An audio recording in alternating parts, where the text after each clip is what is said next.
The Columbia Broadcasting System and its affiliated stations present at this time the first of a series of news broadcasts to be heard nightly 7 days a week at 8:55 o'clock Eastern Daylight Saving Time. Your news broadcaster and news analyst will be Elmer Davis, noted journalist and author, whose voice has already become familiar to Columbia's listeners through the stirring events of the past several weeks. Mr. Davis. Today, the war is 2 weeks old. 2 weeks that have been a surprise to everybody except the German general staff and possibly even to them. That the Germans, unless much of their forces had to be diverted to meet British and French attacks, could beat the Poles was generally admitted. But nobody expected the Germans to get so far so soon. Things look a little better for the Poles this evening. The German attacks on Brest-Litovsk have so far failed to capture the city, and the Warsaw Radio reports that part of the Polish army that was trapped in the western provinces has broken through the German ring and joined the defenders of the capital. But there's another and wider German ring far to the east of Warsaw, a ring that will apparently be closed if Brest-Litovsk is taken. And it remains to be seen whether the great concentration of Polish troops in the capital will ever get out. In any case, some of the nations that have been watching from the sidelines seem to think that the Polish war is about over and are taking precautions so that, as the Moscow newspaper Pravda puts it, events shall not take them unawares. For 2 days now, we've been hearing talk from Moscow of the creation of new states in the east of Poland, which might serve as shock absorbers between Germany and Russia. But if a new Ukrainian republic is set up on present Polish territory, it would apparently be under German domination, for the Germans already hold half the land it would include. The Russians could hardly feel easy about that in view of Hitler's long-standing ambitions for the Russian Ukraine, which would be just over the border. Today, Russia called up another 500,000 conscripts, which will make a total of 4.5 million men under arms. It must be repeated that no such force would be needed for a new partition of Poland. Nobody but Joseph Stalin knows what Russia's policy is going to be in the near future. Possibly even he does not know, but is waiting to see how he can turn events to the best advantage for himself. But it seems likely that he too has been surprised, and not pleasantly, by the rapidity of the German conquest of Poland. Meanwhile, the Italian newspapers were saying yesterday, and saying it in editorials, remember, that couldn't have been published without government permission, couldn't have been published if they hadn't represented something that, at the moment at least, the government wanted the people to hear. They were saying that the war would end with German victory, that Italy too would attain her goals, and that these goals were Tunisia, Djibouti, and Suez, all of which could be attained, of course, only at the expense of France and England. And now this afternoon, the report, not yet official, but ascribed to usually unimpeachable sources, comes from Moscow that Russia and Japan may be getting together. An agreement is said to have been reached to stop the border skirmishing in the Far East. There's talk of a Russo-Japanese non-aggression pact inspired by German diplomacy, and a Tokyo newspaper reports that Russia will be asked to cut off the help it has been giving to China. Russia, you observed, is to be asked to give up, not Japan. If that report is correct, that is not very pleasant news for Mr. Stalin either. But Stalin can take it more easily than the French and British could take it. In the long run, it is hard to see how Russian and Japanese interests in the Far East can be reconciled. But that conflict can be put off a long time if they can both be satisfied at the cost of other powers. An agreement with Russia which gave Japan a free hand in China would be a terrific blow to British interests, and conceivably Stalin might feel that in times like these it is better to play safe, keep out of trouble, and see how the other powers come out before he commits himself. We don't know yet how much there is in this talk of a Russo-Japanese agreement. It was talked about a week or more ago, but it's talked about more confidently now, and the Italian papers are certainly stronger in support of Germany than at the outbreak of the war, which is to say that the first 2 weeks of the war have seen victories for German diplomacy as well as for German arms. In international affairs as well as in domestic affairs, Hitler has proved that nothing succeeds like success. A 5-minute program of news and news analysis by Elmer Davis will be brought to you by Columbia and its affiliated stations nightly at 8:55 o'clock Eastern Daylight Saving Time. This is the Columbia Broadcasting System. 8:55 p.m. Eastern Daylight Saving Time. The Columbia Broadcasting System and its affiliated stations present news and news analysis by Elmer Davis. Tonight or tomorrow morning, such non-combatants as are left in Warsaw will be in for more grief than they've had yet. This morning, German planes dropped leaflets on the city warning the civilian population that a demand for its surrender had been presented to the military commander, and that if he refused, as he has since refused, according to a German official statement, the civilians would be allowed 12 hours to get out. There was also a 12-hour time limit for surrender, so it's not clear whether the whole interval was 12 hours or 24. If it was 12, it expires in about 10 minutes. And what happens if Warsaw doesn't surrender? In that case, to the Germans, the whole city would be treated as a battlefront, with all the horrible consequences that must ensue. If there are any people in Warsaw who have any laughter left in them after these last 2 weeks, they must have laughed at that. For 15 days, Warsaw has been persistently raided from the air. For more than a week, fighting has been going on in the outskirts. All that time, it must have felt like a battlefront to the people who live there. Great numbers of non-combatants have been killed and wounded already, and people in Warsaw may doubt if anything the Germans can do would be much worse. It's true that so far, German air attacks and bombardments, as far as Warsaw is concerned, have been directed at military objectives. But what are military objectives in a city as big as Detroit, which is also the capital of the nation? Every railroad station, every railroad line, every powerhouse, gasworks, pumping station, every factory making war supplies, every bridge and tunnel, every government building, all these are military objectives, according to the liberal interpretation usually given that term by attacking forces.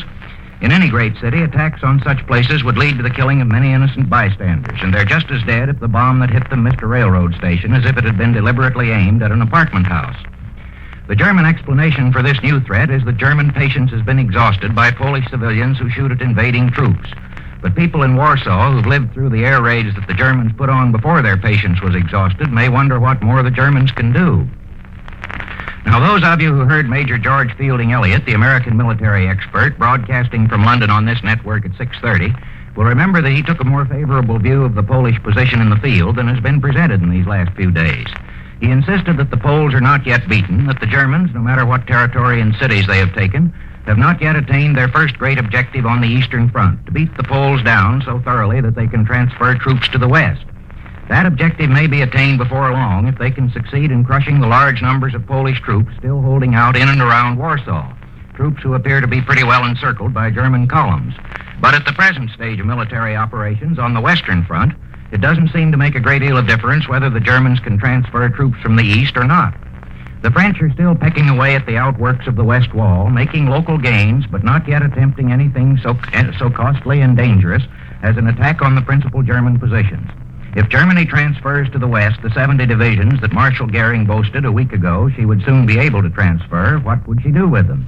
They are not needed yet to back up the West Wall. Almost certainly they would not be thrown away in a reckless attack on the French Maginot Line, nor is there any indication as yet that there would be another violation of the neutrality of Belgium or the Netherlands. No, the present danger to England and France is not on the Western Front, but on the world diplomatic front. 3 of the 4 great neutral powers, Italy, Russia, and Japan, are engaged in some very peculiar maneuvering. All those powers at the moment are inclining more or less toward Hitler, still neutral, but all doing apparently what he would like the neutrals to do. If the present inclinations of these powers could be translated into a partnership, even brief and limited, the Germans could afford to stand on the defensive in the West and trust to the activities of their friends in other parts of the globe to chip away the French and British empires piece by piece. 2 weeks ago, England and France may have been fighting to check the spread of Nazism. Now it begins to look as if they are fighting for existence as world powers. A 5-minute program of news and news analysis by Elmer Davis is brought to you by Columbia and its affiliated stations nightly at 8:55 o'clock Eastern Daylight Saving Time. This is the Columbia Broadcasting System. 8:55 p.m. Eastern Daylight Saving Time. The Columbia Broadcasting System and its affiliated stations present every evening at this time the news and Elmer Davis. With almost all of Poland overrun by Germans and Russians and the Polish government driven across the Romanian frontier, Warsaw this afternoon was still holding out and may be holding out still. A report from Budapest just received said that the Warsaw radio was silenced at 4:10 this afternoon New York time in the midst of a broadcast describing fighting around the city. Of course, this may mean only that the radio station has been struck by a shell or an air bomb. And so long as Warsaw holds out, German and Russian talk of the end of Poland, even a temporary end, is premature. 2 days ago, you remember, the German High Command demanded the surrender of the city, threatening that otherwise the whole area would be treated as a battlefront. The time limit given for surrender seems to have been extended more than once, perhaps to give time for the evacuation of civilians, perhaps in the hope that when the garrison of Warsaw heard that their whole country had been overrun, that their government had been driven into foreign parts and was no longer functioning, they would wonder what there was left to fight for. Well, the Poles in Warsaw seem to have given the answer, their own self-respect. It seems impossible that they can hold out very long. Apparently, they are encircled by greatly superior numbers of German troops. But when the history of this war comes to be written, they are going to receive a citation for distinguished courage and resolution against utterly hopeless odds. Otherwise, the war on the Eastern Front seems to be about over. That is, this war. The Paris radio reports that Polish and Russian troops are fraternizing in eastern Poland, and the American military attaché in Romania tells the same story. Whether his is an eyewitness report or just based on other reports, we don't know. The Germans, on the other hand, say that Russian and German soldiers have met at Brest-Litovsk and are getting along like old friends and brothers. Both of these stories could conceivably be true, of course, of different units of the Russian army. It would certainly be premature to expect any early clash between the Germans and Russians over division of the spoils, and it may never happen at all. But don't forget that Russia has mobilized 4.5 million men. No such enormous army was needed to crush the scattered and broken remnants of the Polish forces in the eastern provinces. Russia has those troops on hand in case they may be needed for something else. Those of you who heard Major George Fielding Elliott on this network at 6:45 will remember that he said that Stalin is playing nobody's hand but his own. At present, it certainly suits his interest to play ball with Hitler, but he will do that no longer than it suits his interest, and Hitler knows that as well as anybody else. As Major Elliott remarked, even if the Germans can move considerable forces to the west, they can't afford to neglect their eastern frontier just because the Polish war may soon be over. Today, the German newspapers printed an inspired statement that the German and Russian governments had agreed that, quote, the Polish state from the moment of its creation lacked the essential conditions of statehood and collapsed through its own incompetence, end quote. Well, what are these essential conditions of national existence that Poland lacked, as demonstrated by the disasters of the last 2 weeks? Airplanes, tanks, and heavy artillery. Now, it is a matter of cold fact that in the times we live in, these are essential conditions of national independence. But that's not why the Germans and Russians are giving out this statement just now. Like the stories in the controlled Russian press about the mistreatment of minorities in Poland, like the German propaganda about Polish atrocities just before the war began, these were appeals to moral justification. So it is clear that even in totalitarian countries where people believe what they are told, or at least must act as if they believed it, it is still worthwhile to do what an American politician once called pandering to the moral element of the public. Nobody knows how this war will turn out or how much will be left of European civilization after it is over. It is possible that this is the last war in which these appeals to moral justification will be found necessary. But they are at least a proof that there is still something that can be called a world conscience, even if it doesn't appear to be functioning very effectively just now.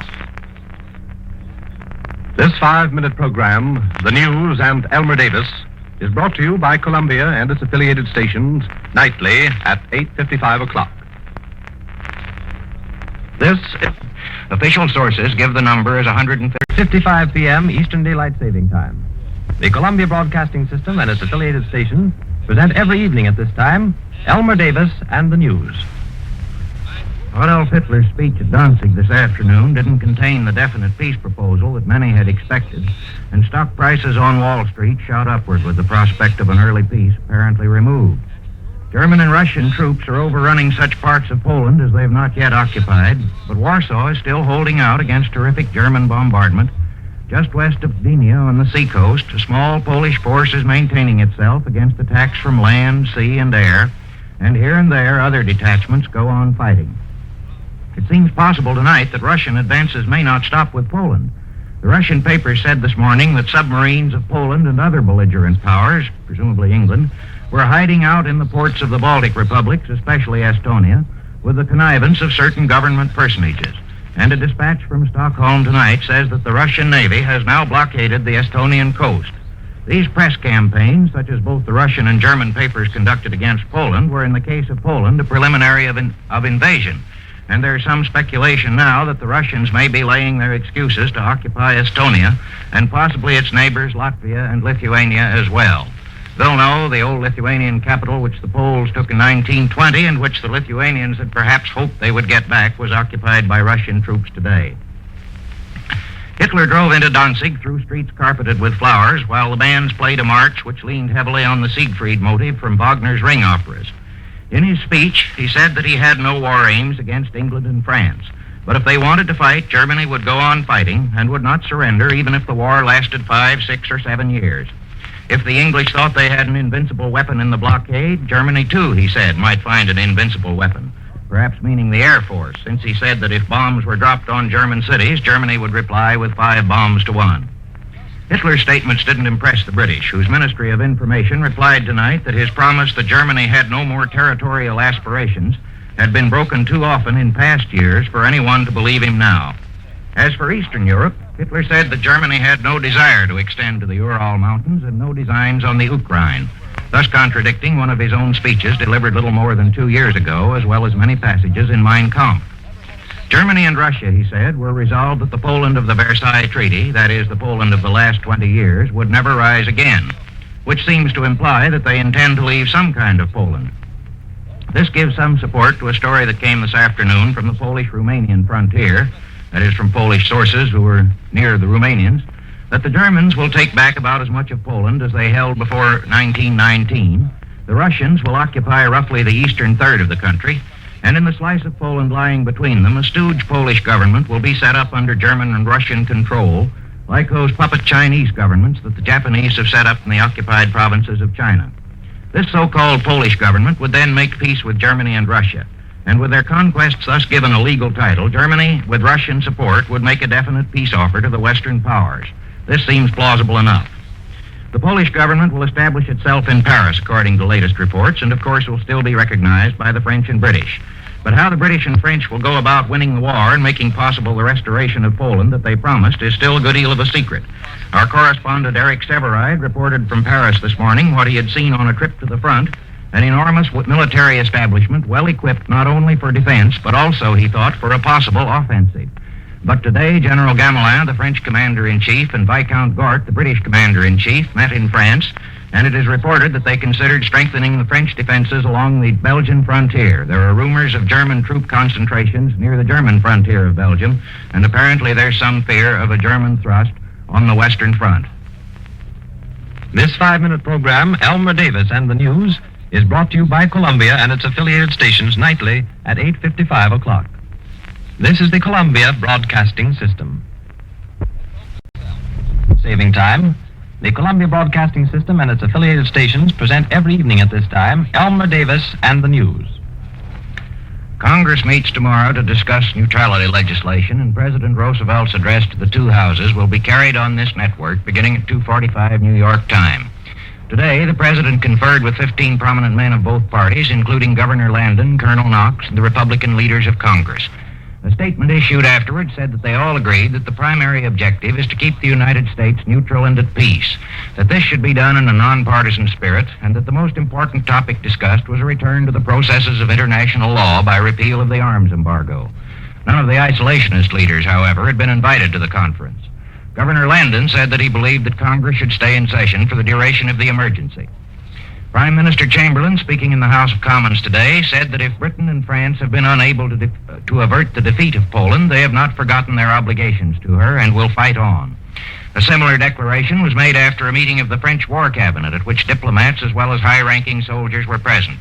How they propose to fight is still, of course, a military secret.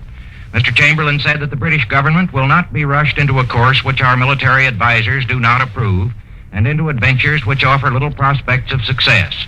Presumably this refers to land offensives, but it might also, of course, apply to large-scale air raids. We must not be impatient, Mr. Chamberlain added, if results are not immediately apparent, which suggests that the Allied plans still provide chiefly for a war of economic attrition while the armies remain on the defensive. As for the Germans, Colonel General Walter von Brauchitsch, their commander-in-chief in the field, appeared in the Saar region today on the Western Front, having announced that the Polish army is annihilated and the operations against Poland are concluded. Evidently, they are not quite concluded, since the last reports, the heroic defense of Warsaw was still going on.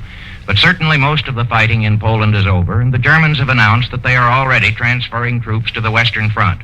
How many have started to move, we do not know, but it seems possible that in view of the great numbers of Russian troops in eastern Poland, the Germans may perhaps not be able to transfer to the west the 70 divisions, which Colonel General Marshal Goering reported some time ago that they intended to move.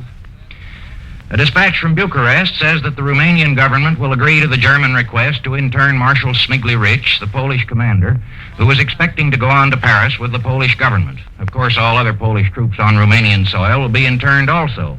It is denied that the Germans have put pressure on Romania to intern President Moshitsky and his ministers, But the Romanians are worried by the enormous numbers of civilian refugees and are trying to get them all out of the country within 2 weeks. The British Ministry of Information today spread a story that there had been a revolt in the territory of the former Czechoslovak Republic, that is what is now the Protectorate of Bohemia and Moravia, which had led to the execution of hundreds of people and to the mutiny of 15,000 Slovak troops who have been marching with the Germans.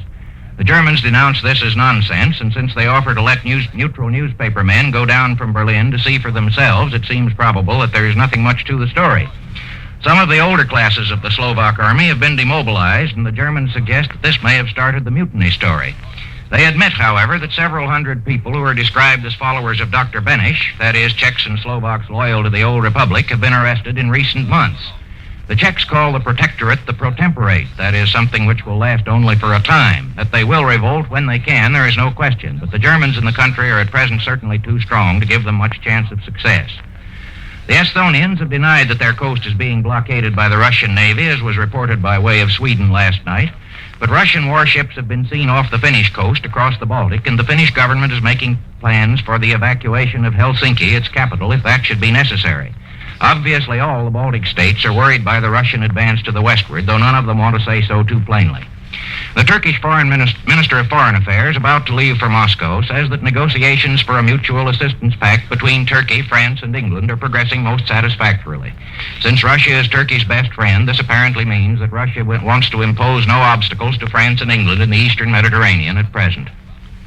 This 5-minute program, Elmer Davis and the News, is brought to you by Columbia and its affiliated stations nightly at 8:55 o'clock. This is the Columbia Broadcasting System.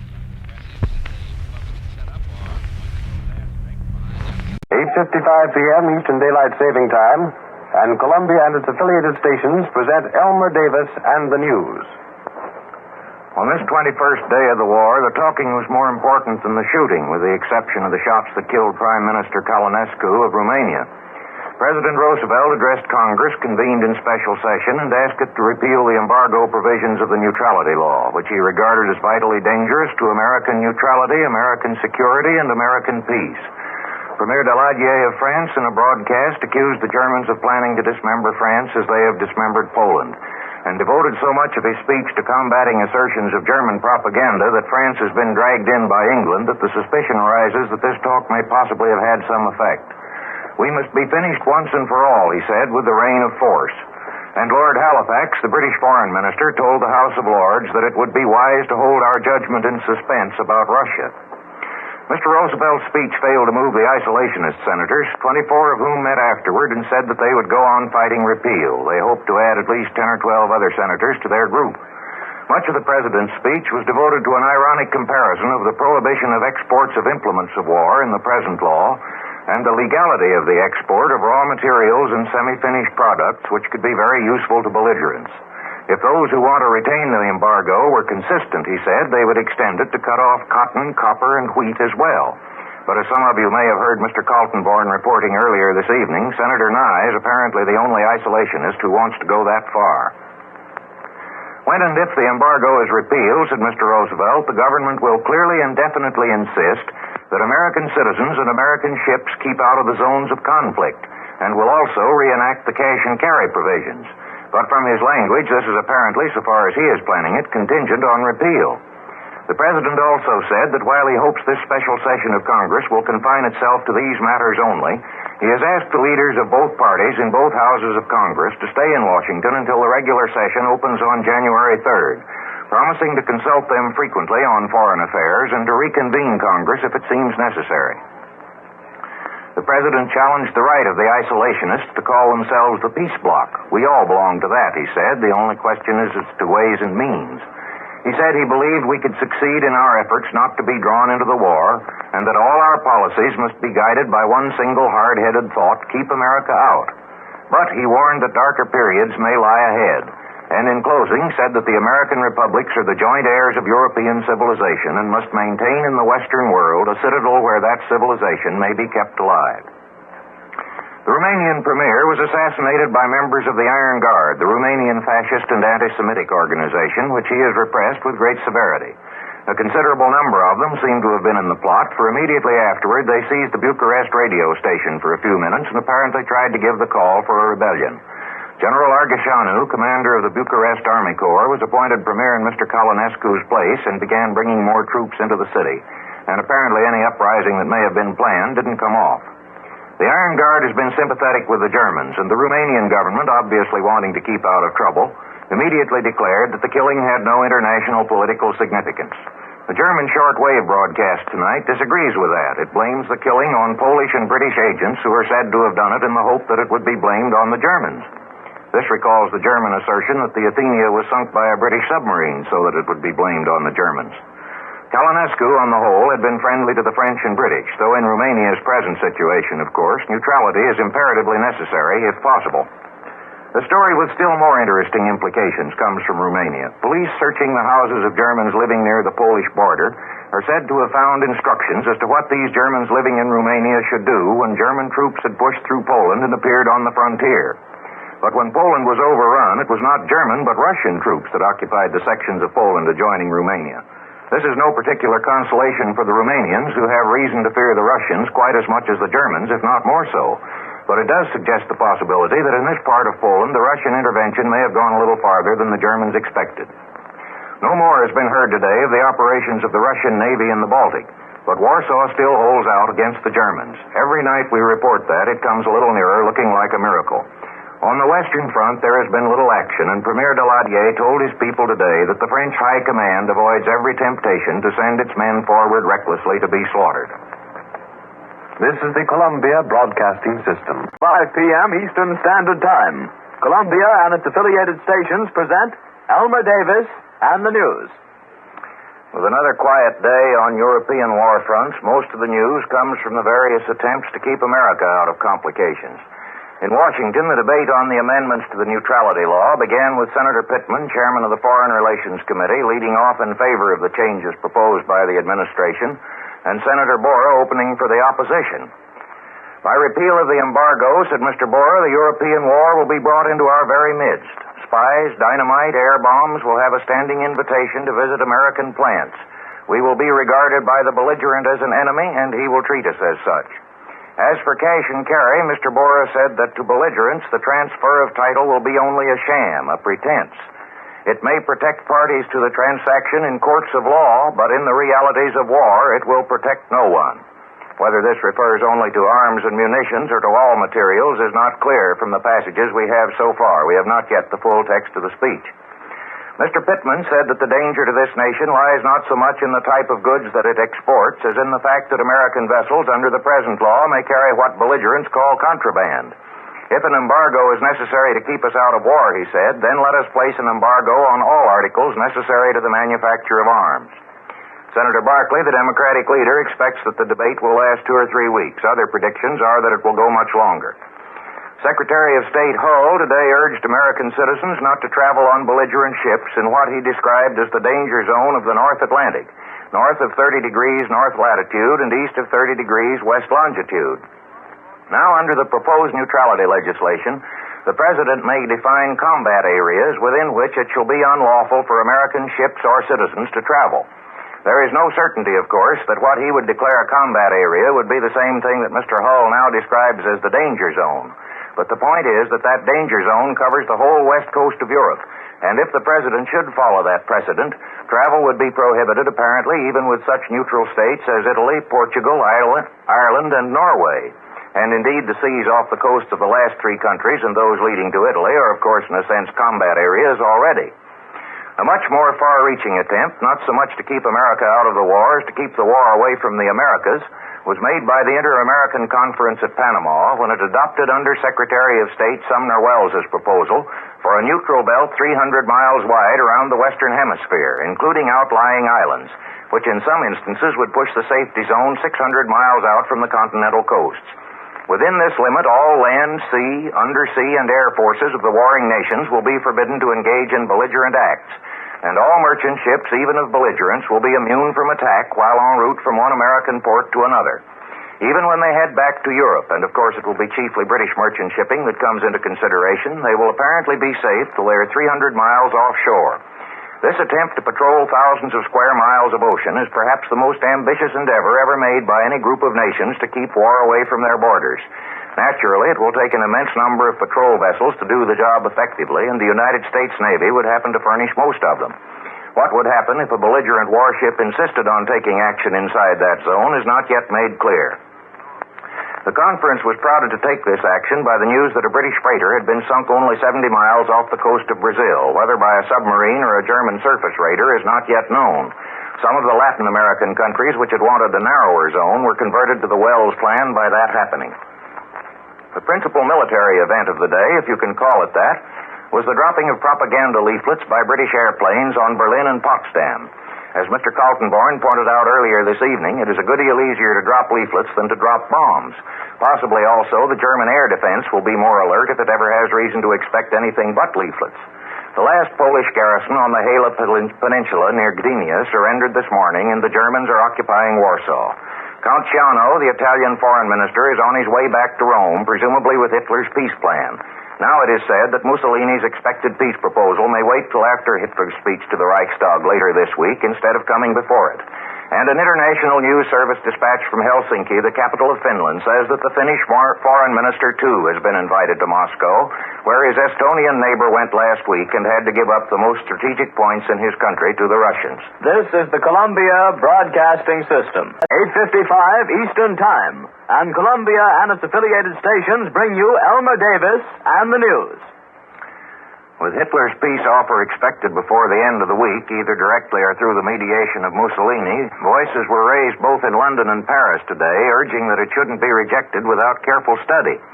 In London, it was the once powerful voice of former Premier David Lloyd-George, who now represents a party of only 4 members in the House of Commons, but found scattering support from members of other parties. What Mr. Lloyd-George asked was that if an offer came through Italy or Russia, those powers should be regarded as neutrals and that, quote, we should not come to a too hurried conclusion, unquote. Mr. Chamberlain didn't seem to think that any such proposals would be offered, but promised that the British government would not be in a hurry if the proposals required serious consideration. This seems to have roused some suspicion that the government was weakening, in spite of Mr. Chamberlain's earlier remark that no mere assurances from the present German government could be accepted by us. For later in the day, an official statement was issued that the reply to Lloyd-George did not mean any change in the attitude of the British government, which, as Mr. Chamberlain put it, is that the rule of violence must cease and the word of governments once pledged must henceforth be kept. Lloyd-George himself had said that if peace depends on the word of Hitler, we must proceed till we get some more assured guarantee. In Paris, 43 members of the Chamber of Deputies who belonged to the lately dissolved Communist Party and now to its successor, the Workers' and Peasants' Party, said that there should be no offhand rejection of peace proposals without looking them over. This immediately stirred conservative papers in Paris to denounce the ex-communists as agents of the enemy, and they talked of a trap laid by the coalition of the East. This is stronger language than the British are using about Russia at present. The Russians, however, are using strong enough language about England. Now that Russia has brought Estonia under complete control and is apparently about to do the same with Latvia and Lithuania, the communist newspaper Izvestia publishes an article accusing England and other capitalist powers of trying for many years to convert the Baltic republics into vassal areas. Details are not given, but presumably this refers to British operations through the Baltic states against communist Russia 18 or 20 years ago. At any rate, what Russia is doing this week is represented as liberation of the Baltic states. In Berlin, German officials say that the talks of Hitler with Count Ciano, the Italian foreign minister, who has now gone home, dealt not only with a peace offensive, but with a possible intensification of the war if the peace move is rejected. They speak, too, of measures for the preservation of common Axis interests, and the German newspapers suggest that if the peace offer is refused, Italy may enter the war. But all this talk of what Italy may do comes so far from Berlin. Rome is very reserved about it. The Senate was in recess today on account of the death of Senator Logan of Kentucky, so Washington had time to digest the speeches made yesterday for and against the Neutrality Bill by Senators Pittman and Borah. Mr. Borah's speech, it was felt, might have influenced a scattered few wavering senators, but administration leaders still expect the bill to pass whenever it gets to a vote. The negative policy of this bill is, of course, supplemented by the more positive program adopted by the Inter-American Conference, which was discussed on this network earlier in the evening in a broadcast from Panama by Undersecretary of State Sumner Welles. The conference decided, he said, that as a matter of continental self-protection, the American republics were entitled to keep American waters free from belligerent activities. But it looks as if there will be some difficulty in enforcing the neutrality of this 300-mile-wide belt of ocean around the Americas. We're entitled to it if we can get it. But how are we going to enforce this very great extension of national sovereignty over the high seas? Mr. Wells says that the 21 American republics, acting through the President of Panama, will make a joint representation to the belligerents, tell them what we want. But suppose they don't do it? President Roosevelt was asked that today at his press conference and replied that the appearance of a belligerent vessel inside the safety zone would not involve a question of war. That is, we tell them to keep out, but if they come in anyway, it doesn't yet appear what we intend to do about it. More hopeful were the promises that American shipping facilities to Latin America will be increased. We'll have plenty of ships to spare after the neutrality bill goes through, for it would seem to leave little room for American seaborne trade with even the neutral nations of Europe. And Mr. Roosevelt said today that at the next regular session of Congress, he would ask for $400 million additional credit authorization for the Export-Import Bank to finance our trade with Latin America. This is the Columbia Broadcasting System. 8:55 Eastern Time. And Columbia and its affiliated stations bring you Elmer Davis and the news. Europe seems to be marking time in diplomacy and at the front while it waits for Hitler's speech to the Reichstag on Friday. Tomorrow, the Führer makes his triumphal entry into Warsaw, taking possession of his conquest as he took possession of Prague last spring and of Vienna a year ago last spring, and then returns to Berlin for the speech in which he is expected to lay down his terms of peace. Mussolini will wait for Hitler. Dispatches from Rome say he, too, has drafted a peace proposal, but will hold it up till he sees what happens to Hitler's offer. Even in Berlin, there's no expectation that the Allies will accept it. Mr. Chamberlain said yesterday that England is determined that the rule of violence must cease. Premier Daladier today told the Foreign Affairs Commission of the Chamber of Deputies that France does not wish any longer to live in the state of insecurity prevailing in the last few years, and both allies have said that they cannot trust the word of the present German government. That may be the decisive factor if Hitler should offer superficially attractive terms. No one knows whether he will or not, yet in the famous 16 points which Ribbentrop read to the British ambassador in Berlin at midnight on August 30th, and which the Poles never had a chance to accept or reject, there was a plan for the settlement of the corridor question, which, if the Germans had ever given other nations an opportunity to examine and discuss it, would have been hard to reject offhand. A plan which would have offered a real chance for a durable solution if it had been presented by a government in which other governments had confidence. But if Hitler should present anything like that on Friday, it would still come up against the objection, which even Mr. Lloyd-George urged in the House of Commons yesterday, that the British want some surer guarantee than Hitler's word. But reports from Berlin don't indicate that he's likely to offer anything that will have much of an appeal for the Allies. It is predicted that he will threaten a violent attack if they don't make peace. And Berlin reports tonight that by the weekend, the greater part of the German Air Force will be on the Western Front, ready for instant action. In Washington, the Senate took up the neutrality bill again, Senator Connolly of Texas speaking for it, and Senator Vandenberg of Michigan against it. At the conclusion of the debate, Senator Tobey, Republican of New Hampshire, moved that the bill be sent back to the Foreign Relations Committee to be split in two, with repeal of the arms embargo to be considered separately from the cash and carry and the other provisions. The point being, of course, that almost everybody in Congress would vote for cash and carry, and many members of both houses think it would be wise to pass that now without waiting for the long debate over the embargo in order to remove the risk that American ships carrying contraband to Europe might be sunk. But Senator Barkley, the administration leader, got this motion put off till Monday and said later that he thought it would probably be permanently sidetracked. This at least raises the suspicion that the supporters of repeal of the embargo are afraid that they might not be able to win unless their proposal is tied up in the same package with cash and carry. But there are other provisions in the bill which may lead to practical difficulties unforeseen. The bill empowers the president to define combat areas and to order American citizens and American ships to keep out of them. The framers of the measure obviously had in mind the waters off the shores of England, France, and Germany. But the naval war has already spread to the seas off neutral countries. They, too, are combat areas now and not merely European neutrals. Our shortwave listening station has just picked up a British broadcast quoting the chief officer of the British freighter Clement, sunk 70 miles off the coast of Brazil a few days ago. He says positively that the Clement was sunk by the German pocket battleship Admiral Raeder. Now, these pocket battleships, or fast armored cruisers, are very powerful vessels, fast enough to run away from any battleship, heavily enough armed to sink any cruiser. They're very dangerous. But the British and French have battle cruisers which could both catch and sink her. Some of those ships certainly will be sent after the Admiral Raeder if she is loose in the South Atlantic, and then those waters will become a combat area. It was certainly not the intent of Section 3 of the Neutrality Bill to stop our commerce with Brazil and the Argentine.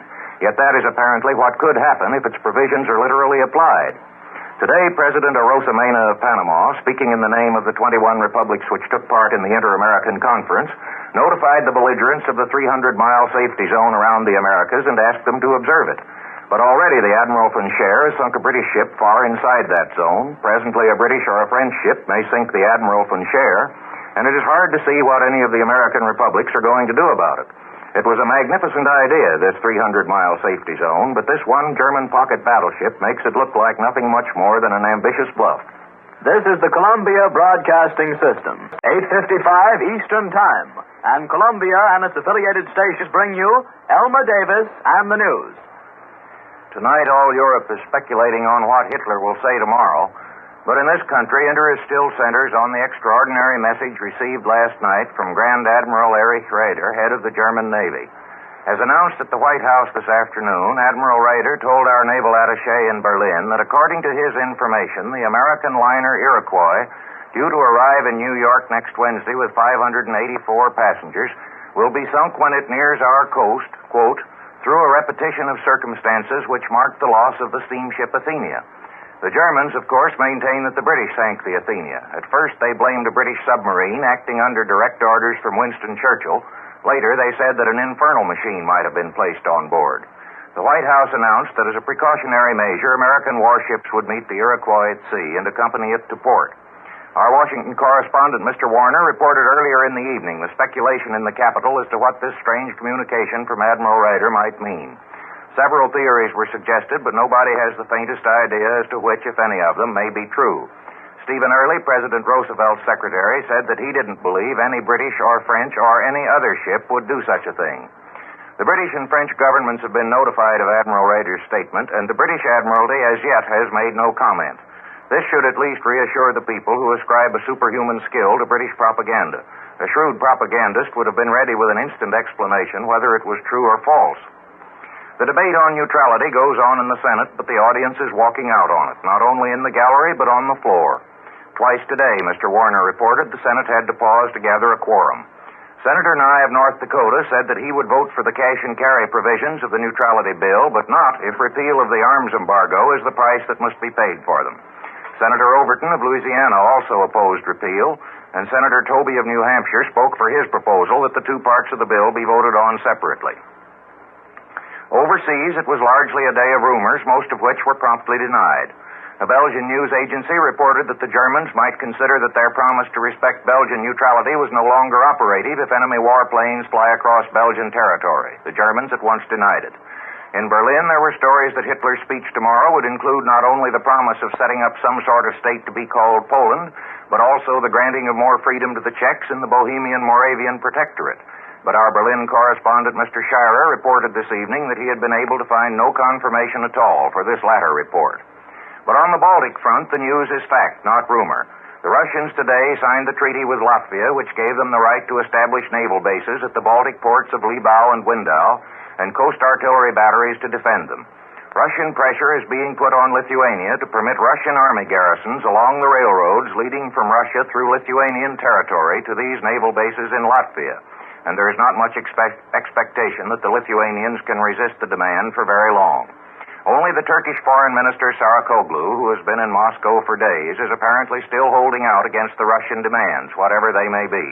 According to the most plausible reports, they include the closing of the Dardanelles and Bosporus to British and French warships, and possibly Turkish acquiescence in Russian designs on Romania.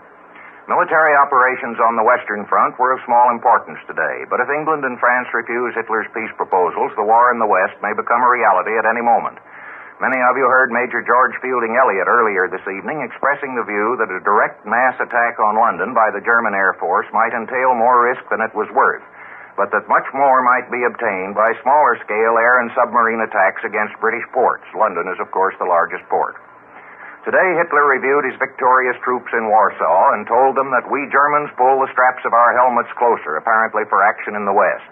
American correspondents report that not a single Pole saw the Fuhrer. A cordon of German sentries kept them all a block away from the route he followed through the streets. After looking over the wreckage of the city, Hitler said to the newspaper men, You have seen for yourselves what criminal folly it was to defend this city.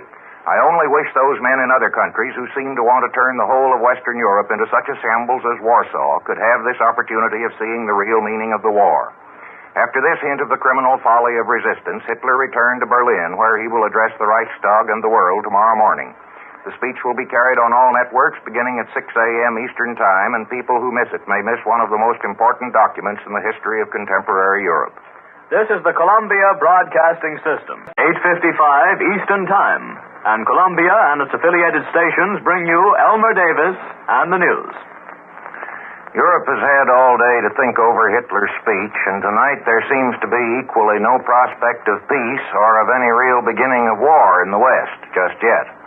Apparently, Europe may go on some days in this state of peaceful war after years of warlike peace. Our Berlin correspondent, Mr. Scheirer, reported earlier this evening that the Germans don't expect definite Allied reaction within a week.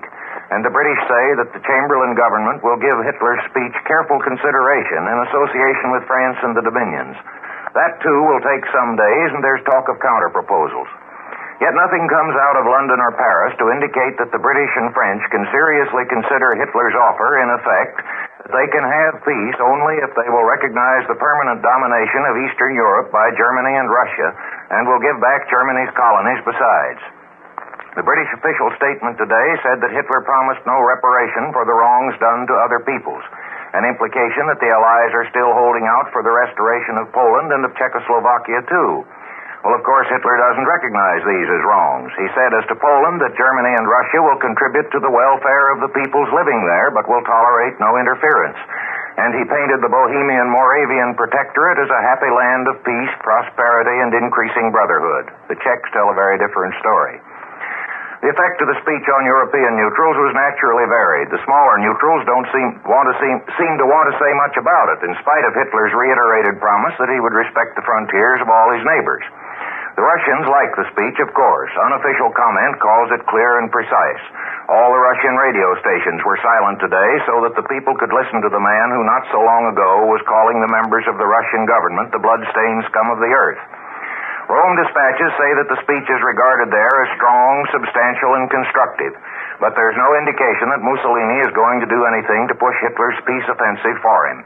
Among the smaller neutrals, about the only positive action was that of Turkey, which has definitely indicated that she will stay neutral even if Russia joins in the war.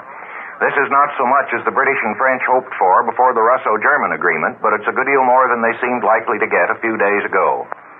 One curious passage in Hitler's speech aroused a good deal of uneasiness in the Balkans. He spoke of the splinters of German nationality, a phrase he's often used before, especially in Mein Kampf, in Eastern and Southeastern Europe, and said that a resettlement would be undertaken, which sounds as if he meant to bring them back to Germany.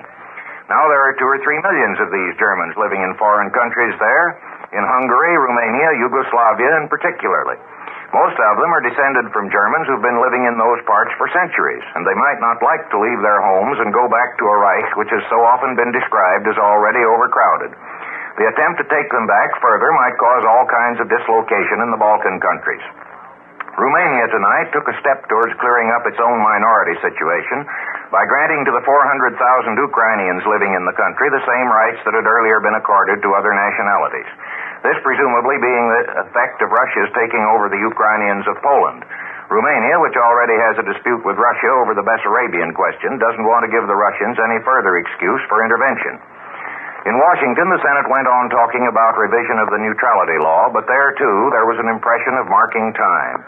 12 of the isolationist senators met and said that there were only 2 points in the administration's program that they oppose: repeal of the arms embargo and the 90-day commercial credit to belligerents. Another indication of the difficulties confronting American neutrality is seen in the statement of a spokesman of the British Admiralty saying, Britain cannot accept the fundamentals of the American safety belt. It might bar belligerent activity on routes leading to the British colonies. Well, of course, that was one of its purposes. In fact, its main purpose, to bar belligerent activity of all sorts inside that belt. Now today we were reminded that it was an anniversary. 21 years ago today, the German government sent a note to President Woodrow Wilson asking him to stop the war, and within 5 weeks the war was over. There was at that time a corporal in a Bavarian regiment at the front in Belgium who could never make up his mind to accept the defeat of Germany. Today we all heard him tell the victors in the last war that they could have peace in this war on his terms. This is certainly a success story unparalleled in modern times. This is the Columbia Broadcasting System. 8:55 p.m. Eastern Time, and Columbia and its affiliated stations bring you Elmer Davis and the news.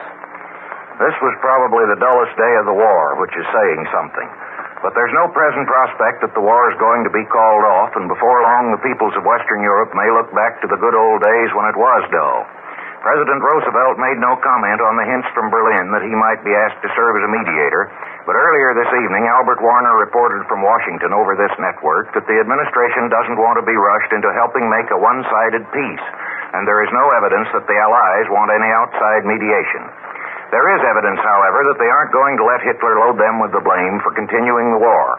Prime Minister Chamberlain will make his weekly report to the House of Commons, probably on Wednesday, and a London dispatch tonight predicts that he will say that Hitler's proposal for a general conference on the future of Europe might be accepted on these three conditions: that the Germans must not go into the conference claiming the right to keep all they have conquered, that they must be ready to discuss other topics besides colonies and disarmament, which Hitler suggested, such topics perhaps as the restoration of Poland and of Czechoslovakia, and that Germany must recognize the refugee Polish government and agree to its taking part in the conference too.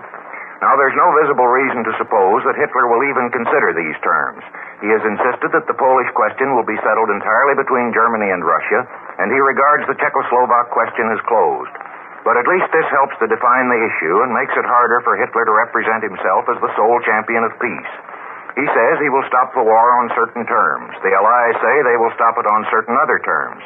There seems to be some hope in London that Hitler will then come up with new and more acceptable proposals, but not if you believe what he said yesterday. Virginio Gaida, the most renowned and authoritative of Italian editors, also wrote today about 3 points essential to peace, but 3 very different points.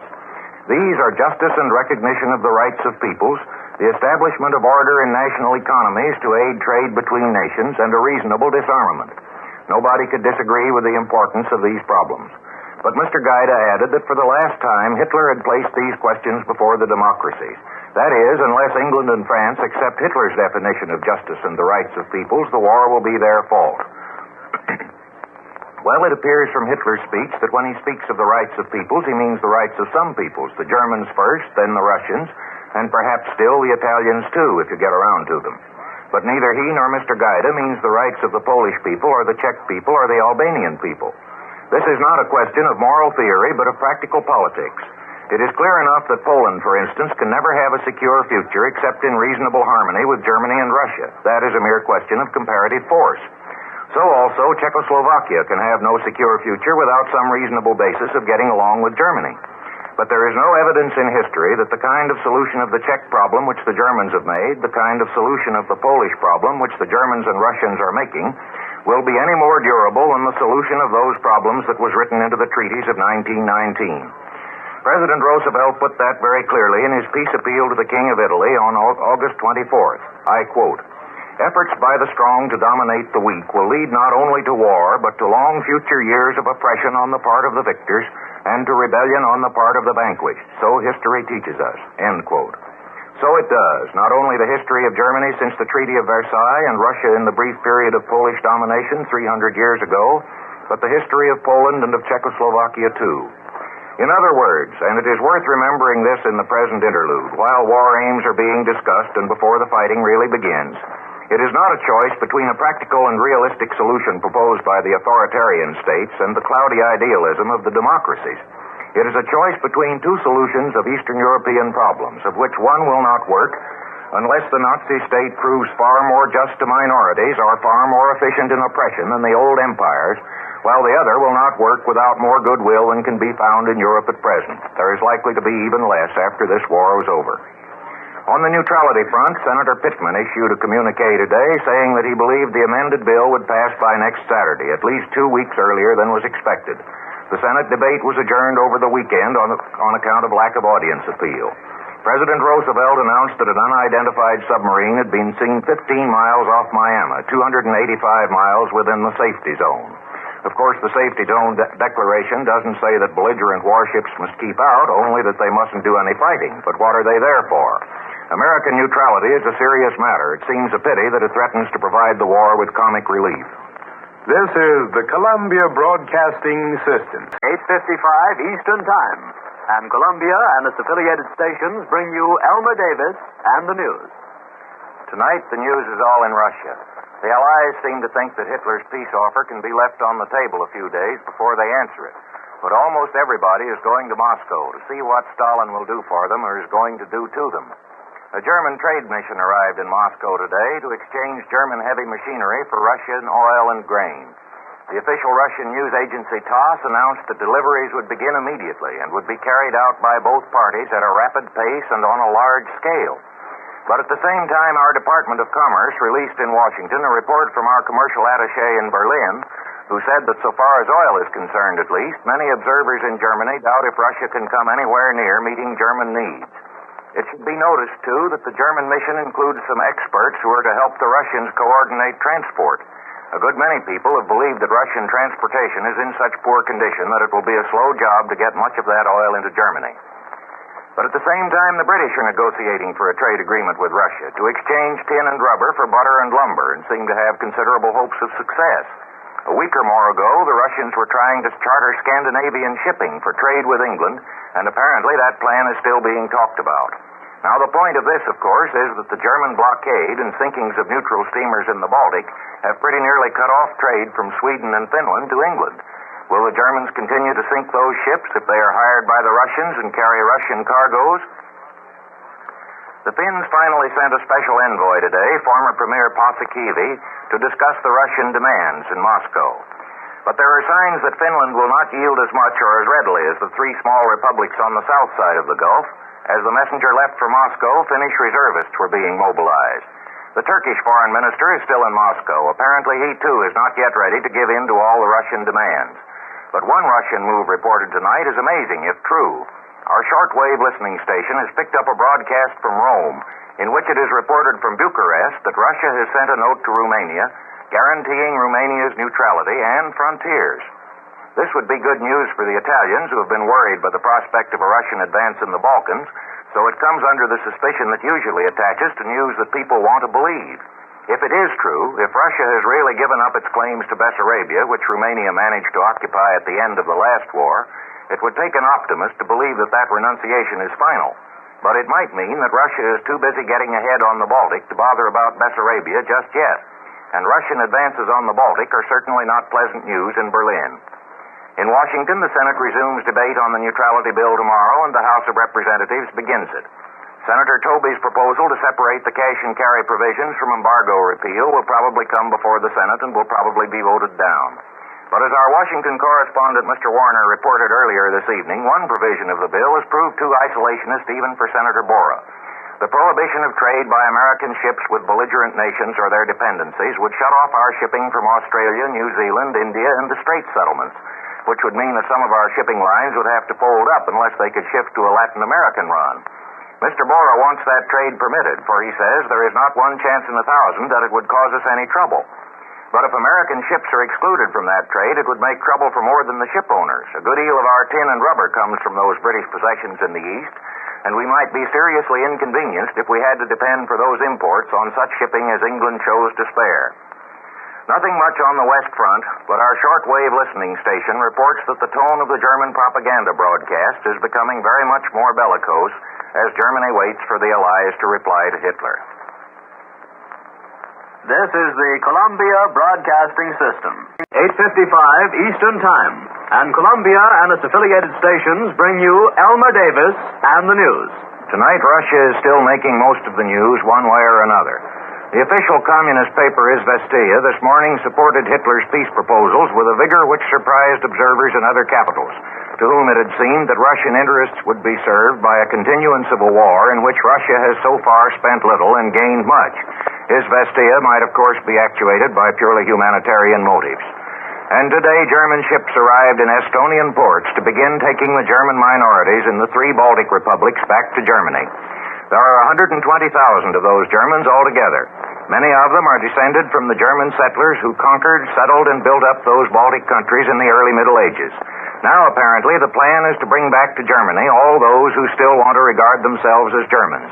If any of them prefer to stay behind, Germany, it seems, is no longer interested in them. How the property they leave behind is to be paid for is still unsettled.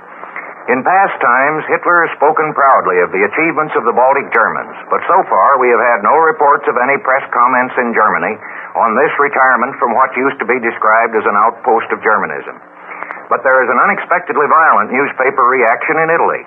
The Corriere della Sera of Milan says, quote, "After 7 centuries of battle against Slavic influence, the German minorities which have acted as sentinels of northeastern Europe have retreated. This mass exodus of Germans from the Baltic is viewed with dismay. This is the West, which retreats in the face of the Union of the East, a union which continues slowly reaching all its objectives without shots or ultimatums and without respecting recently signed treaties," end quote. Other Italian papers speak almost as strongly. And the Corriere Padano, which is owned by Marshal Italo Balbo, while it doesn't discuss this retreat of the West, has an article about Russian communists in general, calling them tragic clowns and models of vulgar bestiality. Now, the Italian newspapers don't print this or anything else without government permission. What is the meaning of this sudden general anti-Russian outburst in Italy? And why is the Izvestia, speaking of course for the Russian government, suddenly protesting against the Allied opposition to Hitlerism on the ground that a war against an ideology takes us back to the Middle Ages? Russia suddenly more pro-German than anybody had expected. Italy suddenly more anti-Russian than anybody had expected. It would be useless to speculate as to what this means, but it is conceivable that it might portend some new shift in the European balance of forces. Meanwhile, as the German peace offensive seems to be making no progress, the fighting has become a little livelier. The French report that German patrols are very active between the Moselle and the Saar, feeling out the French front. The British report a series of actions between German aircraft and British cruisers and destroyers, apparently in the course of German reconnaissance of the British naval positions. The British say they suffered no losses. 2 German planes retreating had to come down in Denmark. Also, the British announced that on Sunday their ships fought a German naval squadron off southwestern Norway and that darkness enabled the Germans to escape. Whether they escaped back to German ports or out to sea is not stated. All this would indicate that the Germans are searching out the positions of the British fleet and the French army to see if there are any points that might profitably be attacked. When or whether an attack will come is, of course, still uncertain. Mr. Chamberlain told the House of Commons today that Britain and France stand by their determination to end aggression. He will apparently say more on that subject on Wednesday, as will Monsieur Daladier tomorrow. There is an undercurrent of sentiment in England which holds that the government is perhaps asking too much in holding out for a regular restoration of Poland, but we have no evidence yet that this amounts to much. Berlin reports that the Germans have about given up hope that President Roosevelt will come in with another peace move. But in Washington today, while debate on the Neutrality Bill went on in both houses of Congress, Senator Edwin Johnson of Colorado, not Hiram Johnson, said he thought the nation would welcome a peace move by the president. The same view was expressed by 2 newspaper columnists, one of the left and one of the right wing. But we have no reason to believe that the German government has made any official request for mediation. Such a request could hardly be refused by the head of a neutral government, but it is not ordinarily made except by the chief of a nation that is losing a war. Hitler is certainly not in that position. All we have had out of Berlin is semi-official hints that Germany would be glad if President Roosevelt made a peace move on his own motion. And it is remarked in Washington tonight that when Mr. Roosevelt has made peace moves before, Hitler did not always take the trouble even to answer them.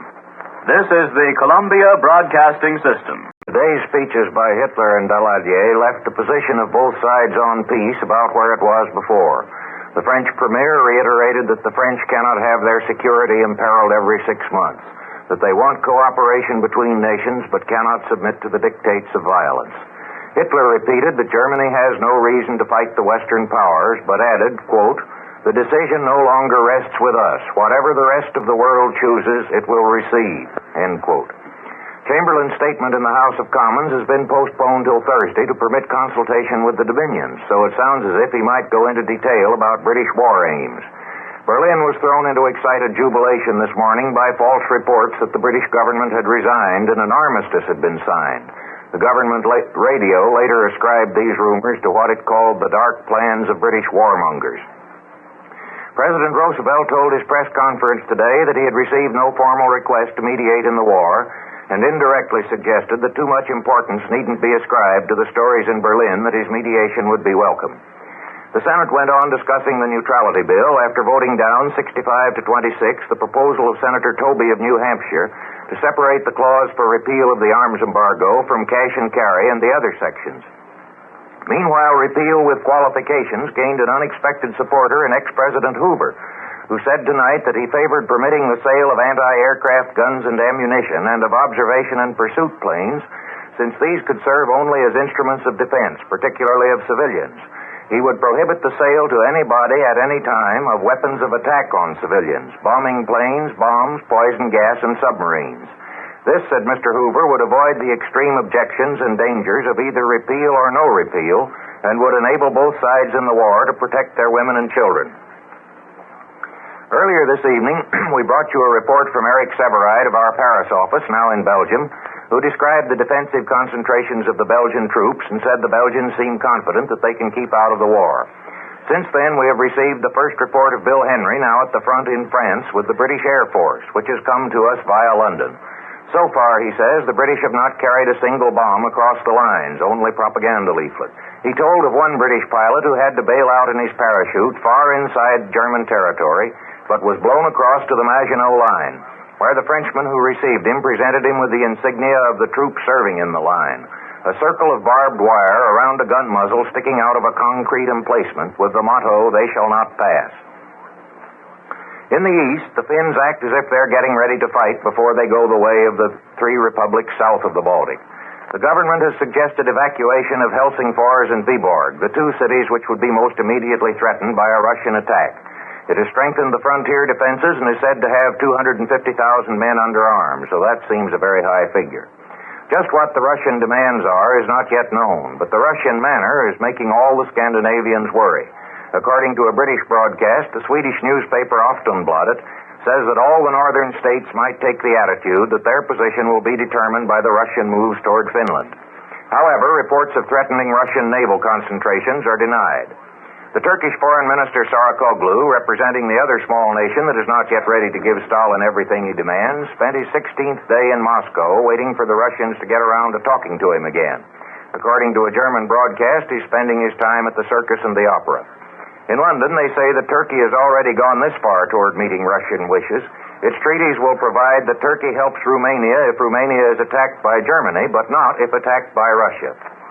The campaign against Russia in the Italian press still goes on, but not so violently. The papers are now criticizing the Russians for communizing the occupied districts of Poland, but are asking why the British and French don't declare war on Russia, too. The evacuation of the Germans from the Baltic states, which was the provocation for this outburst, continues. And now we hear from Berlin that plans are being laid for similar removal of the Germans from Romania, Hungary, and Yugoslavia, nearly 2 million of them all told. Where are they going to put that many people in Germany? Whatever else this means, it seems a clear indication that the Drang nach Osten is over. No more will the German sword, as Hitler once phrased it, win land for the German plow. It looks as if Russian intervention has blocked off German expansion in the east. Germany must expand to the west or overseas or stop expanding. This is the Columbia Broadcasting System. 8:55 Eastern Time. And Columbia and its affiliated stations bring you Elmer Davis and the news. The war on the West Front was rained out today, and for the first time in this war, and perhaps the last, the French and German communiques were in complete agreement. They described the situation as calm. German planes appeared 4 times off the east coast of Scotland, but were driven off with no casualties on either side, and no bombs dropped. 2 of the flights came over the Firth of Forth, apparently reconnoitering the great naval base at Rosyth, which was attacked on Monday. The British evidently expect more attacks there, for our London correspondent, Mr. Morrow, reported earlier this evening that they are evacuating more school children from the vicinity of Rosyth and Edinburgh. But while the battlefronts are calm, the propagandists are at it hot and heavy. The German official news bureau this evening picked up the affidavit submitted to the State Department on Tuesday by Gustav H. Anderson of Evanston, Illinois, a passenger on the Athenia, who said that the Athenia carried as cargo guns to be mounted in the defenses of Quebec and Halifax, a statement that the owners of the ship have denounced as tommy-rot. The German version of Anderson's story added that the ship was also carrying concrete gun bases to be mounted at Montreal. Anderson also said, and the British agree on this, that the Athenia stayed afloat for hours after the explosion and was eventually sunk by shells from British destroyers, which the British say was done to remove the hulk as a menace to navigation. But the Germans maintain that this proves that the explosion was internal, and add that it is now conclusively proved that the Athenia was sunk by order of Winston Churchill, and that he is a pathological liar if he denies it. But why should Churchill want to sink a ship carrying coast defense guns to Canada? The logic of this is as hard to follow as the reasons why concrete construction should be shipped across the Atlantic.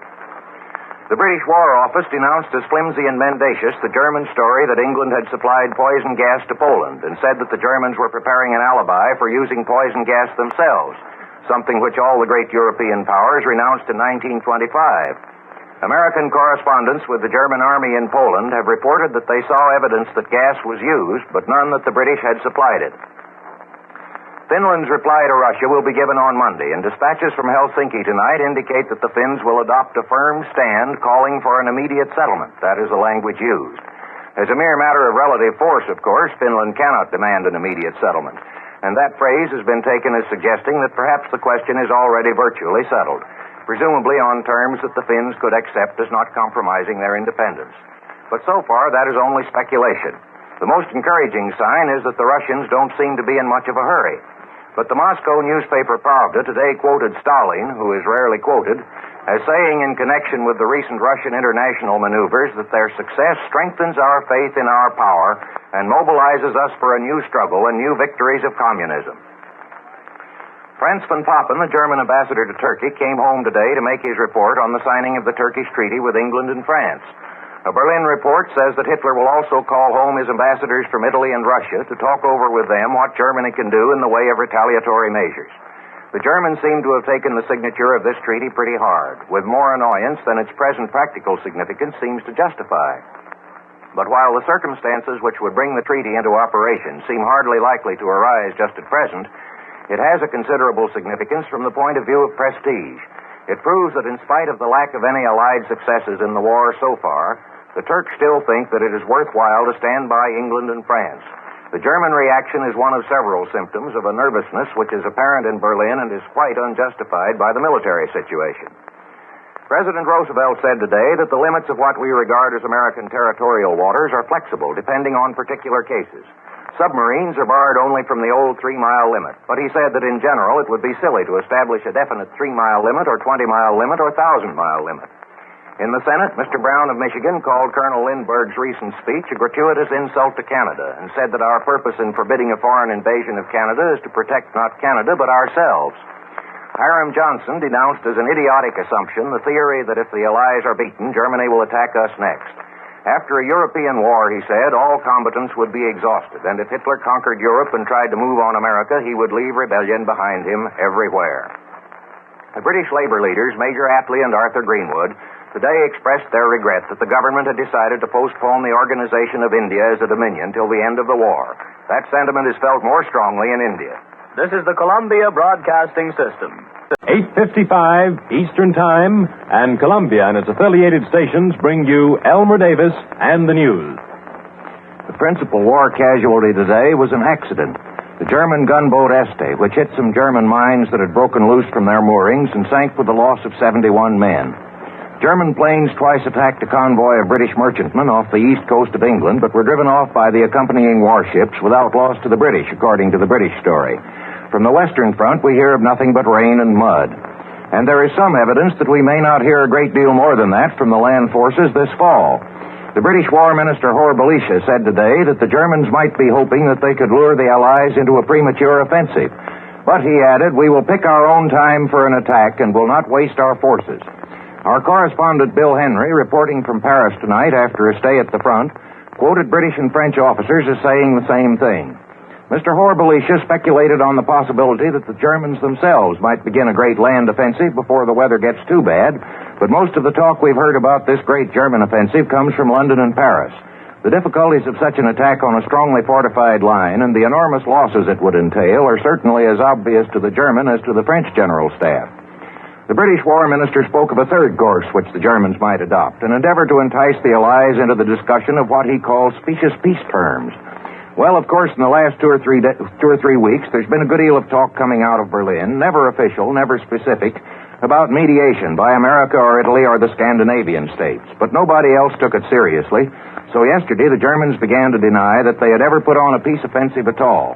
And tonight, the well-known newspaper, the Frankfurter Zeitung, says that it's England and France that have been playing up to Italy in the hope of Italian mediation, but in vain.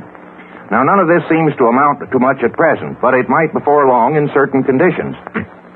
Mr. Murrow reported from London tonight that an editorial in the Daily Telegraph says that if there is no heavy fighting this fall, England must look forward to a winter of boredom, blackouts, and bureaucrats, which would give Hitler his chance for another peace offensive.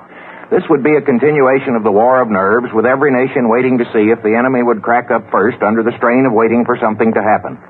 But all this is a maybe. The only actual diplomatic news today is the statement of the official Russian newspaper Izvestia that it would be impossible for Turkey and Russia to make an agreement which would be compatible with the treaty Turkey has just signed with England and France. Of course, the Turks specified in that treaty that they couldn't be asked to go to war with Russia. But the Izvestia article, if it was anything more than an attempt to reassure the Germans, may possibly forecast a cooling of the friendship that has long existed between Turkey and Russia. The German ambassador to Italy and the Italian foreign minister today signed an agreement for the resumption of the moving out of the German population from South Tyrol.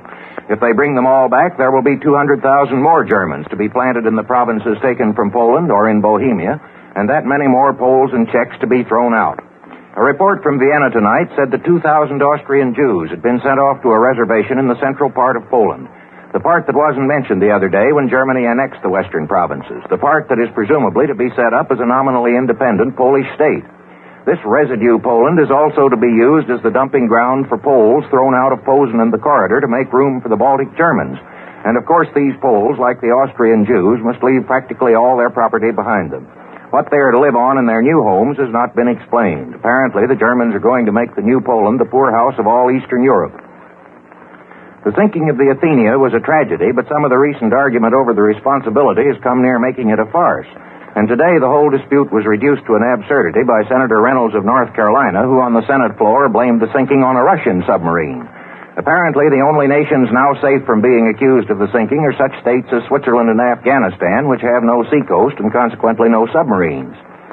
An attempt to limit Senate debate on the neutrality bill was headed off today, but there seems hope that after one more week of debate, the senators may get around to voting. Our Washington correspondent, Mr. Warner, reported that one senator, Mr. Wiley of Wisconsin, has sat through it all and says that some of it was analytical, some distinguished, and some was bunk. The bunk has had a good deal of publicity, but it's worth remembering that a good deal of this talk has been a real contribution to public thinking, too. This is the Columbia Broadcasting System. 8:55 Eastern Time. And Columbia and its affiliated stations bring you Elmer Davis and the news. Whether you call this a world war or only a European war, most of the news about it today comes from Washington, where the Senate was busy whipping the neutrality bill into shape, while the State Department was asking both Germany and Russia about the American freighter city of Flint, captured by a German cruiser and sent as a prize into the Russian port of Murmansk. So far, German officials say they know nothing about it. If the city of Flint carried contraband, the right of the Germans to capture it is not questioned, but our government maintains they had no right to take it into a neutral port. What President Roosevelt and the State Department were most concerned about was the crew of the freighter, of whom no news has been received. An Amsterdam dispatch says it is rumored that the Germans want to question the crew about the sinking of the Athenia, many of whose survivors were brought back to Halifax by the city of Flint last month. But according to newspaper stories at the time, the freighter took the survivors off the yacht Southern Cross the next morning, apparently after the Athenia had already sunk. The Canadian minister in Washington today told the State Department that the owners of the Athenia have declared that the ship carried no arms or munitions, even as cargo, thus contradicting the famous Anderson affidavit, though Mr. Anderson didn't say he saw the guns himself. The Senate got on so fast with the neutrality bill today that Mr. Barkley, the administration leader, thought it might come to a vote tomorrow, though more probably not till Thursday. The amendments written into the bill changed it considerably. One of them cut out the provision for 90-day credits. For what belligerents buy here, they must pay cash. Another permitted trade by American ships in everything but arms and munitions with British and French dominions and territories in the Pacific and Indian Oceans and in the Atlantic south of Bermuda, as well as with Bermuda itself and with ports on the southern coast of Nova Scotia and New Brunswick. Further, the Senate voted that title of goods shipped to these regions or to Canada need not be transferred to foreign purchasers before shipment. We haven't the text of that amendment yet, but it seems to mean that so far as Canada is concerned, cash as well as carry is out, something perhaps made necessary by our close economic relations. Perhaps most important, American commerce with the neutral countries of Europe will not be shut off unless the President, in his discretion, should declare the seas around any of those countries a danger zone. Senator Taft tried to have all the waters 300 miles around Europe declared a danger zone, but his proposal was overwhelmingly voted down. Mr. Taft warned the Senate that if trade with neutrals is allowed, Germans will seize American goods bound to neutral ports on the ground that they are meant to be transshipped to belligerents. According to the experience of the past war, the Germans will, and so will the British, even more so. But the Senate apparently found the problem of controlling trade with European neutrals too tough to try to handle. All these measures were moved through so swiftly with Vice President Garner in the chair that Senator Clark accused Mr. Garner of railroading legislation. Mr. Garner denied it, but said it would be no horse and buggy affair either. For the first time in months, the Roosevelt wing and the Garner wing of the Democratic Party seem to be working in perfect harmony today, though there's no evidence as yet that any such harmony can be attained in domestic policy. The German Foreign Minister von Ribbentrop, speaking at Danzig today, said that Germany will fight on until, quote, the security of the Reich is assured and guarantees given that a similar attack on the German people will be excluded for all time, end quote. Phraseology so close to that employed in recent declarations by French and British leaders that one cannot help wondering if the resemblance wasn't deliberate. Ribbentrop fiercely attacked the British, saying they had been secretly plotting the war and the destruction of Germany for years, a remark that must have come as a surprise to the numerous Englishmen who have been criticizing their government up to last spring for being too weak with Germany.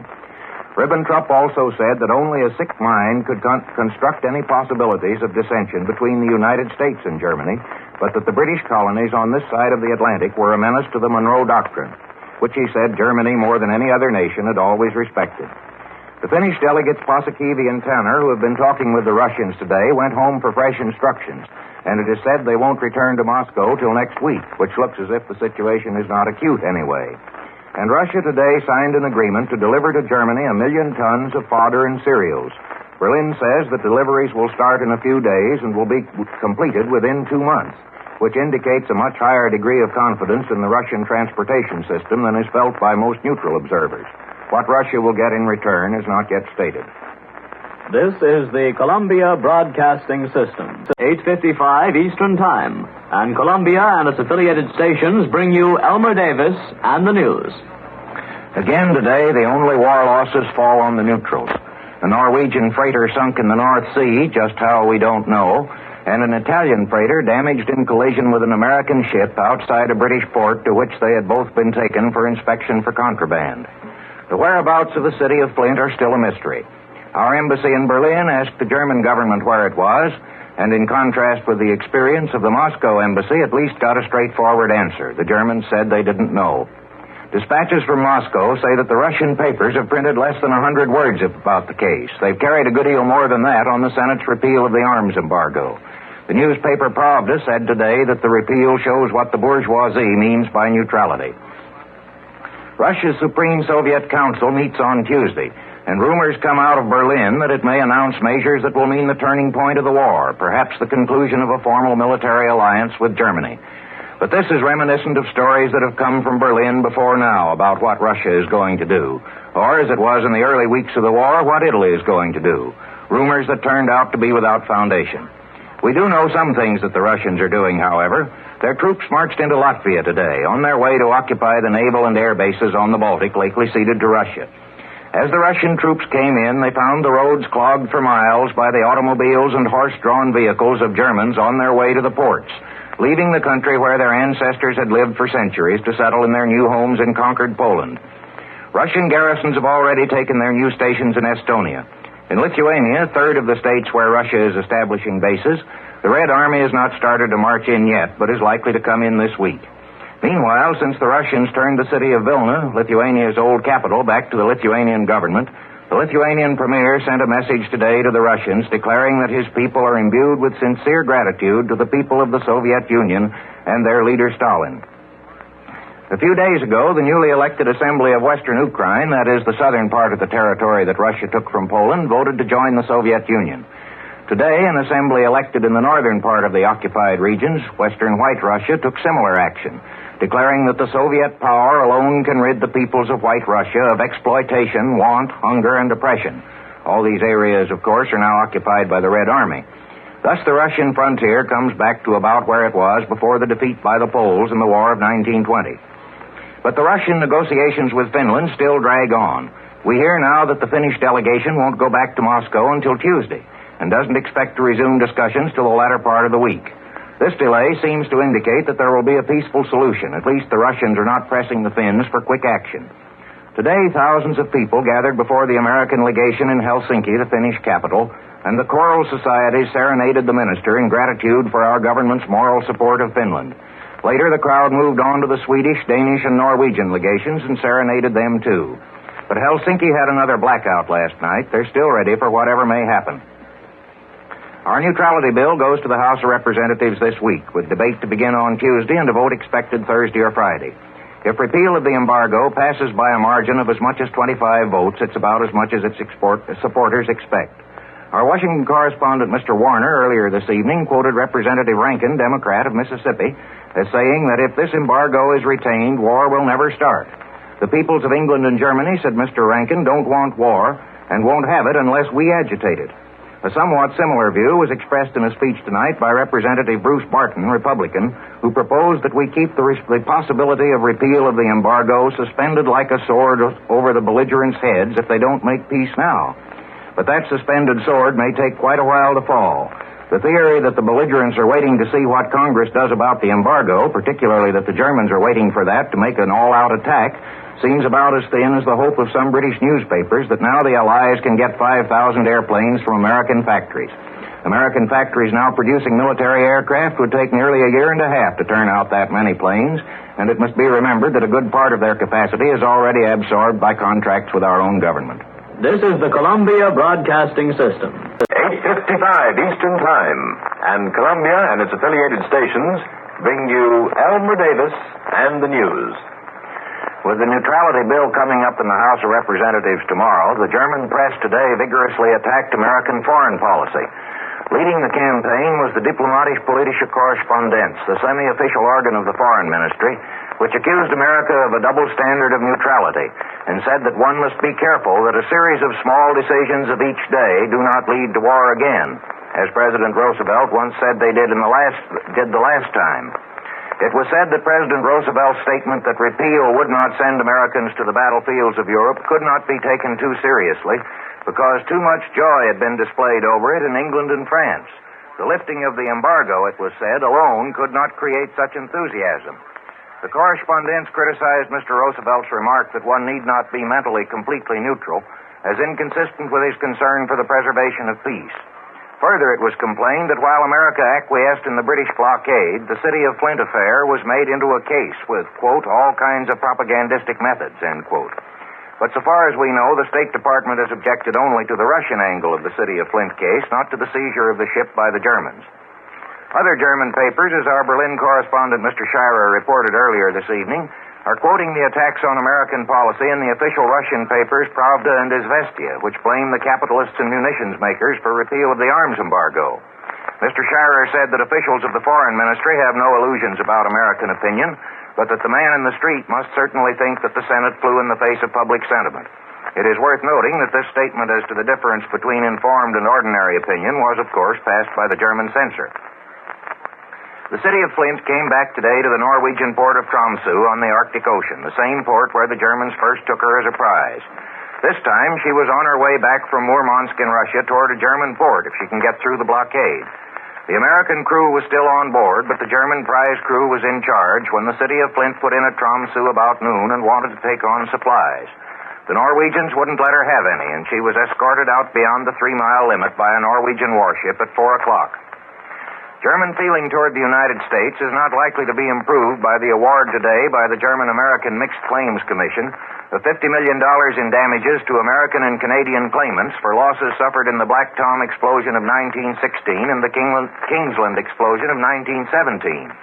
We were, of course, still neutral then, and in these explosions, large quantities of munitions destined for the Allies were destroyed, according to testimony by German agents. Unfortunately, the German member of the commission had withdrawn, and the decision was made by the two American members. and the case is certain to be cited in the House of Representatives debate as an instance of what is likely to happen again if we again make munitions for the Allies. Lord Lothian, the British ambassador in Washington, tonight told the State Department that the liner Athenia, sunk on September 3rd, did not carry any guns, munitions, or explosives. This contradicts the statement of Gustav Anderson, an American passenger, who said that the chief officer and members of the crew had told him that she carried guns for Canadian coast defense and was later to be outfitted as a sea raider. Anderson did not say he saw the guns himself. Chief Officer Copland has now made an affidavit that there were no guns and munitions aboard and that he never talked to Anderson about the matter at all. The British note says that the Athenia was not sunk by a mine, by British submarines, by destroyers, or by internal explosion, but according to the British information, by a German submarine. Apparently the note, of whose text we have very little as yet, even denies that the damaged hulk was sent to the bottom by British destroyers the next day, as was originally reported in London dispatches passed by the censor. What may be the most important news of the week is the meeting in Moscow tomorrow of the Soviet Supreme Council, at one of whose sessions Premier and Foreign Minister Molotov will talk about Russia's foreign relations. Every capital in Western Europe has a different story about what he's going to say, but a United Press dispatch from Moscow, admitting that there is no official advance information, says it is believed he will reiterate that the Russian government intends to maintain its neutrality. It is also said that he may redefine the relations of Russia and Germany, but there is no indication in Moscow that this means a closer alliance. And the Finnish Minister Paasikivi is taking his government's reply back to Moscow tonight. Apparently it won't be completely satisfactory to the Russians, but the Finns are prepared to ask that all differences be settled by arbitration as an existing treaty provides. This is the Columbia Broadcasting System. 8:55 Eastern Time, and Columbia and its affiliated stations bring you Elmer Davis and the news. Well, now we know where the Russians stand for the moment. Russia is the friend of peace-loving Germany and dislikes those imperialistic aggressors, England and France, and doesn't think much of the United States either. But Russia will give Germany only political support and will remain neutral. That is the substance of the speech made today in Moscow by Premier and Foreign Commissar Molotov. He said that Turkey would regret signing a treaty with England and France instead of Russia, which he said means discarding a policy of neutrality. He said, too, that if the Finns didn't come to an agreement with Russia, that would work out to the serious detriment of Finland. But he also outlined the terms Russia has proposed to Finland, which are not so extensive as has sometimes been reported, though from the reaction in Helsinki tonight, they may be more than the Finns will accept. And he says that Russia has made no demands on Norway and Sweden. Further points that he brought out, Russia wants the war to end, and Germany, too, is striving for peace. England and France are the aggressors because they want to continue the war, not for the sake of Poland or democracy, but for their colonial interests. It is not only senseless but criminal to wage a war for the destruction of Hitlerism, camouflaged as a fight for democracy. Ideologies cannot be destroyed by force, said Mr. Molotov, which is a curious comment on the Russian repression of opinion that disagrees with the government. He added that a strong Germany is an indispensable condition for the durable peace of Europe. Molotov made two references to American policy. He said that the proposal to repeal the arms embargo raised justified misgivings. It would only prolong and complicate the war for the benefit of American munitions makers. Nothing was said, of course, about Russia's supplies to Germany, except that Russia will do everything possible to hasten the end of the war. It looks as if Molotov is thinking of no possible end, but one favorable to Germany. And in discussing the Finnish question, he said that President Roosevelt found it proper to intervene. You remember the president wrote that he hoped the good relations between Russia and Finland would continue. And Mr. Molotov said that one finds this hard to reconcile with American neutrality. He went on to say that Russia had recognized Finland's independence years ago, but that the Philippines and Cuba have long been demanding their freedom and independence from the United States, but can't get it. This interpretation of history seems almost as curious as his definition of neutrality. As for Finland, Molotov said that Russia wants to move the Finnish frontier back out of gunshot of Leningrad, several dozen kilometers farther, but is willing to compensate Finland with territory farther north. The Finns are also asked to disarm their fortified frontier zones and to lease Russia some territory near the mouth of the Gulf of Finland for a naval base. And there is mention of additional mutual guarantees, whatever that means. On the other hand, Molotov declared that Russia does not object to Finland's fortifying the Åland Islands, and that while Russia had at first asked for such a mutual assistance treaty as was signed with Estonia, Latvia, and Lithuania, that demand has now been dropped because the Finns didn't want it. However, the Finns were furious tonight when they found out that the terms had been published, as they had apparently hoped to reduce them by further negotiation. Especially disturbing was the demand for the disarming of the fortified frontier. The Finnish mission, already on its way to Moscow, was ordered to stop at Viborg before reaching the border while the government considered the matter. Molotov's language sounds as if the Finns must sign on the dotted line or else. But what used to be fighting words in diplomacy are commonplaces now, so perhaps the dispute will still be settled without fighting. Mussolini's shake-up of his cabinet ministers this morning, his replacement of the heads of the Army and the Air Force, as well as the Secretary General of the Fascist Party, is generally taken to mean that he's getting rid of men who are too closely tied up with the pro-German policy of the Berlin-Rome axis. Not that the new men are pro-Ally. High Italian quarters describe them, according to an international news dispatch from Rome, as strictly middle-of-the-road neutrals. German newspapers, as Mr. Scheirer reported earlier this evening, say that Mussolini's policies are not affected, but those policies have lately aimed at strict neutrality. And in the House of Representatives, the administration won the first test on the neutrality bill by a surprisingly large margin when it was voted by a majority of 60 to send the bill to conference committee. The real test, of course, will come on the motion to instruct the House conferees to keep the embargo. But it looks as if that will pass, too, though by a much smaller majority. This is the Columbia Broadcasting System. There is warfare tonight between Russia and Finland. There is continued naval action in the West. And at this time, the Columbia Broadcasting System presents an analysis of these events by Elmer Davis and Major George Fielding Elliott. And now, here is Mr. Davis. The Russian attack on Finland seems to be regarded the world over as the most indefensible of all such actions that the totalitarian states have committed in recent years.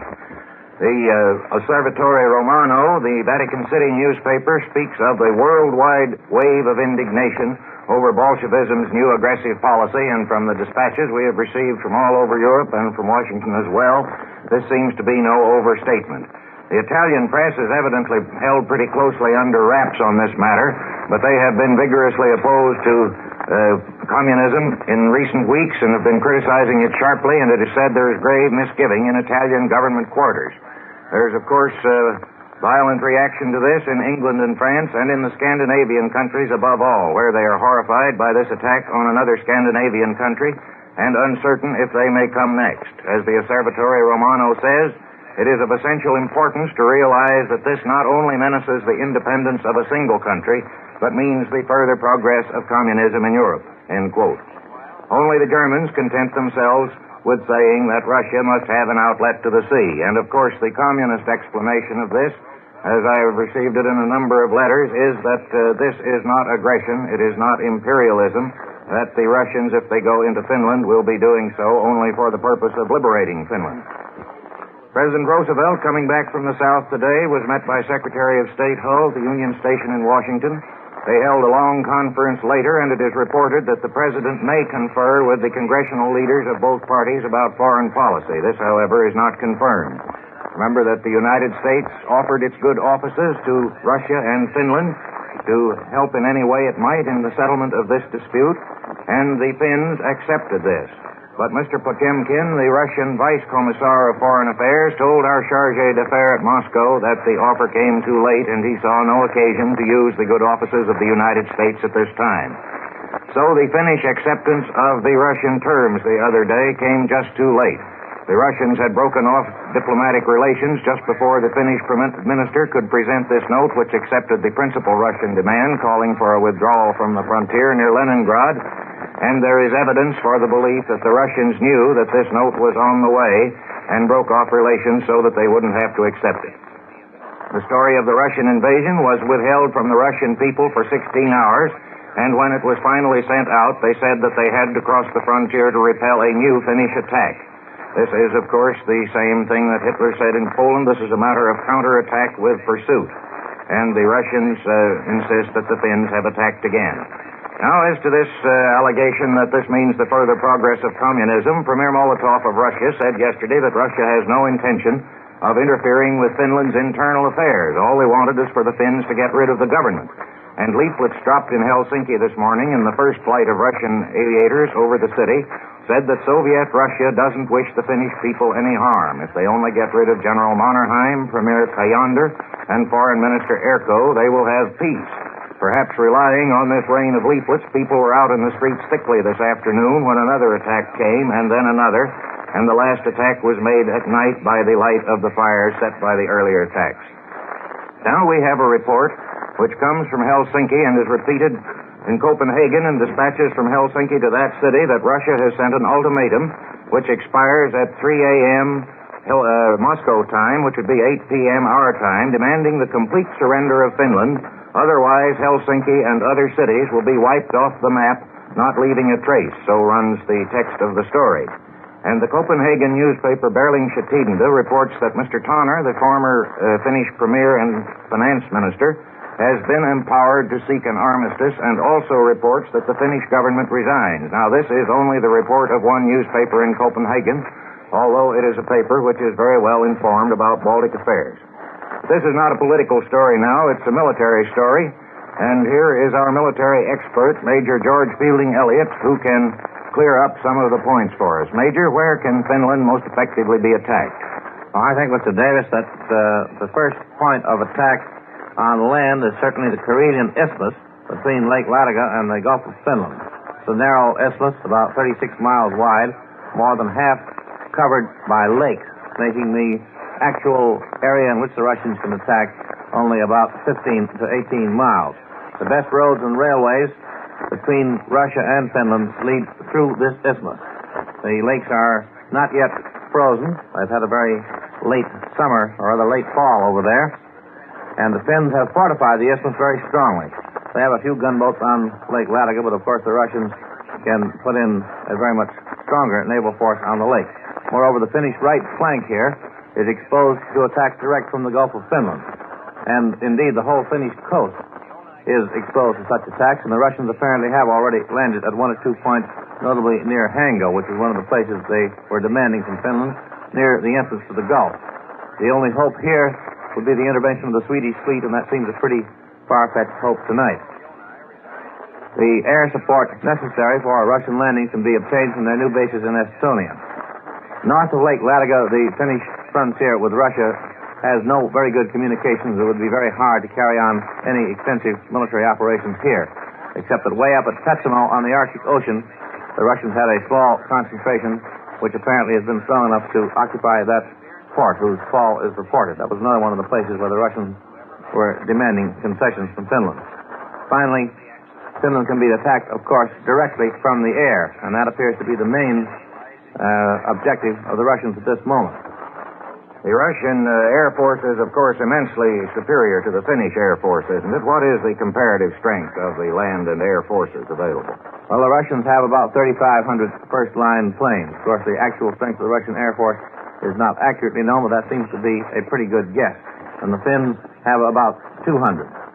The Soviet Navy has two old battleships, which are not in very good condition, and four quite new cruisers, 20 or 30 destroyers, and more than 100 submarines available in the Baltic. The Finnish Navy consists of two little coast defense ships armed with 10-inch guns, which are quite new and were built for the purpose of defending that exposed right flank that I spoke of, and a handful of gunboats and submarines. Nothing very strong there. On the other hand, if the Swedish Navy could come in to help the Finns, they might possibly be able to upset, on sheer efficiency, the naval balance in the Gulf of Finland. The Finnish Army consists, in its first line, of 3 divisions, the Cavalry Brigade, and a Chasseur Brigade, which includes the famous Finnish ski troops. Total at war strength of about 70,000, plus perhaps 140,000 trained reserves of all sorts. And the full military manpower of Finland approaches 500,000, including the Civic Guards, Landwehr, and so forth.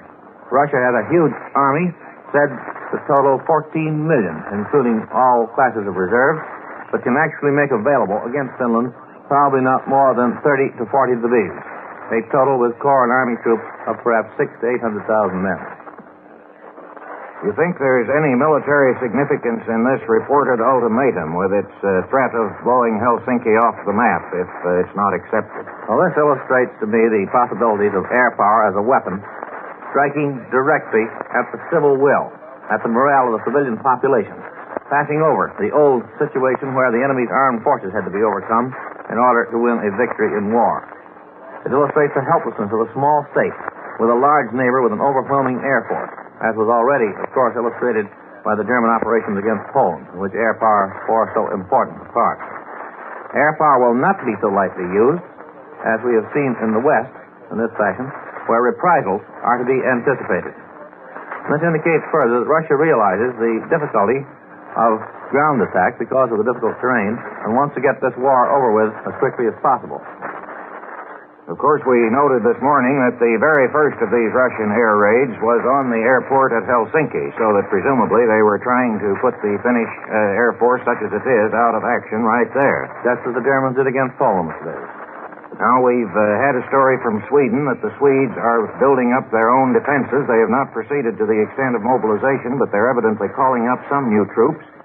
But it is pointed out that there is no obligation to lend any military aid to Finland. You thought that the Swedish Navy was so efficient that it might be able to make head against the Russians in the Baltic? I think it could if, of course, the Swedes are going to move at all.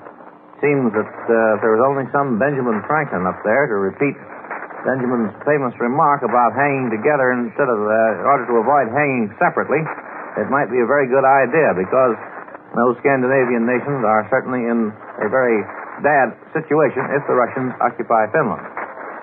I believe in your article in the Herald Tribune this morning, Major, you defined an aggressor under modern conditions as a small nation which has something that a great nation wants. And, of course, that would apply to the other Scandinavian states once Finland is gobbled up. What do you think are the Russian objectives in this attack, or possibly long-term objectives when they've once got past their initial objectives? Well, of course, the Russian account is that what they want is the security of Leningrad, which includes an important industrial district and is pretty close to the frontier. And they want to get positions covering the Gulf of Finland so that Leningrad will not be menaced by any attack coming from the sea or from the Finnish frontier. There used to be a story going around that Finland was going to be a bridgehead for a German attack on Russia. If this is true, if this is still in the Russian mind, it is certainly a curious commentary on the present state of Russo-German relations. But also, we have the report from Oslo to the effect that Russia is going to demand 3 Norwegian ports on the Atlantic. Russia has always wanted an ice-free port. This seems to me to mark the abandonment of the seeking of world revolution, the revolution of the proletariat by the old scheme of boring from within, because this most certainly will alienate foreign sympathy for the Communist Party and bring to an end any hope of the Communist Party getting anywhere in this country and in a lot of other countries, too. A return to the old methods of czarist imperialism and of the expansion of Russian territory and perhaps, of course, of communist influence by force of arms. It would be a slow and difficult matter for the Russians to get across the country in the northern part there of Finland, Norway, and Sweden, wouldn't it? The railroads all run north and south. There are no transverse railroad lines. And so do the rivers, and there are terrific mountains up there. The rivers are all against them, so to build a railroad across to those Norwegian ports would be a task of tremendous engineering difficulty. But, of course, if they succeeded in putting enough pressure on the Scandinavian governments, they might get possession of all that territory before they had to occupy it, I With suppose. Finland as a horrible example of what happens to people who resist them. Yes, exactly. Now, we had one other story from the war in the West, report of these British, the original story said British cruisers and later British destroyers, which were coming into Norwegian port near Stavanger, and they were said to have reported that they had been damaged in the storm. But there was some belief that they had been damaged in military action. What do you think the significance of that would be if they actually have been damaged in a naval action? There was a report yesterday about a battle between British ships and German aircraft off the Norwegian coast that might have some connection with this. Apparently, from German reports, Vice Admiral Marshall, who commands the battleship squadron, was out in the North Atlantic at the time of the sinking of the Raewolpindi. If that was the case, he probably went out to cover the Deutschland and escort her into port. And the sinking of the Raewolpindi revealed the presence of the Deutschland and other German ships in this area, so the British concentrated off the Norwegian coast to try to cut them off. And then the German Air Force went out to try to break up this concentration and assist in covering the retirement of the German ships safely into port.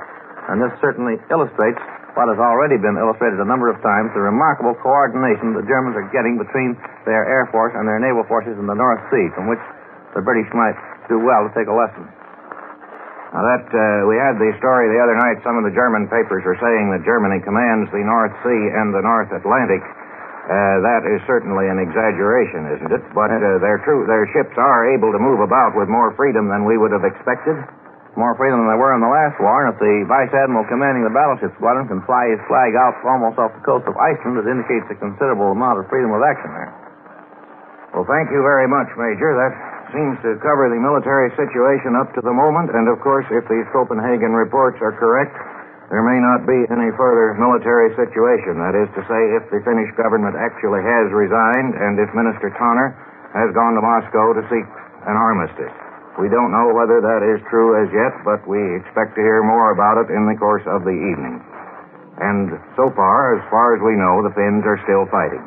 You have just heard Elmer Davis and Major George Fielding Elliott in an analysis of the latest developments in Europe. 8:55 Eastern Time, and Columbia and its affiliated stations bring you Elmer Davis and the news. The defense of Finland continues under a new ministry formed today, and the Finns have claimed successes in holding off the Russians. It is clear now that when the Russians, before the invasion began, demanded the resignation of the Kyander ministry, they meant that it would have to be replaced by a government which would take orders from Russia. For the Moscow radio announced tonight that Russia would not deal with the new government, which is headed by the banker Risto Ryti and includes the socialist Tonner as Minister of Foreign Affairs. But there is a group calling itself the Government of Finland, which suits the Russians exactly. It was formed today by Finnish communists on Finnish soil, but in a town 10 miles inside the frontier, which was captured yesterday by the Russians. As if Eastport, Maine had been captured by a foreign army, and a dozen American communists met there and proclaimed themselves the government of the United States. This so-called People's Government of Finland, headed by Otto Kuusinen, a former secretary of the Communist International, has not yet been recognized by the Russian government, but the Moscow radio, which is of course official, says that Russia will deal only with this group. As the Finnish communists immediately asked the Red Army to give them all necessary assistance, the Russians can now say that they have been invited in by the government of Finland. The Moscow radio adds that when this government comes to power in Helsinki, it will assure the independence and security of Finland by friendly relations with Russia. But of course it isn't in yet. A statement by Prime Minister Ryti, which was read over this and other networks earlier this evening, said that, I quote, "We are ready to negotiate all questions, but we will not barter away our independence," end quote. In the day's fighting, the Finns claim considerable advantages. They say that on the Karelian Isthmus, just northwest of Leningrad, which is the scene of the principal Russian attack, the Finnish counterattack took 1,200 prisoners. At Suojärvi, northeast of Lake Ladoga, they claim to have repulsed the Russians with heavy losses, thanks to a new type of automatic rifle which fires almost as fast as a machine gun. The Finns further say that they destroyed 36 Russian tanks in the 2 days' fighting and shot down 18 planes. Report that a Russian cruiser was sunk by the batteries defending the port of Hangö are unconfirmed. But in one sector, the Russians appear to have met with success. On the Arctic coast, they captured the town of Petsamo after heavy fighting. It was reported captured yesterday, but this time it appears to be true. And they're said to have occupied the 30-odd miles of Finnish coast between Russia and Norway. And Russian planes have raided Helsinki again and seem to have flown pretty well all over Finland. 3 of them appeared above the Swedish frontier town of Torneå at the head of the Gulf of Bothnia, where the air raid alarm was promptly sounded, although no bombs were dropped on Swedish territory. President Roosevelt this morning appealed to both governments to avoid what he called the inhuman barbarism of bombing undefended towns and civilian populations. As a matter of form, of course, such appeals as this have to be sent to both governments, even if you think that only one is likely to do it. Tonight, the Russian Premier Molotov told our Ambassador Steinhardt in Moscow that this appeal was groundless and based on a misunderstanding, as the Russians were bombing nothing but airports. If that is the case, their marksmanship is pretty bad, for they've done immense property damage and killed and wounded hundreds of people in downtown Helsinki. Bombs have destroyed a German-owned factory in Helsinki. The German radio, in its only mention of this war tonight, said that the Russians had bombed the military institute and, aside from that, had dropped leaflets. But some of the leaflets seemed to blow up when they hit. President Roosevelt said this afternoon that this war comes as a profound shock to the people and government of the United States, and that it was an instance of a trend which jeopardizes the independence of small nations on every continent. The Russian operations don't seem to be popular anywhere outside of Russia. In Germany, as Russell Hill reported earlier this evening, it was hoped that with the resignation of the Kyander government, the Russians would be ready to call off the war. Since they didn't, the Germans aren't saying much. Nothing much happened in the other war today except the sinking of 2 freighters, 1 British and 1 Finnish. But we have some real news from Japan. Tonight, the government radio says that Admiral Nomura, the Minister of Foreign Affairs, has notified the French ambassador that importation of arms into China from French Indochina must cease. When the Japanese say must, it is hard to see how the French in the present situation can give them much of an argument. And thus what has been one of the chief sources of supply for Chiang Kai-shek's army is likely to be cut off. This is the Columbia Broadcasting System. 8:55 Eastern Time, and Columbia and its affiliated stations bring you Elmer Davis and the news. While the Russians make slow progress on the 3rd day of their invasion of Finland, the German press has suddenly discovered that Sweden is to blame for the war, or at least the Swedish Foreign Minister, Rickard Sandler. The Völkischer Beobachter, the leading Nazi newspaper, says that if it had not been for Sandler's bad advice, Finland would have made a timely understanding with Russia and Germany. Dispatches from Berlin this morning indicated that there was a good deal of sympathy with Finland there.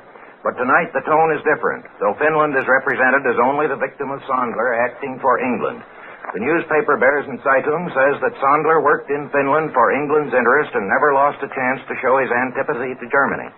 And the Essener National Zeitung, regarded as the organ of Field Marshal Goering, added that Sandler has long been the middleman of League of Nations ideologists such as Anthony Eden. The German radio tells the same story tonight. Sandler prevented Finland from reaching an understanding with Germany. Now, in a totalitarian country, this sort of thing does not happen by accident. When several German papers simultaneously discover that Sweden is the culprit, it's a sign that some sort of pressure is likely to be put on Sweden.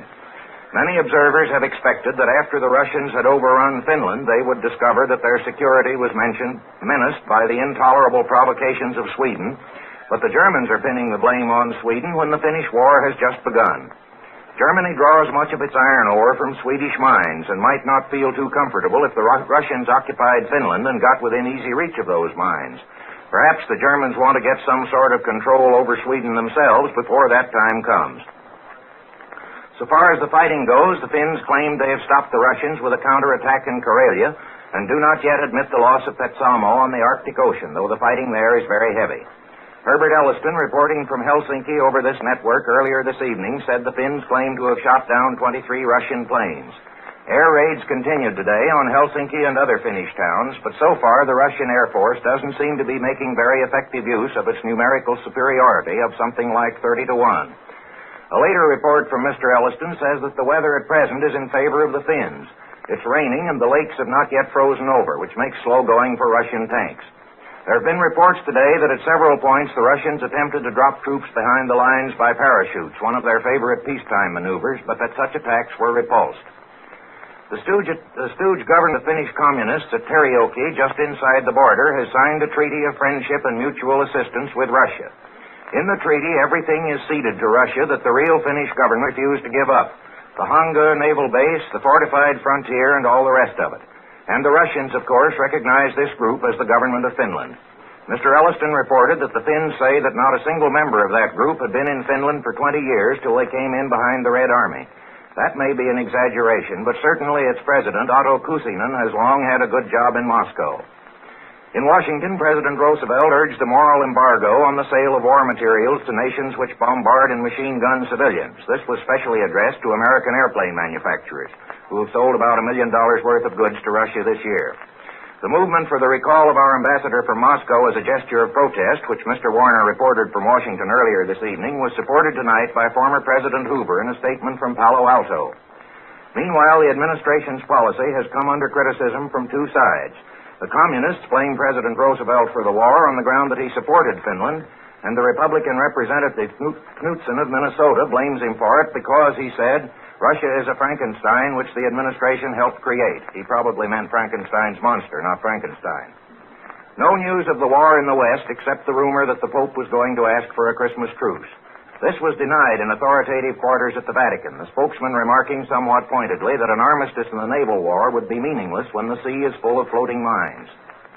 The best-known casualty of the Russo-Finnish War to date is George Bernard Shaw. Mr. Shaw was quoted in a London paper today, and has not denied it, as saying that Russia is only defending her own security and that Finland would not have resisted if she had not counted on American support. No man has written more eloquently than Shaw in the past in defense of truth and of the freedom of the human spirit. If what he says now about Russia and Finland is true, then all the best of what he's been telling us for the last 50 years is false, or vice versa. This is the Columbia Broadcasting System. 8:55 Eastern Time, and Columbia and its affiliated stations bring you Elmer Davis and the news. On three fronts, the Finns won important victories today. But in the far north, Russian tanks and mechanized columns, aided by bombing planes, drove them out of their positions at Pitkajärvi and in full retreat to the southward. For once, the Russian communique understated the Red Army's successes, claiming considerably smaller gains than are reported by neutral correspondents on the nearby Norwegian frontier.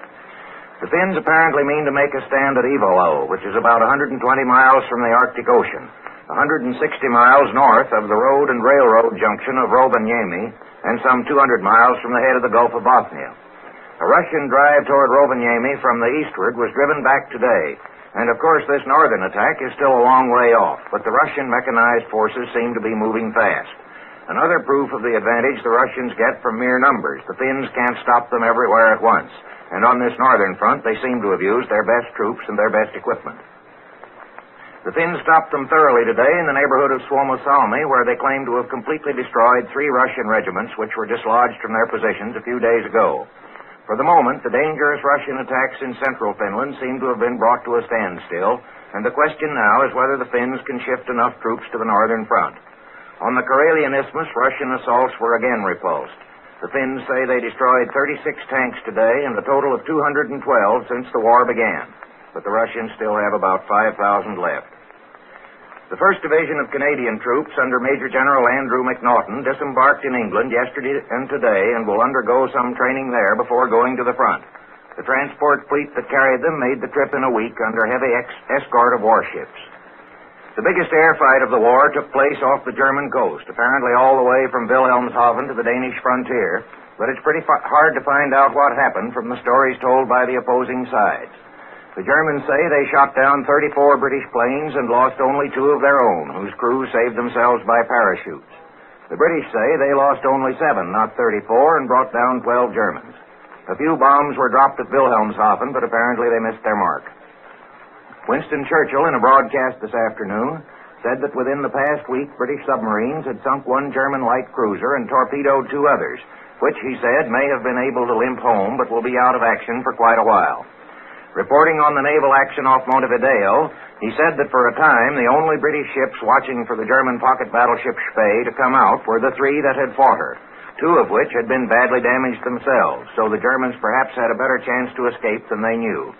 The German newspapers and radio still represent the operations which ended in the Spee being blown up by her own crew as a victory, and say that she demonstrated her superiority over enemy craft.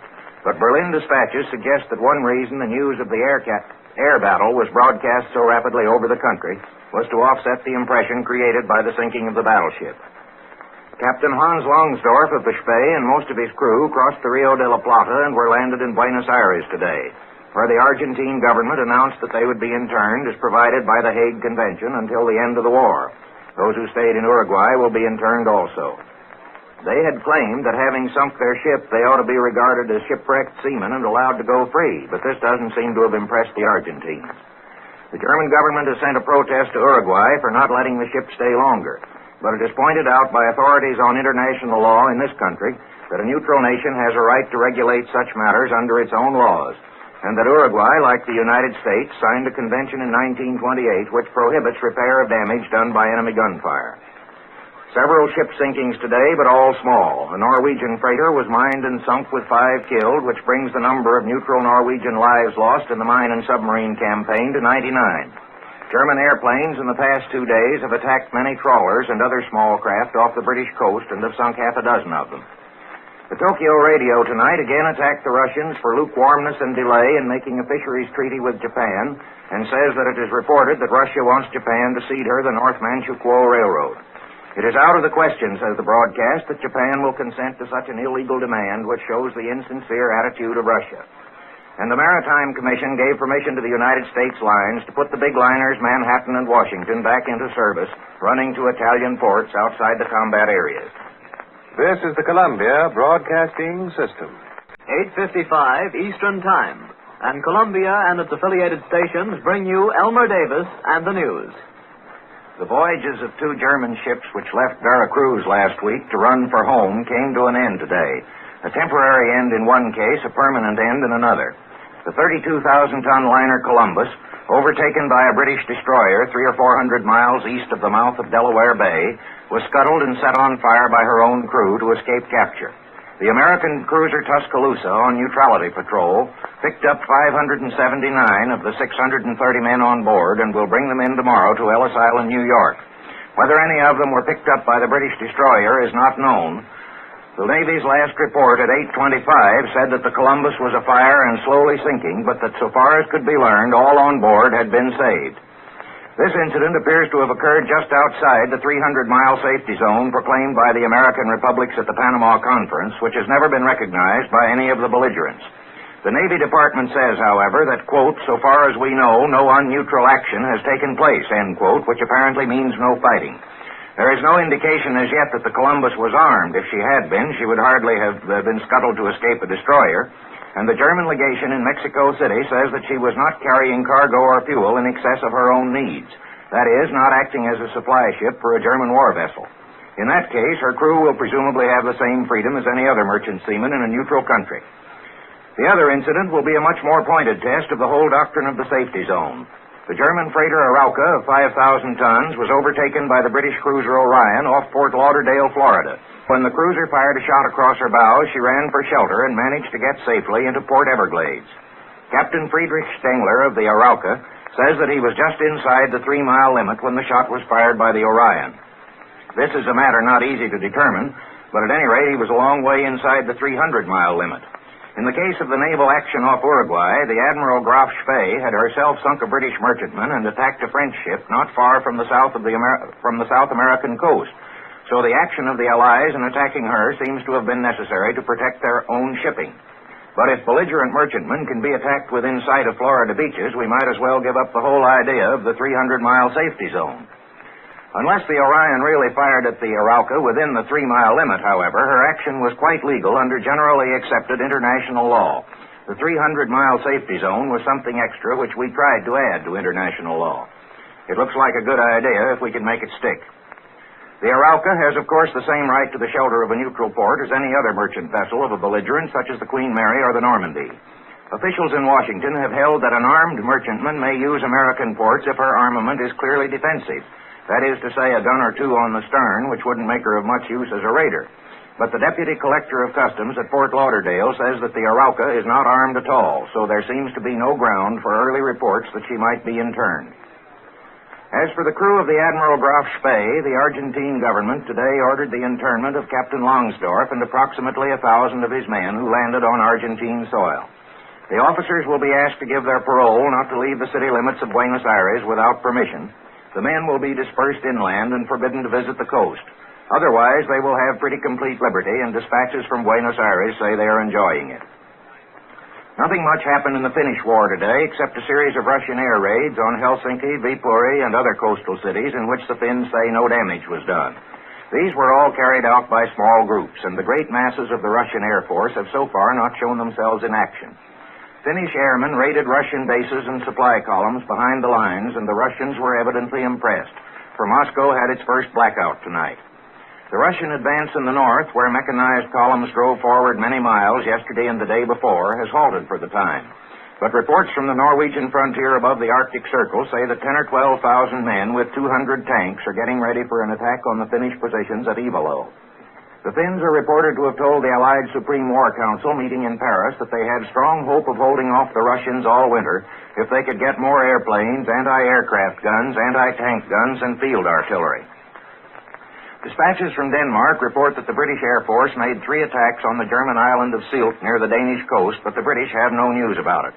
According to German stories, yesterday's air battle was the biggest air fight in history. This is the Columbia Broadcasting System. 8:55 Eastern Time, and Columbia and its affiliated stations bring you Elmer Davis and the news. France and England are about to start a diplomatic drive to try to line up the Scandinavian and the Balkan nations to resist further aggression by Germany and Russia, according to belief in Paris reported by our correspondent, Mr. Severide, earlier this evening. It is felt, he said, that the time is ripe because of recent German setbacks at sea and because the Finns' success in stopping so far the Russian army has been a serious blow to the prestige of the Stalin government. The Germans have apparently heard the same story, for their radio tonight denounces what it calls the English attempt to use the Russo-Finnish conflict to get all of Europe embroiled in the war. This is represented in Paris as a purely diplomatic offensive, but of course it wouldn't get far unless the small nations were prepared to fight if they had to. The success of such a move in the Balkan countries might depend on the attitude of Italy, for England and France couldn't give much help to any Balkan state unless Italy's neutrality were considerably more benevolent to the Allies than it shows any promise of becoming. As for Scandinavia, the critical point appears to be the attitude of Sweden. The Swedish Committee for Finnish Aid announced tonight that several corps of Swedish volunteers will be ready within a few days to join the Finnish forces under the command of General Linder, formerly of the Swedish Army. Their number is estimated at from 5,000 to 10,000. An Amsterdam dispatch, quoting diplomatic reports whose nationality is not mentioned, says that 5,000 Swedes are in Finland already, and that 10,000 more former Swedish regulars have been assigned to go to Finland as so-called volunteers, like the volunteers that Italy sent to fight in the Spanish Civil War. Till we know whose diplomatic reports these were and what is their possible motive, this story must be received with reserve. Yet the fact that volunteer units are allowed to be formed on Swedish soil certainly makes it difficult to regard Sweden as very neutral. Russia would find in this action sufficient excuse for moving against Sweden as soon as the Finnish war is over, and the Swedish government may presently decide that it might as well be in the war all the way now as to wait its turn, especially if, as is suggested by our report from Paris, it can count on really effective help from France and England. But the Finnish war is far from over. As it ends its third week tonight, the Russians are still vainly hammering at the lines on the Karelian Isthmus, where they are beaten back every day and still attack again with stolid courage the next day. Today, more than 200 bombing planes aided the attack, but still it got nowhere. There was fighting in north-central Finland, from which we have no news yet. On the Arctic front, the Russian mechanized column, which had driven down from Petsamo, was held up by a blinding blizzard, whose immense snowdrifts immobilized the Russian tanks. 577 survivors of the German liner Columbus, scuttled by its crew 400 miles off the coast yesterday to escape capture by a British destroyer, were landed in New York this evening by the American cruiser Tuscaloosa, which was at hand when the Columbus was abandoned. 2 men were missing. Though this was far inside the safety zone proclaimed by the Panama Conference, a zone which at this point runs more than 600 miles out to sea, the British warship apparently assumed that it had the right to act on the high seas even in the presence of an American cruiser, and the Columbus was accordingly scuttled and burned by its own crew. Several Latin American states, notably Argentina, are working on a plan to put teeth into the safety zone rule, perhaps by declaring that no belligerent warship injured in fighting inside the zone may make any repairs at all in an American port. Secretary of State Hull said this afternoon that he had no news of such a move, but predicted that the situation created by the disregard of the safety zone by both sides in the war would soon be brought to a head. The German freighter Arauca, which put into Port Everglades, Florida yesterday to escape capture by the British cruiser Orion, is still there and likely to stay there for quite a while. It was attached today in a suit brought by a Texas sugar company against its owners for failure to deliver goods ordered. The Orion is still there, too, 8 or 10 miles offshore, with American warships at hand to see that neutrality is preserved. And the Fort Lauderdale Rotary Club sent a Christmas present of magazines, cigars, and cigarettes to both the British and the German crews. In Japan today, an astonishing protest against recent tendencies of Japanese foreign policy was made by a meeting of nearly 600 prominent men, including former Foreign Minister Arita and General Masaki, once one of the most powerful men in the Japanese army. Their resolutions denounced any cooperation with Russia and urged the government, although in rather veiled language, to achieve an early ending of the Chinese war. This is the Columbia Broadcasting System. 8:55 Eastern Time, and Columbia and its affiliated stations bring you Elmer Davis and the news. The Allied governments are evidently taking seriously the talk of a new international order in Europe which is to follow the war, if the Allies win. Tonight, Premier Daladier, addressing the French Chamber of Deputies, said that France and Britain are inseparably united even beyond victory, and that other states would be invited to join them in a European Federation after Hitlerism had been crushed. So far, we have little of the text of his speech, and we do not know whether he went into any details of the plan. But all talk of such a future federation, mostly unofficial to be sure, has suggested that it would be a much closer union than the present League of Nations, and it will be limited to European states, indeed presumably to Western Europe. In Chamberlain's radio talk of November 26th, he said it was hoped that a Germany animated by a new spirit would be part of such an organization. It would have to be if any European federation were to be a success, but there are no signs of any present inclination in that direction in Berlin. It seems to be generally felt that there should be some degree of economic as well as political federation. Today, Count Carlo Sforza, Italian foreign minister in pre-fascist days, who is now in Paris, said that, I quote, "If the British and French leaders, after this war, are able permanently to maintain the economic entente which the Allies allowed to slip from their hands in 1919, and if they are wise enough to leave membership open to all free countries, they will render a most valuable service to all Europe," end quote. A full and free flow of international trade was one of the conditions of the future Europe set forth in the Chamberlain speech. But there are perhaps even greater difficulties in the way of economic than of political federation. Some of those difficulties, even to economic federation between France and England, were set forth by Mr. Morrow in a broadcast from London on Christmas night. Differences between British and French wage and price levels have caused complications, and there has been talk in London of trying to adjust British to French wages, that is, to adjust them downward. Such a step would certainly be a blow to British morale and may very probably be avoided.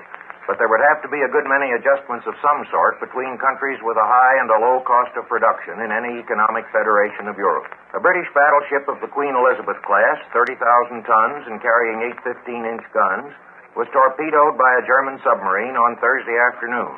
But according to the British Admiralty statement, she was able to come into port under her own steam, not seriously damaged. 4 men were killed by the explosion. The Germans on the street, according to Mr. Schirer's report from Berlin, are talking of the loss of the battleship. But this was not claimed in the German official statement, which merely said that it had been torpedoed. The only sinking reported so far today was a British trawler. The American freighter Excalibur of 9,400 tons was detained at Gibraltar by the British, and 90 cases of rubber in her cargo were seized and held for a prize court on suspicion that they were destined to Germany, though presumably the Excalibur was bound for Italy. This sort of thing would have been happening much more frequently if the President's proclamation under the Neutrality law had not barred American shipping from the war zone in northern Europe. In Finland, the Russians were once more repulsed in attacks on the Karelian Isthmus. Fighting is going on several of the eastern fronts, but apparently not very hard fighting. The mass flights of the Russian Air Force over Finland night before last seem to have led to nothing except the bombing of a couple of towns in the interior, not named in the official communique, which says there were no casualties. The Finns had expected that perhaps these flights were the beginning of the Russians' famous maneuver of dropping considerable numbers of machine gunners with parachutes, a device which the Germans tried occasionally in the Polish War, but there are no signs of them yet. Stories were current through Scandinavia today, apparently originating in Finland, of mutinies in the Russian army, and Russian planes bombing and machine gunning their own men. But our correspondent W.L. White reported from Helsinki tonight that while these stories filled the papers there, cooler Finnish opinion was inclined to think that Russian aviators had merely been confused as to just where the lines were in close fighting and had mistaken their own troops for the Finns. The earthquake in northeastern Turkey seems to have been the worst disaster of the sort since the one that destroyed Tokyo in 1923. The death list is reported as amounting to at least 30,000 and possibly much more. If there is any truth in the reports of Russian troop concentrations in the Caucasus and Central Asia, this earthquake might make Turkish defense extremely difficult, but so far these stories, which come only from German and Italian sources, are totally unconfirmed. This is the Columbia Broadcasting System. 8:55 Eastern Time, and Columbia and its affiliated stations bring you Elmer Davis and the news. The year-end talk in Europe today was far from optimistic. Hitler told his people that 1940 will be the most decisive year in German history, although he added that he expected Germany to win. The Vatican newspaper, the Osservatore Romano, says that no prospects of peace are on the horizon for 1940 and adds that even the task of those attempting to keep the war within its present limits will be difficult. Hitler told his people that, I quote, "the measures we have taken hitherto neither robbed nor harmed the rest of the world, They merely gave the German people things which other nations had long had, end quote. Since the full text of his speech is not yet available, it is not clear just how he means this. Most of us will think of certain things the Poles and Czechs had long had, their own land, their own wealth, which Hitler's measures gave to the German people. But Hitler speaks of Bohemia and Moravia as age-old German districts, which he included in the Reich. Apparently the Czechs don't live there at all. As for Poland, he said that after the destruction of the former Polish state, the old German frontiers were reconstructed.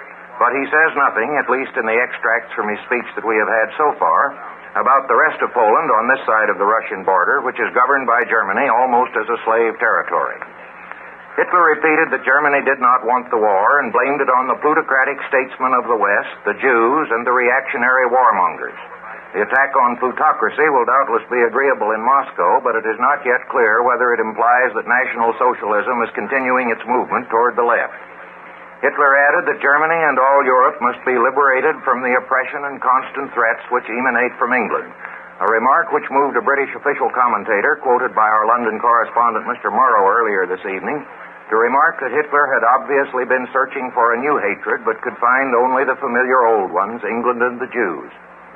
More important, however, is the implication that Hitler expects a decision in the war in 1940. Field Marshal Goering, writing in the leading Nazi newspaper, the Völkischer Beobachter, says that the German Air Force is prepared for such a counteroffensive against the Allied blockade as the world has never seen.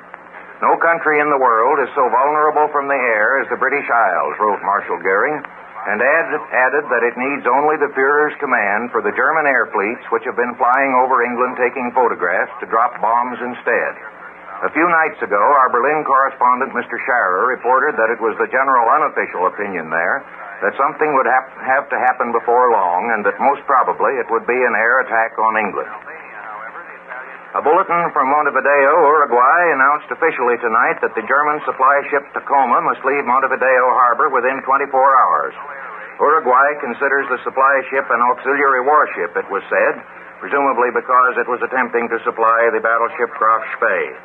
The question now, of course, is whether the Germans will go out within the 24 hours or accept internment, and it's conceivable that the Tacoma will be scuttled as the Spee was by her own crew.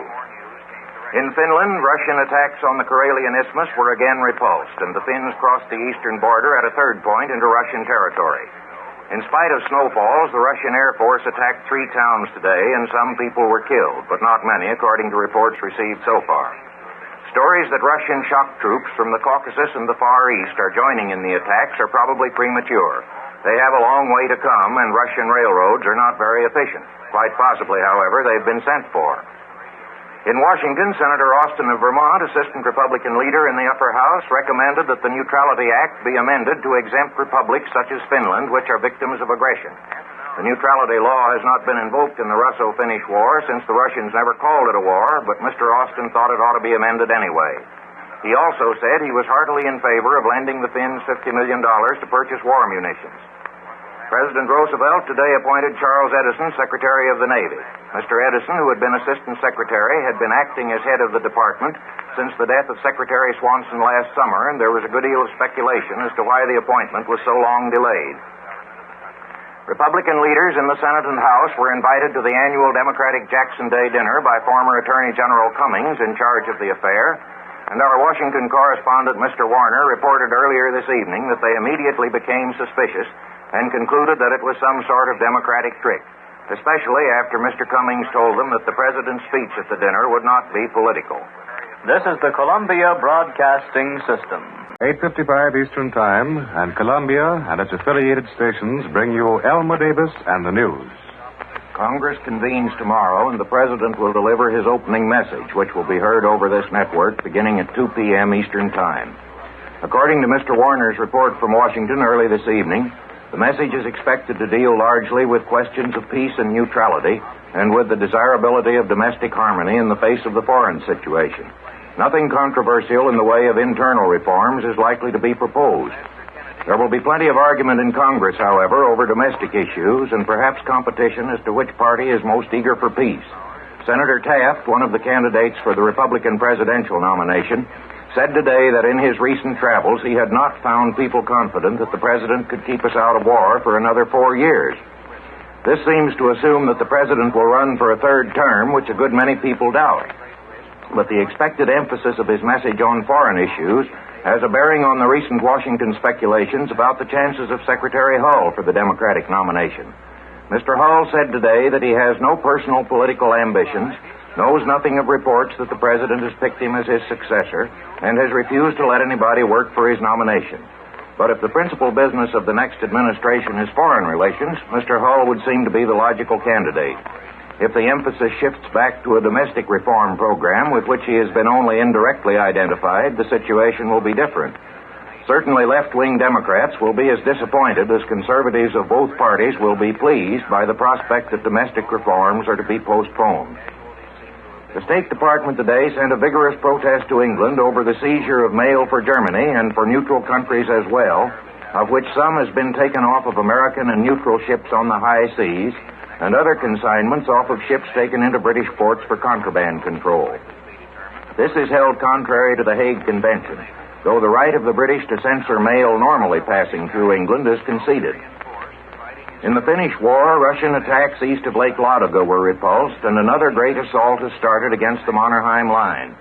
According to a report from Stockholm earlier this evening, which is as yet unconfirmed, the Russians advanced a few kilometers in the central and eastern parts of the line. A few is an indefinite phrase, and the Mannerheim line is a fortified zone from 30 to 40 kilometers deep. So even if this is correct, the Russians may only have dug a small salient into the line. But it's more of an advance than has been reported since they overran the outpost at the beginning of the war. However, we don't know yet whether the story is true. And equally unconfirmed are stories from Copenhagen to the effect that the Finns have surrounded large numbers of Russians on the Sala front and in the far north. The Finnish War, however, had two diplomatic echoes today. Before Sir William Seeds, the British ambassador to Russia, who has been called home for what is officially termed a holiday but may not return, left Moscow, the Russian Premier Molotov told him that British anti-Russian activities, such as help to Finland, must be abandoned if Russo-British relations are not to grow worse. That is the story in London, anyway, where it was reported a few days ago that the British are ready for a rupture of diplomatic relations with Russia, if it comes to that. More important, perhaps, was the statement of a German official spokesman that Germany saw no reason to intervene in the Northern War, even if the Allies should help Finland, unless England and France should establish bases on Finnish soil which might menace Germany. The German diplomat said that Germany was entirely disinterested in British aid to Finland so long as it was the same kind that Britain gave Poland. But after this sideswipe at British ineffectiveness last September, he added that even if Britain should give real military assistance, it was questionable if Germany would fight on that account. Unofficial German publications are still warning the Scandinavian countries against helping Finland if they have to do it in conjunction with England and France. There was another fight between British and German planes over the North Sea. The British say the score was 3-2 in their favor. The Germans say it was 3-0 in favor of Germany. New Year's greetings exchanged between Hitler and Mussolini have been published in Berlin. And according to this German version, the Italian leader said, quote, "May our two peoples, united, reach their goals and secure their futures," end quote. This, if Mussolini means it, takes most of the steam out of the peace talk that has lately come out of Rome. For the Allies, in their present mood, are certainly not ready for a peace which would allow Germany to reach what they believe to be the present goals of the Nazi government. This is the Columbia Broadcasting System. 8:55 Eastern Time, and Columbia brings you the nightly broadcast of Elmer Davis and the news. Europe is still speculating about the significance of the sending of Sumner Wells overseas and of Secretary Hull's conversations with various neutral countries. Nobody, apparently, is willing to accept the simple explanation that Mr. Roosevelt might have meant what he said and was merely sending an experienced diplomat to gather information from all the leading powers of Western Europe. Even in Washington, few people took this move at its face value, though this would perhaps be the most reasonable interpretation. The French, at least, differentiate, as does the administration, between the President's and the State Department's moves, saying that the President looks at a world at war and aims at peace, while Mr. Hull starts with peace and looks ahead to the reconstruction of world economy. But a French spokesman said the time to talk peace would only come when the Allies had won. And the British, though offering an astonishing diversity of interpretations of Mr. Wells's visit, insist that the war must be prosecuted to victory. Stories from London and Paris that the Germans are willing to postpone any serious fighting while they wait for Wells's visit, and that Hitler is drawing up a peace program to show him, find no backing in reports from Berlin or indeed in anything else. Another story that the visit of Mr. Steinhardt, American ambassador to Russia, to the states south of the Baltic was preliminary to a trip to Finland with peace terms was denied by Mr. Steinhardt, who said he wasn't going to Finland at all. But the rumor evoked from the Finnish Foreign Minister Tanner the statement that peace cannot be dictated to Finland. There's no evidence that the Russians are yet willing to talk to the Finnish government at all. They've recognized the Teriyaki group of communists in its place. The 12th day of the Russian offensive on the Karelian Isthmus still got nowhere, and the Finns report the repulse of attacks on the east shore of Lake Ladoga and at Aitojoki further to the northeast. Webb Miller, veteran war correspondent of the United Press, who went out to Stockholm to send an uncensored report of the fighting on the Isthmus, says that it was probably the greatest Russian attack of the war and that the situation was probably critical for a time, but that the offensive has failed for the time being and the Finns feel no immediate anxiety. Russian air raids on Viipuri and other points on the Isthmus were reported, but our correspondent, Mr. Hartrich, broadcasting from Finland earlier this evening, said that fewer bombers have been in the air recently and that the Finns believe the Russians are suffering from a temporary gasoline shortage.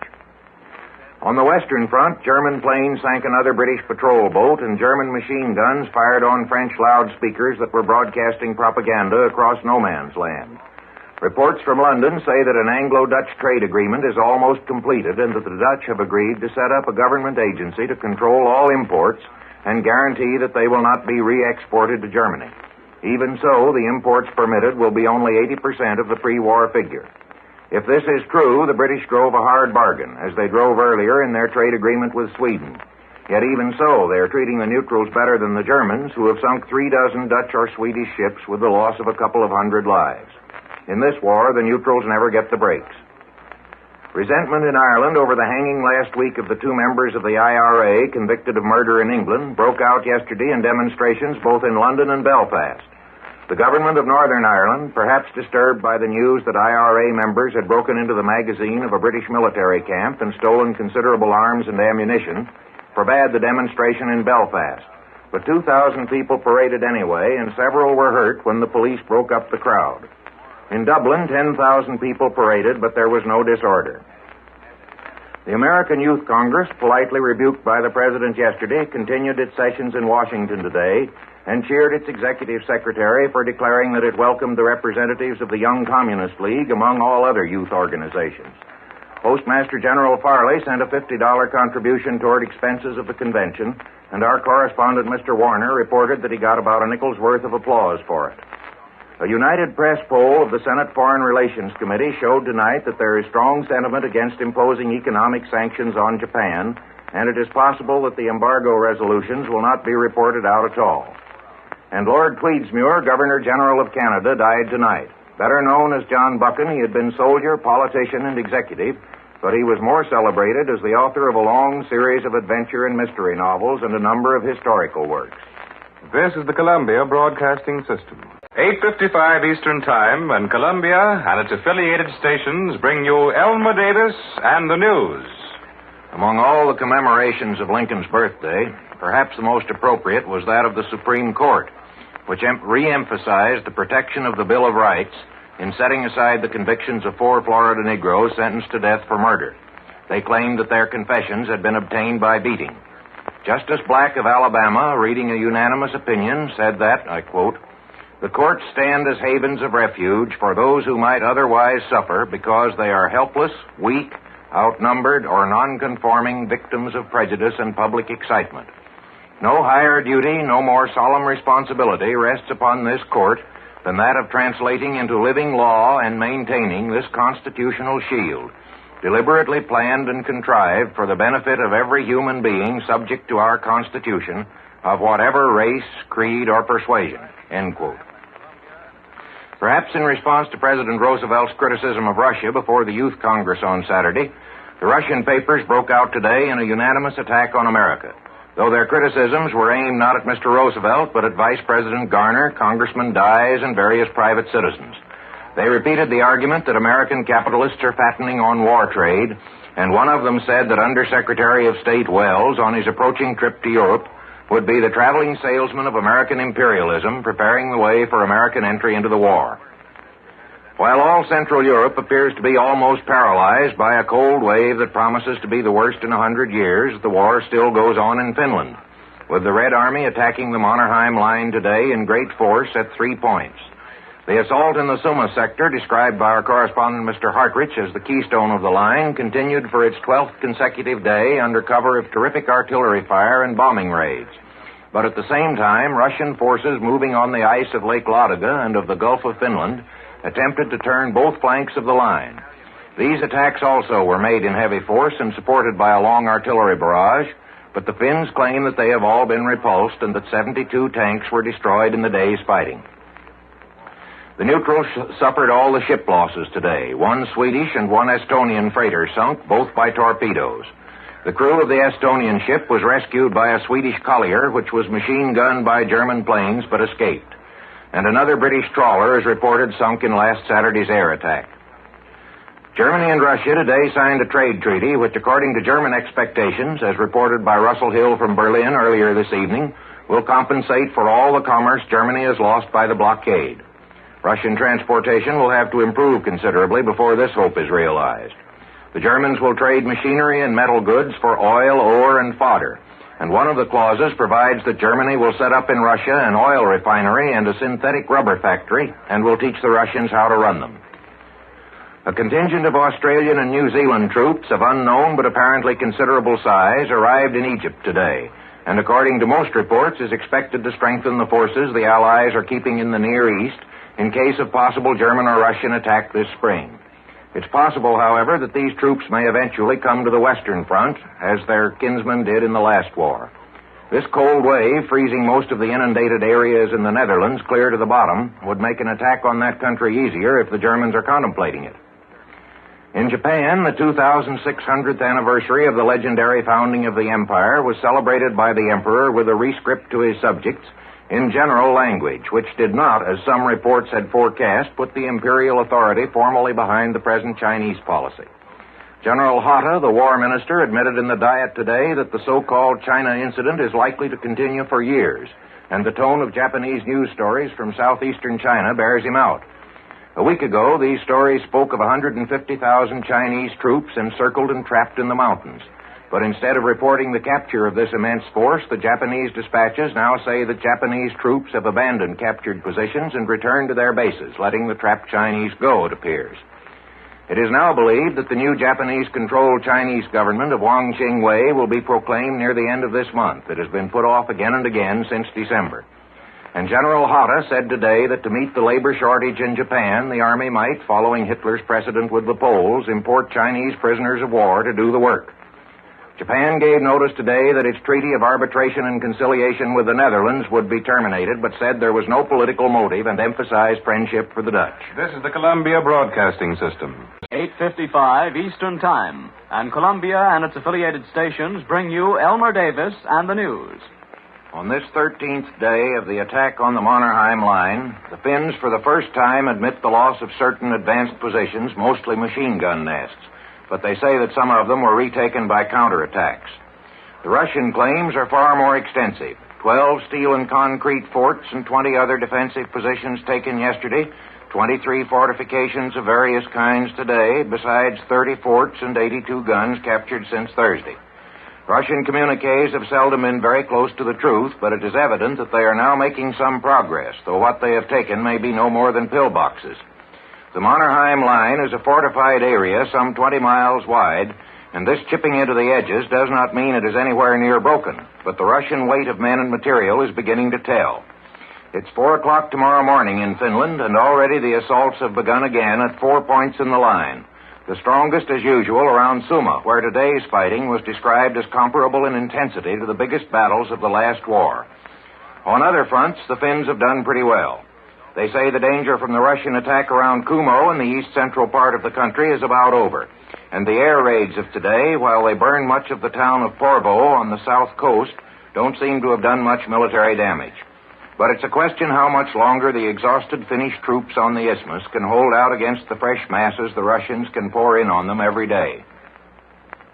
The Senate today passed the bill increasing the capitalization of the Export-Import Bank to $100 million and permitting loans of $20 million to any country, by which it was understood Finland and China were meant. The vote was 49 to 27, and opponents of the bill spoke of the danger of entanglement. Senator George of Georgia said we cannot go half in and half out of other people's quarrels. Whether we should do this or not, I'm not quoting Senator George anymore, it's hard to see why we couldn't if we wanted to. Other nations have done it. But from reports so far received, most of the arguments in favor of the bill were expressions of sympathy with Finland rather than attempts to meet the fears of involvement.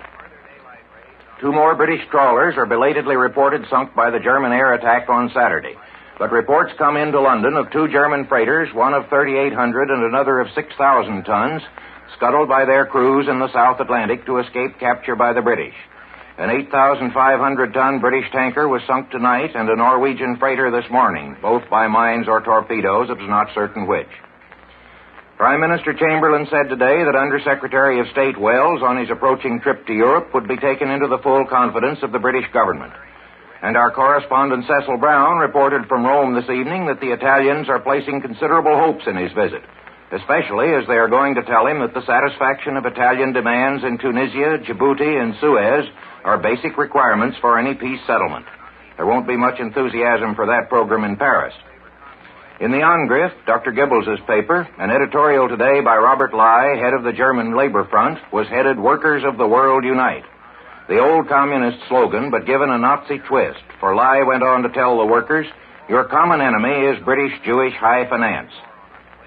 This is one of many symptoms indicating that the present trend of Nazi policies, which may be reversed at any moment, is strongly toward the left. Not so much perhaps to please the Russians as to appease the German laboring classes who are uncomfortable in their living conditions. Neutral economists in Berlin are analyzing the lately concluded German-Russian trade treaty and conclude that while Germany may get more grain, oil, and lumber from Russia, the first 2 depending on improvement in Russian railroads, the Russian shipments will by no means compensate for what is shut off by the blockade. The Paris radio, as heard by our shortwave listening station tonight, says that the importance of this agreement should not be minimized. It is not an ordinary commercial treaty, but a plan for the reorganization of Russia into a sphere of German economic influence. This is an enemy's view, but the treaty does seem to provide for the doing of a good deal of work in Russia by German engineers. The Japanese government is still defending itself against vigorous criticism in the Diet on many different points. A member of the House of Representatives today suggested that the labor shortage in Japan, caused by the mobilization of 1 million men, which the Army proposes to meet by bringing over Chinese prisoners of war, might better be handled by bringing home 300,000 Japanese from Hawaii and California. Foreign Minister Raeder said that the government is not considering that at present, but might have to do it if the worst came to the worst. This is the Columbia Broadcasting System. Elmer Davis and the news. The recent report from Paris that the Allies are contemplating an attempt at the encirclement of Russia by attacks from the north and south found support in various pieces of evidence today. Reports from the Arctic Ocean seem to make it fairly clear that a British squadron is watching the Russians and the German ships who have taken refuge with them at Petsamo and Murmansk. Leslie Hoare-Belisha, the lately displaced British War Minister, told his constituents at Devonport that the Allies could shorten the war by well-planned, adequate, and decisive action to help Finland, but that any half-hearted intervention would be abortive from the start. The risk of helping Finland might be great, he said, but the risk in not helping might be greater. As once Finland fell, he argued, Germany and Russia together would be able to dominate Scandinavia.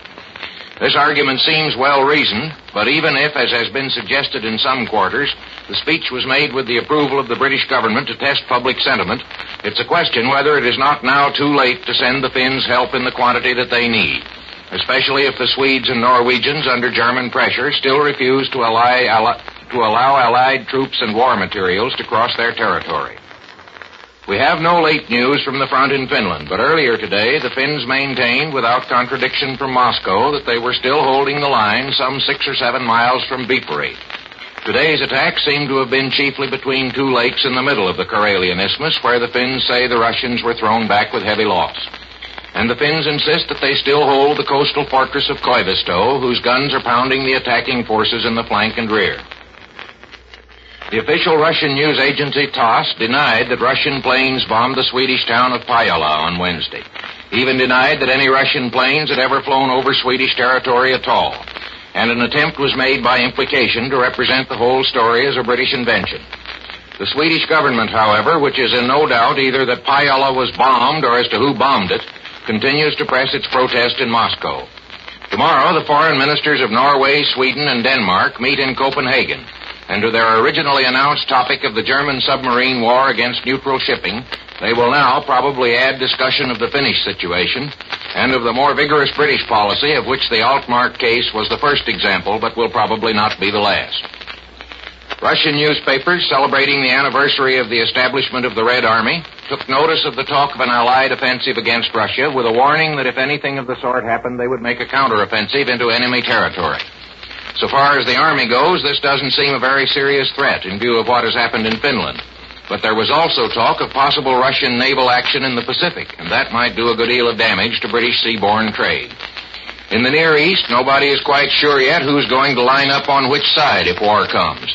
The Romanians are mobilizing, and they were sending forces to their Hungarian border.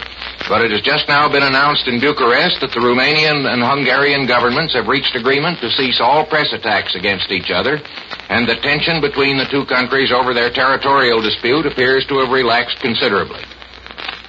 All telephone communication between Turkey and Europe was cut off tonight. While this may conceivably mean another earthquake, it might also suggest that a censorship is being clamped on while the government takes some sort of action. A broadcast from our correspondent Cecil Brown in Rome tonight called attention to the decisive factor in all these moves in the Near East. Mr. Brown quoted the Italian newspaper Corriere della Sera as saying that all these British and French plans would collapse if the Mediterranean were blocked in the vicinity of Sicily, or if hostile warships were operating from the Dodecanesus, the group of islands off the Turkish coast which has been held by the Italians since the War of 1911. It must be quite as clear to the British and French as to the Italians that this would be very dangerous to attempt operations in the Near East without at least the benevolent neutrality of Italy. But we've had no news yet about whatever diplomatic moves may be going on in Rome, except that the Italian liner Rex, which carries Under-Secretary of State Sumner Welles and Ambassador Myron Taylor, was passed through Gibraltar in what seems to be the record time of 3 hours and 40 minutes. The House of Representatives tonight passed the bill extending for 3 years the Reciprocal Trade Agreements Act, which now goes up to the Senate. The vote on final passage was 216 to 168, with 5 Republicans and 1 Laborite joining the Democrats in voting for it, and 19 Democrats, 1 Progressive, and 1 Farmer Laborite joining the Republicans against it. This is the Columbia Broadcasting System. Columbia and its affiliated stations bring you Elmer Davis and the news.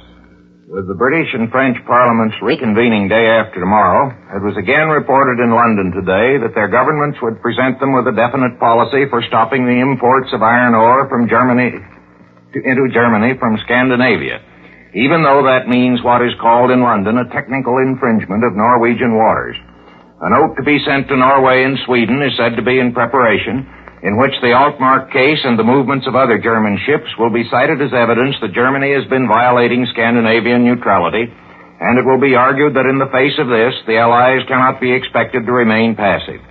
This as yet is not official, but there's been such persistent talk about it, including the remarks addressed to the neutrals generally by Winston Churchill yesterday, that it looks as if something may really be done. Today's Berlin papers say the neutrals must now expect England and France to attack them with force. It seems very doubtful if any such thing is contemplated. But if the Norwegians should resist by force what the British call a technical infringement of neutrality, the Allies would have either to take action which would disastrously damage their moral standing in the eyes of the world, or else back down and look ridiculous. The British argument, of course, is that an intrusion into Norwegian waters to seize German ships is a much less serious violation of neutrality than the German attacks which have sunk almost 100 Norwegian ships and killed about 400 seamen, and that if one is not resisted, the other should not be either. A good many Norwegians see the point in that, but they've been warned by the German press that if they fail to resist attacks on German ships in their waters, the Germans may have to take action. So apparently, if this policy is once started, Norway is in danger of becoming a battleground, if not being drawn into the war itself. The territory Finland ceded to Russia in the peace treaty was today formally incorporated in the Soviet Karelian Republic, one of the subdivisions of the Soviet Union, which will hereafter be known as the Karelo-Finnish Republic. It was admitted at the meeting of the Soviet Supreme Council that some of the districts annexed were purely Finnish.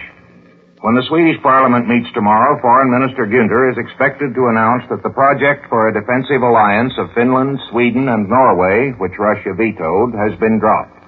Meanwhile, the Swedes are rushing defensive preparations and rejuvenating their high command.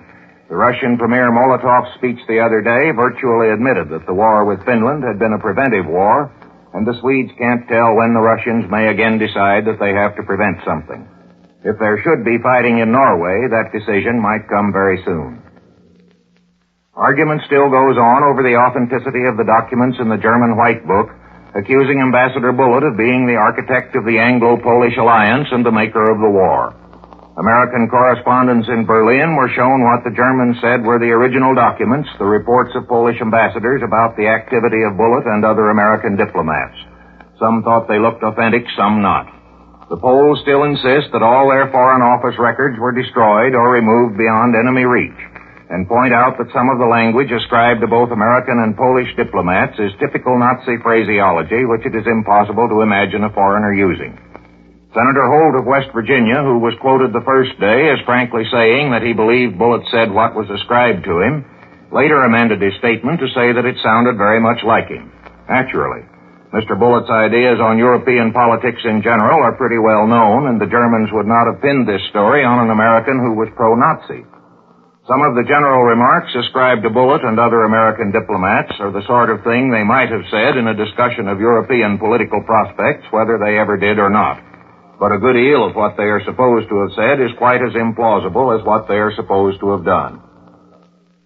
The Chinese government in Chongqing, the real one, is naturally delighted with the refusal of the United States to recognize the government set up yesterday by the Japanese in Nanking under Wang Qingwei, and they hope that our attitude will make the Japanese army realize the futility of trying to carry out its plans. But Japanese officials said they were not surprised at the refusal of recognition and that they would go right on carrying out their plans. And a notice comes from Mexico City that hereafter no European capitalists will be permitted to enter Mexico. Since the outbreak of the war, European tourists and students have been barred, but capitalists were let in if they were willing to invest $15,000 apiece in Mexican industry. Unfortunately, once they got in, they all treated Mexico as a way station and tried to cross the border into the United States.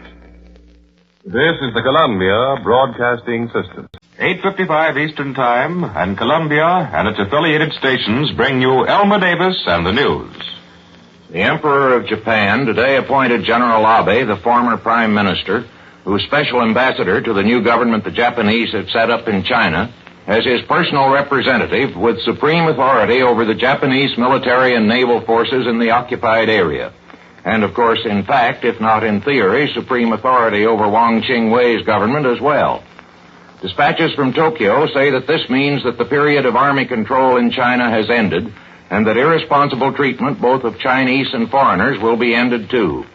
But it also means that the prestige of the imperial throne has been put behind the policy of establishing the new order in East Asia, including the dummy government in China. And thus, according to Japanese constitutional and religious theory, that policy is irreversible and cannot be allowed to fail. Forecasts of the Japanese program say that northern China and Inner Mongolia, nominally under control of Wang Qingwei, will actually be governed by Japanese or their Chinese agents, and that in central China, Wang will have, as the dispatches put it, virtually complete independence so long as he cooperates with Japan. Military operations against the real Chinese government are to be continued, and it's admitted in Tokyo that it may be many years before Chinese resistance is broken. But in the meantime, a vigorous effort is to be made to conciliate foreign powers in the hope that they will lend Dr. Wang's government some money. Especially an attempt will be made to treat Americans well, in pursuance of the Japanese theory that this government and people merely misunderstand Japan's ideals. Whatever may be the success of this policy, the Japanese seem to have a good chance of making friends with the British, at least until this war is over. The recent remark of the British ambassador that Japan and Britain were ultimately striving for the same objective was underlined today by the London Times, which often served as a mouthpiece for the British government in the old appeasement days. Now it describes the Japanese invasion of China and the attempt to set up a phony government in the occupied areas as Japan's great experiment. However, there must be men in Japan who suspect that this form of appeasement may not last long if England wins the war. Meanwhile, a British spokesman said that the Allies had no intention of attempting to land troops in Scandinavia or to police Scandinavian waters. So apparently the London and Paris governments have realized the unwisdom of aggression against neutral Norway to cut off the shipments of iron ore, which within a few weeks Germany will be able to get direct from Sweden through the safe waters of the Baltic. The Germans threaten countermeasures if the British interfere with their trade through Norwegian waters, but it would probably be found in practice that it would be easier for either country to put pressure on Norway than on the enemy. British broadcasts today had a good deal to say about the possibility of hampering Germany's overland imports from the Balkans and the Danube Valley. Offhand, it is hard to see how they could do it, but a German comment possibly gives the answer that, I quote, "The British cannot hope to empty the Balkans like a bucket with panicky purchases, often of useless things," end quote. In this competition for Balkan exports, it's a safe bet that neither side is loading itself up with useless things. Our London correspondent, Mr. Murrow, spoke tonight of the combination of optimism and impatience prevalent in England, but so far it does not seem strong enough to push the government into reckless measures. Representative Hamilton Fish today introduced a resolution calling for an investigation of the German White Book charges and said that if upon investigation the facts warrant impeachment of any ambassador or even of the president, the House should act. Mr. Fish said he could not conceive that the German Foreign Ministry would forge or fabricate documents. His remarks were, of course, extensively quoted in Berlin. Senator Reynolds of North Carolina is worried about the movements of Mr. Sumner Welles. He said he wants to know where Mr. Welles went, with whom he talked, and what was done. The newspaper files could answer his first two questions for him, and we have no evidence so far that anything was done. Senator Wheeler of Montana, speaking today to the Commonwealth Club of San Francisco, where Mr. Roosevelt made about the only speech of his 1932 campaign that foreshadowed the New Deal, Senator Wheeler said he did not believe the president wanted or would take another nomination. Speaking for himself, Mr. Wheeler said that if the party felt he could come near winning, he would take a nomination, but that he wasn't campaigning for it and would rather be a senator than vice president. And John L. Lewis said that unless the Democrats nominated a candidate and adopted a platform satisfactory to labor, there'd be another convention. This is the Columbia Broadcasting System. 8:55 Eastern Time, and Columbia and its affiliated stations bring you Elmer Davis and the news. German planes again raided the British naval base at Scapa Flow this evening. The Germans say several ships were hit, one set afire, and another left listing badly. The British say no warship was hit or damaged. No use trying to guess which of these stories is nearer the truth, but the purpose of the attack is evident. Speeches in the British Parliament today forecast that Allied warships would be likely to enter Norwegian territorial waters in the future, as they have already done in the Altmark case, to try to cut off German ships bringing iron ore home from Narvik. And if the Germans could seriously weaken the fleet at Scapa Flow, their own naval forces might hope to try to defend this route. Prime Minister Chamberlain said in the House of Commons that Britain would do everything possible to try to stop this traffic. And Lord Crewe in the House of Lords indicated that the 3-mile limit was not likely to be respected if inconvenient. Mr. Chamberlain further said that the Allies would take suitable measures to keep supplies from reaching Germany by land. These suitable measures meaning the purchase of the export surpluses of neutral countries. For instance, the Allies have already bought the whole Norwegian export supply of whale oil.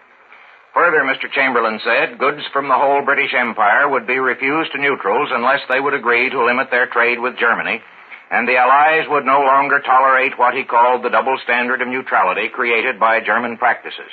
This seems likely to go the way of other double standards. All of which is taken as meaning that the war will continue for some time to be chiefly a matter of economic attrition. Once more today, there was heavy artillery fire on the Western Front and a series of air actions about the results of which the stories of the two sides are as usual contradictory. But it doesn't seem to be expected that anybody is preparing for a serious attack. But the intensification of the blockade, whatever it may do to Germany, again puts the small neutrals on the spot, especially the Norwegians, whose parliament met in secret session today to see what could be done about it. Norwegian papers protest against the tightening of the blockade, but it seems unlikely that this will have much effect. An official protest has gone from the Danish government to the British over the recent torpedoing of the German ship Edmund Hugo Stennis, which the Danes say occurred within the 3-mile limit. And at the same time, the Dutch government protested to the Germans against air attacks on Dutch fishing boats and asked for punishment of the aviators. But in the present mood of both belligerents, it looks as if the neutrals will be increasingly squeezed between the two. A Nazi spokesman said tonight that Germany would retaliate with countermeasures for any intensification of blockade practices. German shipping companies announced today that they would start service from Danzig to ice-free ports in southeastern Sweden, from which they can get shipments of ore from the southern Swedish mines. These mines are less important than those in the north, but in a few weeks more, ore from the north can be shipped too, through the safe waters of the Gulf of Bothnia and the Baltic. There was no indication of reconstruction of the British cabinet at today's meeting of Parliament, but French politics suddenly flared up when the Radical Socialist Party held a caucus and decided to send a deputation to the former Premier Daladier, now Minister of War in the Reynaud cabinet, to ask him if he would like to head the government again. This is said to be largely the work of Mr. Georges Bonnet, once a well-known appeaser, who was dropped from his post as Minister of Justice in the Daladier cabinet when Reynaud came in. Former Premier Laval is also said to be working to upset Reynaud, hoping to be able to put over the conciliatory policy toward Italy with which he has long been identified. Though Reynaud has lately been reported as trying to conciliate Italy, too. The Reynaud cabinet is believed to be safe till the debate on foreign affairs begins next week, and of course a no from Daladier would squelch the whole movement. Secretary Hull today refused the request of Representative Hamilton Fish that Ambassador Bullitt, who is to fly back to Paris tomorrow, stay here 2 weeks more to testify before a committee which Mr. Fish wants Congress to appoint to investigate the allegations of the German White Book. Mr. Hull said the executive department has accepted Mr. Bullitt's denials of the German story and that he is needed at his post. Neither the Fish resolution nor a somewhat similar one introduced in the Senate by Mr. Reynolds of North Carolina is expected to get very far with the committees to which it's been referred. Admiral Yonai, the Prime Minister of Japan, told reporters that he still hopes Chiang Kai-shek and his colleagues in the Chinese government will abandon their anti-Japanese program and cooperate with the new government set up by the Japanese under Wang Ching-wei. The Wang government, said Admiral Yonai, needs the cooperation of all groups to build a greater Chinese state, but he admitted that he didn't really expect Chiang Kai-shek to come over. This is the Columbia Broadcasting System. 8:55 Eastern Daylight Time, and Columbia and its affiliated stations bring you Elmer Davis and the news. At the end of the most successful day in the German invasion of Norway, it seems probable that the Germans hold the railroad junction at Dombas, strategic center of the campaign south of Trondheim. A British War Office communique issued at midnight London time says the British resisted any further enemy advances in the Dombas area. It seems likely that they would have denied German claims of the capture of the town if they had been able. It was added, however, that new landings of Allied troops had been made, and this was taken in London as a denial of reports current there during the day that evacuation of all southern Norway was contemplated. The German victory was accomplished when the more northerly of the two flanking columns, striking over from the Öster Valley, made contact this morning with a force that had pushed southward from Trondheim. They met at Ulsberg on the railroad between Sturren and Dombas, and then pushed southward, while at the same time the German force operating in the Gudbrands Valley broke through the Allies at Quam and pushed on for nearly 30 miles. This very rapid advance was obviously made by a motorized column, and it is just possible that Allied reinforcements may come up in time to throw back weak German advanced forces. But the Germans seem to have been strong enough to push through today against what they admit was tough British opposition. It is not certain whether Sturren has yet been taken or not, but the British and Norwegian forces there are certainly surrounded. Until this town falls, the Germans, while they have established contact between southern and central Norway, can't use the easiest route. But Chancellor Hitler's order of the day to the German army said they had conclusively nullified the Allied attempts to beat Germany to her knees. Elsewhere in Norway, there wasn't much fighting. Some action at Narvik with indeterminate results, and outpost actions north of Steinkjer in which the German advanced forces were thrown back. The British admitted the probable loss of 2 submarines. The Germans claim they sank more than that, and also refer to 6 other ships, perhaps transports, sunk by their bombing planes. But this report, made this morning, may be a duplication of yesterday's story. How much truth there is in these figures from the 2 sides will probably not be known till the war is over, if then. The British again raided the Oslo airport and obviously have a constantly increasing air force in Norway, but the Germans still have a bigger one. Today they made 6 raids on the British landing base at Namsos despite anti-aircraft fire, wrecking a destroyer and inflicting heavy loss of life. This according to dispatches from Namsos itself. Today's reverses stirred an angry popular reaction in Britain, especially after Prime Minister Chamberlain and War Minister Stanley, questioned in Parliament, said that it was not in the public interest to make a statement about the military situation. Sir Archibald Sinclair, leader of the Liberal Party, speaking at Edinburgh, criticized what he called the false prophets who tell us that Hitler missed the bus. He also referred to suspicions that the expeditionary force concentrated to go to the help of Finland had been dispersed before the Germans invaded Norway and had to be reassembled.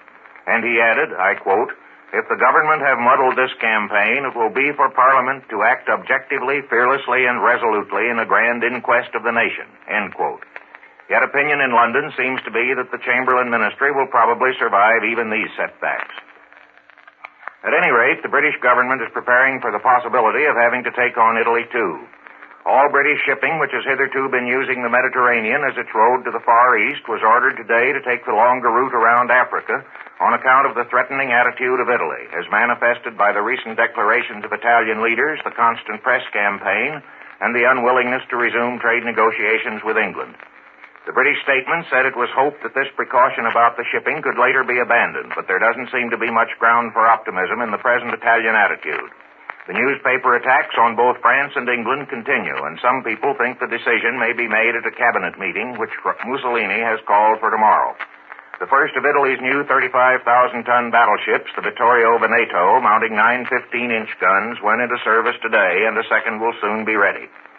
Russia is getting ready to celebrate May Day, and in anticipation, the Communist International has issued a manifesto which criticizes every great power in the world except Germany.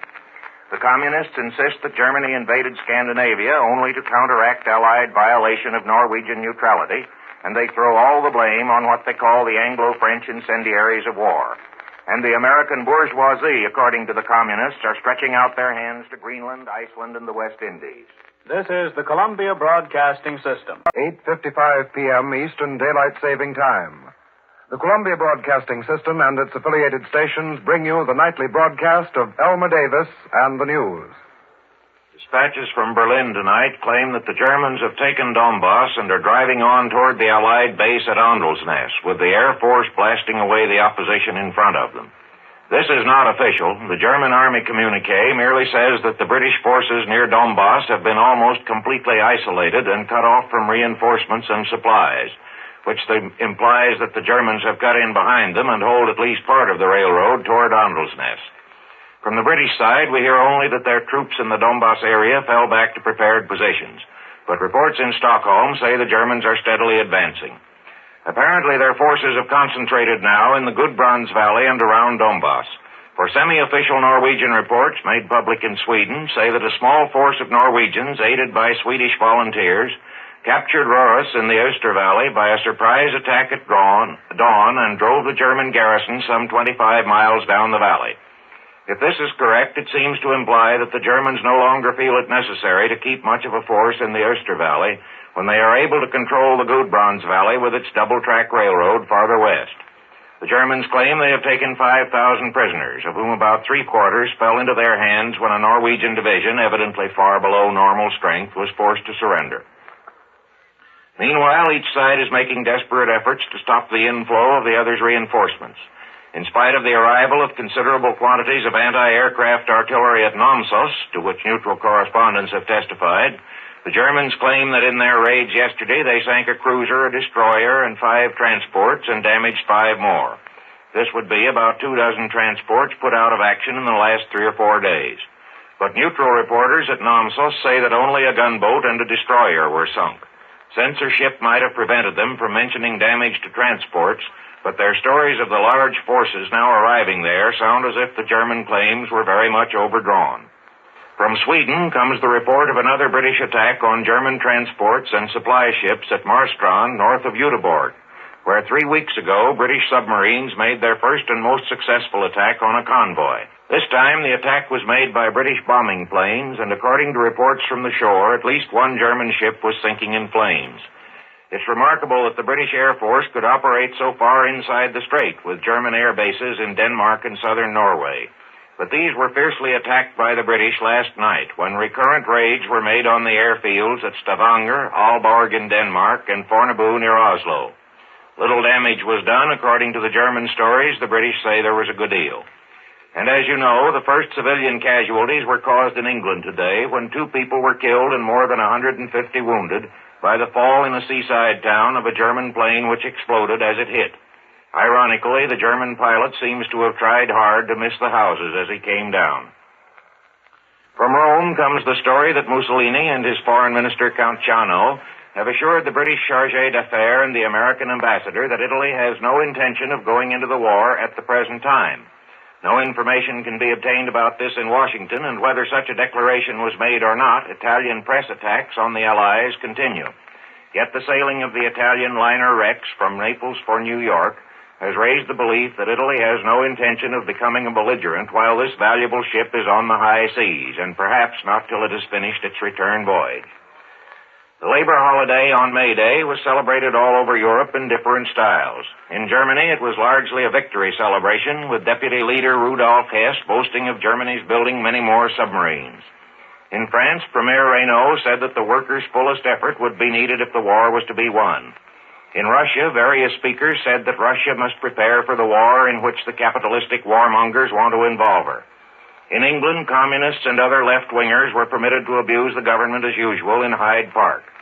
But in Sweden, communists had to stay at home, while conservative and agrarian leaders marched with the socialists in the May Day parade, and the socialist Premier Hansson declared that Sweden would defend its neutrality and independence by every means.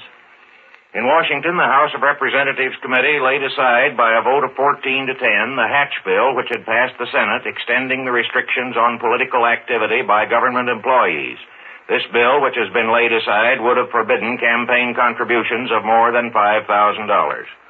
This is the Columbia Broadcasting System. 8:55 p.m. Eastern Daylight Saving Time. The Columbia Broadcasting System and its affiliated stations present the nightly broadcast of Elmer Davis and the news.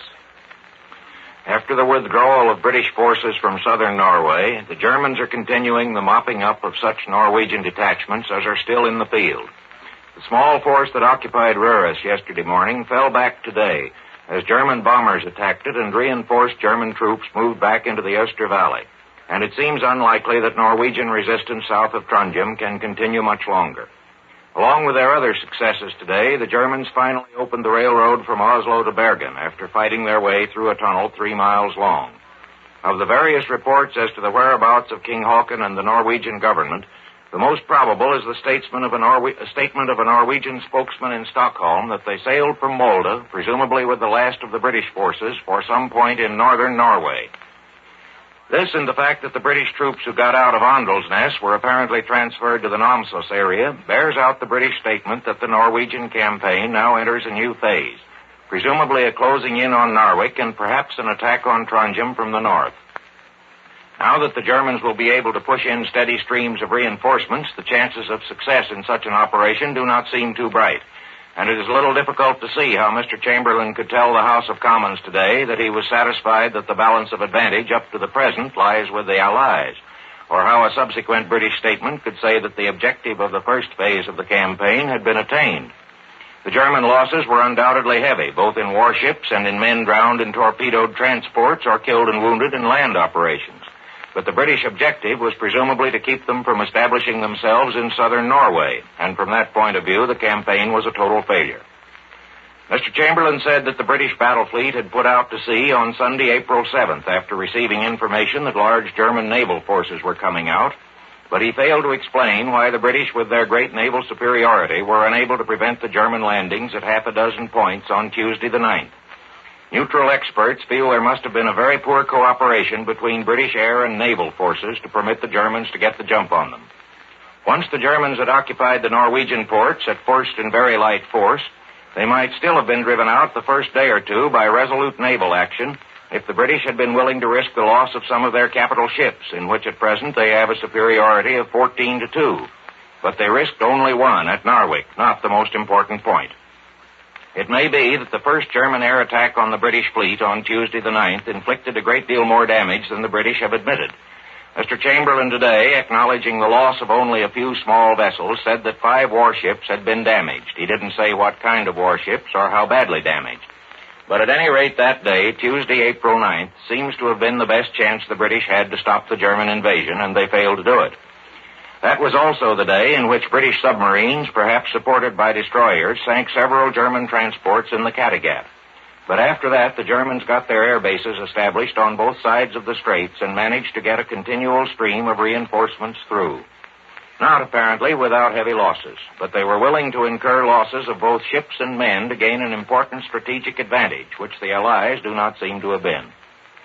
One reason why the Allies were so cautious about risking their capital ships is suggested by the passage in Mr. Chamberlain's statement in the House of Commons that the German naval losses had now made it possible to transfer some Allied naval forces to the Mediterranean and that an Anglo-French battle fleet is on its way to Alexandria. This is evidence of the apprehension stirred up by the recent Italian press attacks on the Allies and of the many signs indicating that Italy was about to go into the war. Mussolini hasn't gone in yet, but if his activity made the Allies unwilling to take the chances they would have had to take to stop Hitler in Norway while there was still time, Italy has rendered a very valuable service to her Axis ally. Reports from Belgrade tonight said that Italy had expressed disapproval of recent Yugoslav defense measures, and while this is unconfirmed, it may hint at a possible Axis offensive in the Balkans and may explain the peculiar broadcast of the British radio to Romania, declaring that the Allies had great armies in the Near East and would be able to smash any Balkan adventure that Hitler might undertake. Mr. Chamberlain referred to the suspicion of the Allied general staffs that the Norwegian campaign was only a diversion to distract Allied forces while the Germans struck elsewhere, but the Nazis have been able to capitalize on their successes. This is the Columbia Broadcasting System. 8:55 Eastern Daylight Time. And Columbia and its affiliated stations bring you Elmer Davis and the news. Unusual precautions are being taken in the Netherlands tonight. All canal locks in the vicinity of Amsterdam have been closed. The Dutch radio has been shut down by government order. Outgoing telephone and teletype communications have been shut off. And any large gatherings of civilians have been prohibited in the frontier districts by the military authorities. A day or two ago, it was rumored that this would be the critical day in this latest invasion crisis, and apparently the Dutch government is taking no chances. But there is as yet no confirmation of the reports of German troop movements that have been current for the last 2 days, and stories that the German army has taken over the railroads for the weekend have been denied in Berlin, though it's admitted that there has been some limitation on ticket sales. In England, Parliament has gone off for a 12-day recess, leaving Mr. Chamberlain to see if he can reconstruct his cabinet more satisfactorily. Endeavors seem to have been made to bring the Laborites and Liberals into a coalition government, but they are said to have refused to share the responsibility, at least under Mr. Chamberlain. A meeting of the Labour Party Executive Committee tomorrow may decide whether the party would join a coalition under some other leader, most probably Lord Halifax. The French Chamber of Deputies is also in recess till a week from today, and Paris reports say that the Reynaud ministry has been much less seriously shaken by the Norwegian failure than has the British cabinet, and will probably carry on without much difficulty. A good deal may depend, however, on whether the Allies are able to take Narvik and hold enough of the northern part of the country for the Norwegian king and government to retain a foothold.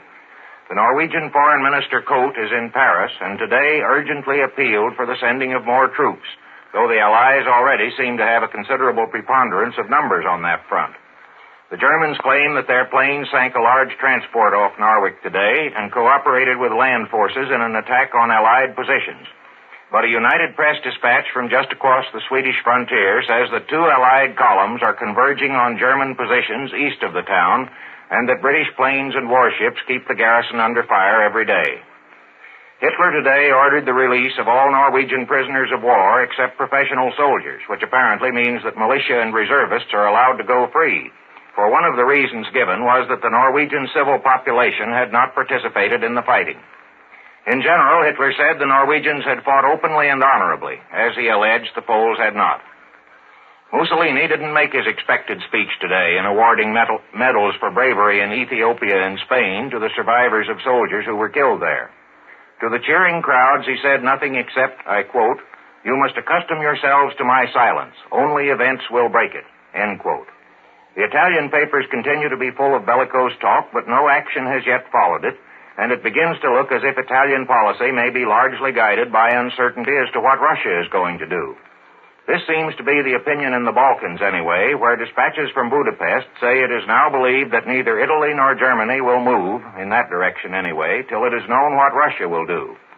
This is a singular reversal of the situation a few weeks ago, when there was fear of Russian aggression in the Balkans, and what kept the region quiet and peaceful then was largely the influence of Italy. Now Italian policy seems to have created such uneasiness that the Balkans are actually feeling more cheerful because it is reported that Russian troops are massed on the frontier of Bessarabia.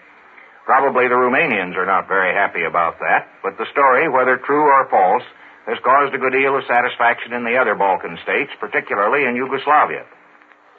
The Yugoslav trade delegation, which has agreed on the outline of a commercial treaty with Russia but has not finished the transaction yet, is still in Moscow, and Balkan capitals believe that it may be functioning in effect as a diplomatic delegation. However, this belief in the Balkans that the Russians are following a firm and aggressive policy there is repudiated in a dispatch tonight from Moscow, where the official news agency TASS said that Russia has repudiated the old Tsarist policy of pan-Slavism, and it is denied that the Soviet Union is encouraging Romania to help Yugoslavia if the latter state should be attacked by Italy. An order was announced today by the Russian government which stripped power from the political commissars who have hitherto had great authority in the Army and Navy. From now on, the generals and admirals are to be entirely responsible for their command. Political implications of foreign affairs do not seem to have affected this decision. It seems more probable that, as the Russian papers say, it reflects experience gained in fighting against Finns and Japanese. This is the Columbia Broadcasting System. 8:55 Eastern Daylight Time and Elmer Davis in the news, brought to you tonight by the Gillette Safety Razor Company. Just time to tell you that today's improved Gillette Blue Blade, made of steel hard enough to cut glass, has the sharpest edges ever produced. That's why it gives you the quickest, easiest shaves ever. Ask your dealer for Gillette Blue Blade. The first day of the German blitzkrieg against the Low Countries seems to have met with only very moderate success. Both Dutch and Belgians are resisting fiercely, and the Belgians have already been reinforced by strong mechanized columns of British and French troops from the Western Front, responding to the call for help sent out by both small nations after they were invaded. The Dutch and Belgian high commands tonight flatly say the invasion has failed. German advance has been greatest where Holland and Belgium meet. They took the Dutch city of Maastricht, swarmed across the projecting tip of Dutch territory, and say they have taken some bridges on the Albert Canal in northern Belgium. Farther south, they claim to have occupied the town of Malmedy, lost to Belgium by the Treaty of Versailles. Attacks on France and Belgium through Luxembourg have been stopped so far at the frontier. The invasion of the Netherlands seems to have been held at the IJssel River, where the town of Arnhem has resisted German attacks. And many, if not most, of the parachute troops dropped all over Holland before dawn this morning have been mopped up by squads of Dutch machine gunners traveling in fast automobiles. The German claim this morning that the Dutch capital, The Hague, had been captured by troops landed on the beach was not correct. Dutch troops and warships repulsed them. Parachute troops dropped a few miles from Queen Wilhelmina's palace with the apparent intention of seizing the Dutch sovereign were stopped, our correspondent Edwin Hartrich reported in an earlier broadcast, by Dutch soldiers who fought them off in the tulip fields. Around Amsterdam, too, the parachute invaders seem to have been beaten off, but there is still fierce fighting going on in the streets of Rotterdam, the chief Dutch port. The German invasion was preceded by swarms of air raiders who attacked first, following the precedent set in Poland, Dutch and Belgian airfields, and also bombed far and wide over France. More than 20 French cities, ranging from Dunkirk and Calais on the Channel to Lyon in the south, were raided. And while apparently here, too, airfields, or in some cases radio transmitters, were the primary objective, the French government said that more than 50 civilians were killed. Raids on Paris and on the mouth of the Thames seem to have been purely for reconnaissance, but incendiary bombs were dropped on a town in southeastern England. A raid on Brussels early this morning burned several apartment houses and killed civilians. But after a Belgian protest that Brussels was an open town without troops, the Germans promised not to attack it if it remained so. A late dispatch from The Hague says that no attacks seem yet to have occurred in Holland on non-military objectives. This afternoon, however, the Germans claimed that the German city of Freiburg im Breisgau, also an open town, had been bombed and 24 civilians killed, and each side warns of reprisals if the other doesn't stop it. An air raid alarm was reported from Paris about an hour ago, and all over England, people have been warned to be on guard tonight against parachute troops dropping during the blackout. The only bombs dropped on Switzerland appear to have been a mistake, but the Swiss are conducting a general mobilization nonetheless. And just before all this began, the British announced that they had occupied Iceland, so far as we know, without protest, to prevent its seizure by Germany. Winston Churchill has replaced Neville Chamberlain as British Prime Minister and will form a coalition cabinet. Its membership has not yet been announced, but Chamberlain will stay in it somewhere. Resigning, Chamberlain said that new and drastic action must be taken to restore confidence. The French Premier Reynaud took into his cabinet the prominent extreme conservatives Louis Marin and Jean Barnegaray. Italy is still quiet, and a broadcast on the Rome radio this evening says that it was the blockade more than anything else which prompted Germany to carry the war into new regions where little resistance was expected. This is in flat contradiction of the reasons given by the Nazi leaders for the invasion. Ribbentrop's claim that occupation of the Low Countries anticipated by only a day an Allied attack on Germany with Dutch and Belgian consent, and Goebbels' argument that the Dutch and Belgian governments had plotted a revolution in Germany. And that's the news to this moment. 8:55 Eastern Daylight Time, and Columbia and its affiliated stations bring you Elmer Davis and the news. German land forces today made some small gains, but their advance is not yet very impressive. This is a three-dimensional war, however, and their command of the air has enabled them to make plenty of trouble in both Holland and Belgium. Parachute troops were dropped at more than 25 places in the Netherlands today, and Brussels reported that German planes were flying over almost without interruption, distributing parachutists over Belgium. In most cases, these small detachments seem to have been killed or captured. But besides the actual damage they do in the interruption of communications, they compel the detachment of a considerable number of troops to deal with them. And in the Netherlands, at least, this diversion is beginning to be a serious danger. Principal centers of the parachute attack today were Rotterdam and The Hague. Swarms of parachute troops were dropped there through the day, and the Germans still hold part of Rotterdam, including the Walhaven airport. This was heavily bombed again by British planes and apparently is of little use as a landing field. But our correspondent Edwin Hartrich reported earlier that many Germans had got into Rotterdam on merchant ships under the Swedish flag, and hard fighting apparently goes on in the downtown part of the city. The Dutch hold The Hague, but have had to fight not only parachute troops, but Germans in citizens' clothes who have been firing from house windows, and this morning made an unsuccessful raid on the police station. Between the plain clothes and the Dutch uniforms used by some of the Germans, it must be hard for the defenders to know just whom to fight. The German radio tonight claims that parachute troops dropped on the Belgian coast have forced their way into the town of Ostend. Nothing has been heard of this from Allied sources. It may be true and maybe not. On land, the Germans have crossed the IJssel River near Arnhem and claim the capture of that town, though the Dutch dispute this. In northeastern Holland, where Dutch plans never contemplated serious defense, the invaders have reached Groningen. The principal success claimed by the Germans today was the capture of a strategically important Belgian fort near Liège, which they say was taken by some new tactics, apparently including air bombing, which prove that modern fortifications can be captured by modern methods. And east of the Moselle, an entire German division made what seems to have been a demonstration rather than an attack on the Maginot Line. The French withdrew from their advanced posts, and against heavy artillery fire, the German attack was not pressed. There were several raids on Amsterdam with many casualties and bombs dropped on Brussels, which the Germans yesterday promised to let alone. Mostly, however, the air forces on both sides were busy bombing communications. Allied planes raided bridges, railroad junctions, and airfields on the Lower Rhine, and the German attacks on many towns in France were chiefly directed against airfields. Both sides, that is, seem to be sticking for the most part to the attack on military objectives, but of course there are civilian casualties. The French reported 148 civilians killed and more than 300 wounded today, and the Germans report several dozen casualties from the Lower Rhine towns.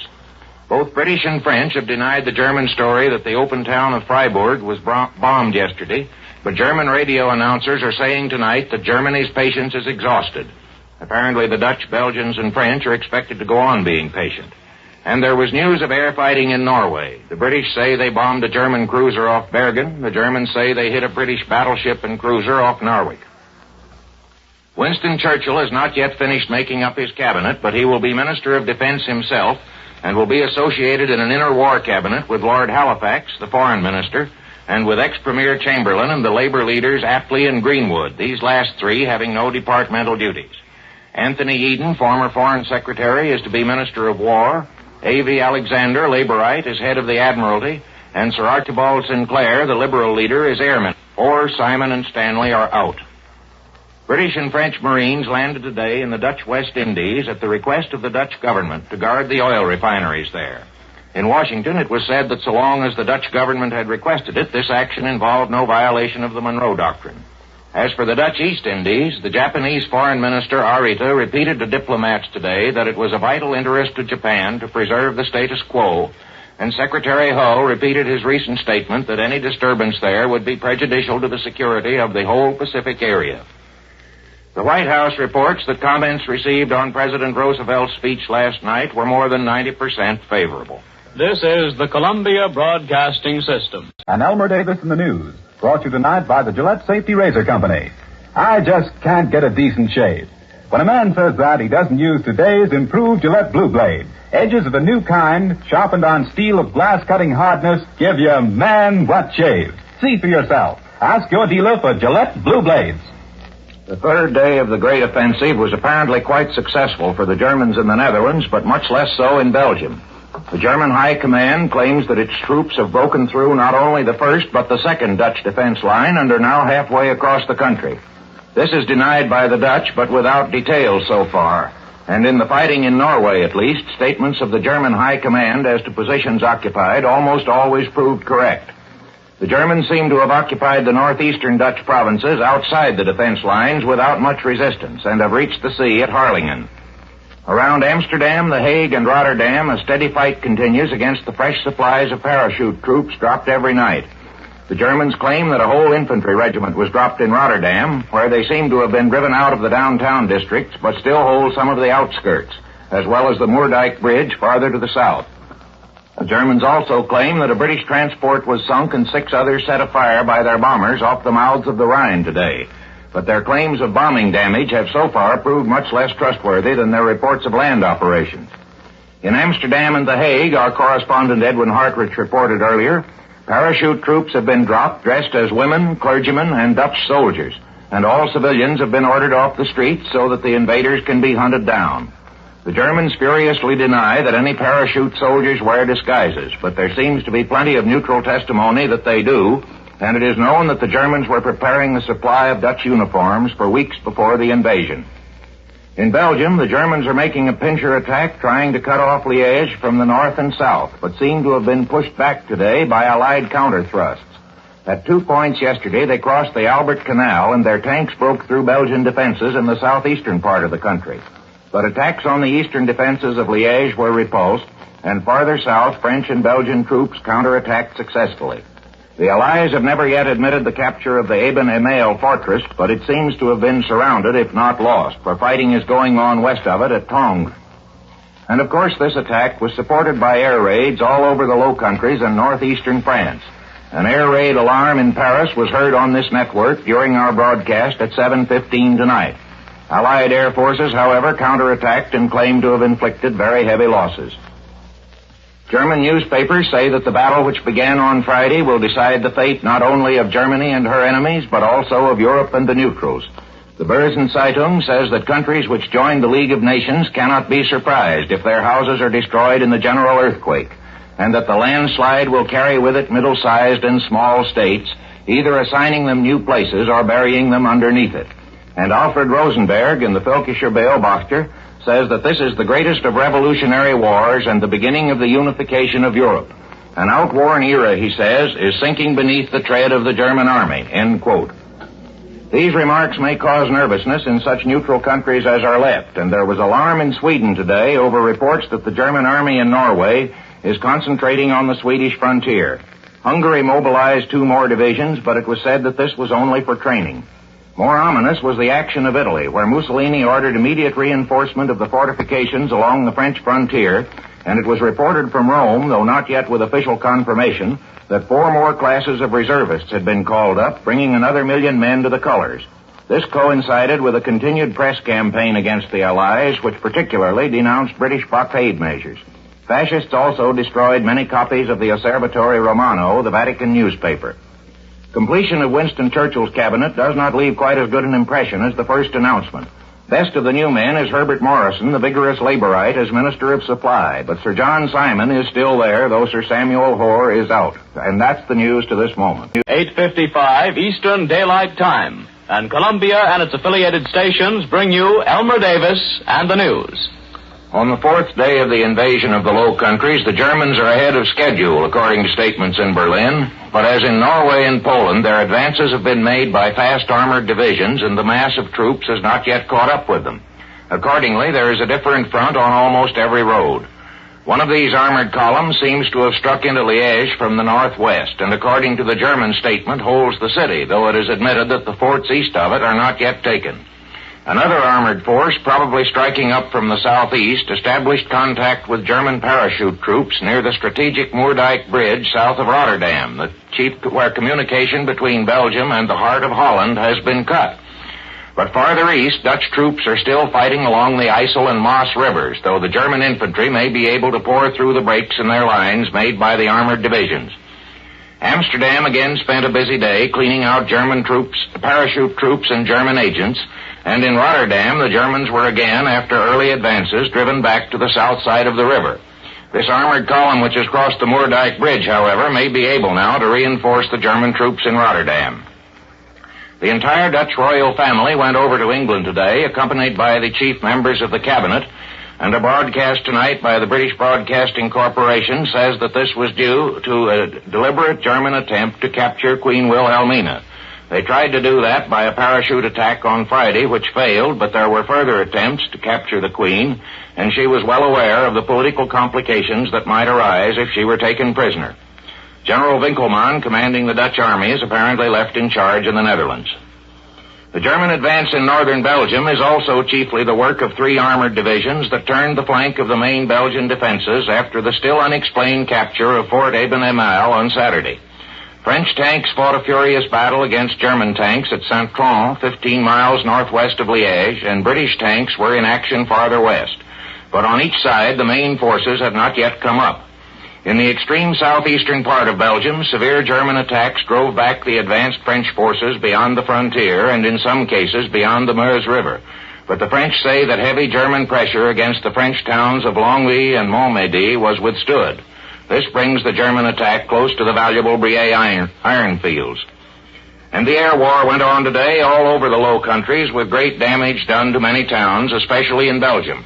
Our correspondent Edwin Hartrich reports from Amsterdam that German mass bombing flights over the Netherlands have been pretty well broken up by Dutch fighter planes acting on radio orders like cruising police cars, but small groups of bombers are still active. And powerful units of the British fleet are in action off the Dutch coast. Reports from Stockholm say the Germans are still pushing on in Norway. Troops were landed today at Bodø, about 100 miles south of Narvik, apparently from ships that managed to reach that point by keeping close along shore. There is increasing alarm in Sweden over the concentration of German troops just over the Norwegian border and mysterious movements of large German ships just outside of Swedish territorial waters. In Italy, the anti-British campaign goes on to such an extent that reports from Rome say that British subjects have been advised by their consuls to leave the country. Despite increasing threats of the fascist press, however, that Italy will soon take action, neutral observers are far from convinced. Meanwhile, it is pointed out that the threatening Italian attitude immobilizes a considerable part of the French Army and Air Force on the Italian frontier, besides the Allied fleets in the Mediterranean, so that Mussolini is already rendering considerable strategic service to Hitler. Winston Churchill made his first speech to Parliament as Prime Minister today, and his new government got a unanimous vote of confidence in both houses. Churchill said that the British people had before them many long months of struggle and suffering. "I have nothing to offer you," he said, "but blood, toil, tears, and sweat. Our aim is victory, however long and hard the road may be, for without victory there is no survival." End quote. Evidently, the British have taken to heart the German statements that this war that began last Friday is a world revolution. And in Washington, there was fresh agitation as to the condition of American defenses. President Roosevelt will send a special message to Congress this week asking for more defense appropriations, which, according to Washington reports tonight, will be largely devoted to anti-aircraft and anti-tank guns, and it is proposed already to raise the debt limit. This is the Columbia Broadcasting System. 8:55 Eastern Daylight Time. and Columbia and its affiliated stations bring you Elmer Davis and the news. Hitler added another to his bag of small nations today, the fifth in 14 months, when the Dutch army laid down its arms everywhere except in the extreme southwestern part of the country. And even there, the Germans have almost reached the sea. Earlier, the Germans had extended their breakthrough of the Dutch second line south of Amersfoort and were nearing Utrecht, while the armored column that had struck clear across the country yesterday was coming up against Rotterdam, which was being blasted by heavy air attacks. So General Winkelmann, the Dutch commander-in-chief, ordered the surrender of these two positions. A little later, he broadcast an order for general surrender, for he said, I quote, "If we had fought on, not only our army would have been destroyed, but all civilians, women and children, because in such a populated country it is impossible to avoid killing civilians when bombing is aimed at military objectives." End quote. It is emphasized, however, that the Dutch government has not made peace or asked for it. Many Dutch cities have suffered heavily from the German bombers, while much of downtown Rotterdam is said to have been wrecked by Dutch artillery blasting out parachute troops. The Germans claim their bombers sank 2 British cruisers and damaged 2 transports in Dutch waters today, and now they will have air bases within 150 miles of London. In Belgium, Germans who had turned the flank along the Dutch frontier struck down to the east of Turnhout and fought a heavy battle with British, French, and Belgian mechanized forces east of Louvain. This battle seems to have been indecisive, though both sides claim the advantage, and fighting is going on between the Heta and Dial rivers. Still another German flanking force struck straight southward behind the Belgian frontier defense positions, which apparently are still held, and joined the German forces that had pushed up through Luxembourg and southeastern Belgium. These troops this morning captured the French city of Sedan, but the French insist that attacks elsewhere, the heaviest at Longwy, have been repulsed and that their own troops have counterattacked. The German assaults, say the French, has only reached the outer fringes of the Maginot Line, which here, however, is not so strong as along the eastern border. In France, as in Belgium, the Germans are apparently trying to outflank the strongest defenses. Naturally, these victories caused jubilation in Germany, and Robert Ley, head of the Labor Front, wrote in a Berlin paper, I quote, "We are firmly convinced that Hitler will soon bring Europe and the whole world to reason and thereby make Europe and the whole world happy. This mission was entrusted to him by God and nature." End quote. The German Air Force again seems to have been the principal factor in the day's victories, though the smaller Allied forces fought back hard. Not much was heard about parachute troops today, but Anthony Eden, the new British War Minister, began organizing a local defense corps against expected parachute attacks on the British Isles. This force, to include anybody under 65 who can use a rifle, will be organized and uniformed. But a German broadcast tonight spoke of its members as civilian snipers and warned that Germany would apply to them the same measures that were used in Poland. Italy is still non-belligerent, but mobs continue to burn French and British flags, and the newspapers are full of war talk. Neutral diplomats begin to feel that Mussolini may come in any time now. Hungary is massing troops along the Slovak border, but it is uncertain whether this is a forecast of general action in the Balkans or only another move in Hungary's private quarrel with the Slovaks. And from Norway comes the news that the Allies are closing in on Narvik. In this country, stock and grain markets went tumbling, and in Washington there was a spreading realization that this country is none too well prepared for hemisphere defense. At the close of a day in which all Washington had been talking armaments, General Pershing issued this statement, I quote, "In my opinion, the very life of this republic depends on the energy and determination with which our people undertake a task of placing the United States in a state of thorough preparation in both men and equipment. The time factor should be the dominant consideration. This country must within itself be prepared for whatever instant action is required for our security." End quote from General Pershing. In line with this emphasis on the time factor, it was proposed in Congress today that all naval construction be put on a 3-shift basis. President Roosevelt will send a message to Congress today or tomorrow proposing new defense appropriations, which will probably be pretty heavy, and which, according to report, will largely be devoted to anti-tank and anti-aircraft guns. There is support in Congress for the creation of a joint committee of both houses on defense, and some demand that Congress remain in continuous session, but the President said today he thought that was unnecessary. This is the Columbia Broadcasting System, 8:55 Eastern Daylight Time, and Columbia and its affiliated stations bring you Elmer Davis and the news. On the 12th day of the offensive, German armored columns struck down the valley of the Somme, captured Amiens, thus cutting rail connections between Paris and the northern Channel ports, and pushed on to the sea at Abbeville. The German High Command, however, has not claimed that more than armored divisions have got this far, though unofficial German sources say that considerable numbers of infantry are following them. Advanced motor forces are striking northward up the coast, but are meeting not only land opposition, but the fire of warships in the Channel. Another German column, protecting the flank of the one moving down the Somme Valley, took Arras 25 miles to the north. A mass attack by the German Air Force finally deciding a long infantry battle. By these successes, the Allied armies have been cut in two, or to put it another way, the advanced German forces are between two Allied masses. Northwest of Reims, the French are attacking the flank of the German bulge in the direction of Laon and La Fère, and there are counterattacks from the other side, too. By the thrust to Abbeville, some 700,000 British, French, and Belgian troops are more or less encircled by the Germans with their backs to the Channel from Boulogne to Ostend. They can do only two things: try to escape across the Channel, for which there cannot be enough available shipping, or try to cut their way out, and this last is what they are doing. Continual counterattacks are going on around Cambrai and Valenciennes. The Germans say that the French only are taking part in them, while the British are trying to escape across the Channel under bombardment from the German Air Force. But this seems only a repetition of the familiar German propaganda endeavor to create discord between the Allies, which is already leading to German hints of an offer of a separate peace to France. The French military spokesman says that the British also are battling the Germans in northern France, and apparently most of the British Air Force is operating in France, leaving the British troops in Belgium with very little air support. The German Air Force was methodically destroying towns all through northern France today with high explosive and incendiary bombs, and was using parachute troops to disrupt communications. All correspondents report that the Germans have derived an immense advantage from the displacement of population caused by these attacks on a thickly inhabited region. Crowds of refugees, numbering millions according to some estimates, from wrecked and burning towns are crowding the roads and often hamper Allied motor columns in operations where time is of the utmost importance.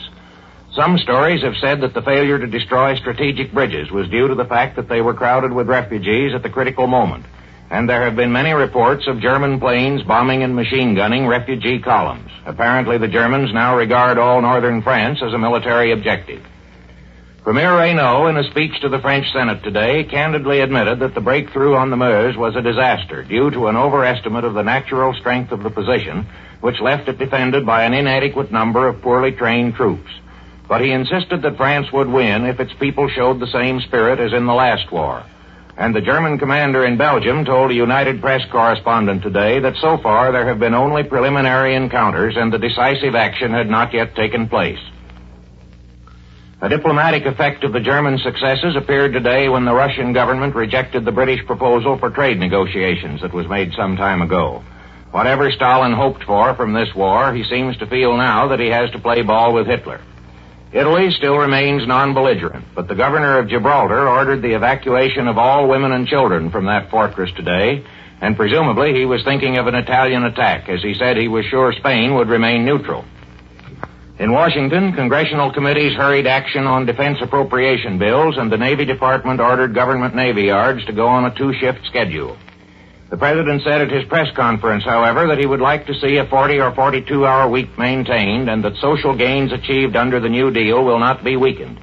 He said that industry should have a fair profit, but there should be no profiteering, and that labor should not seek special increments in wages from the situation.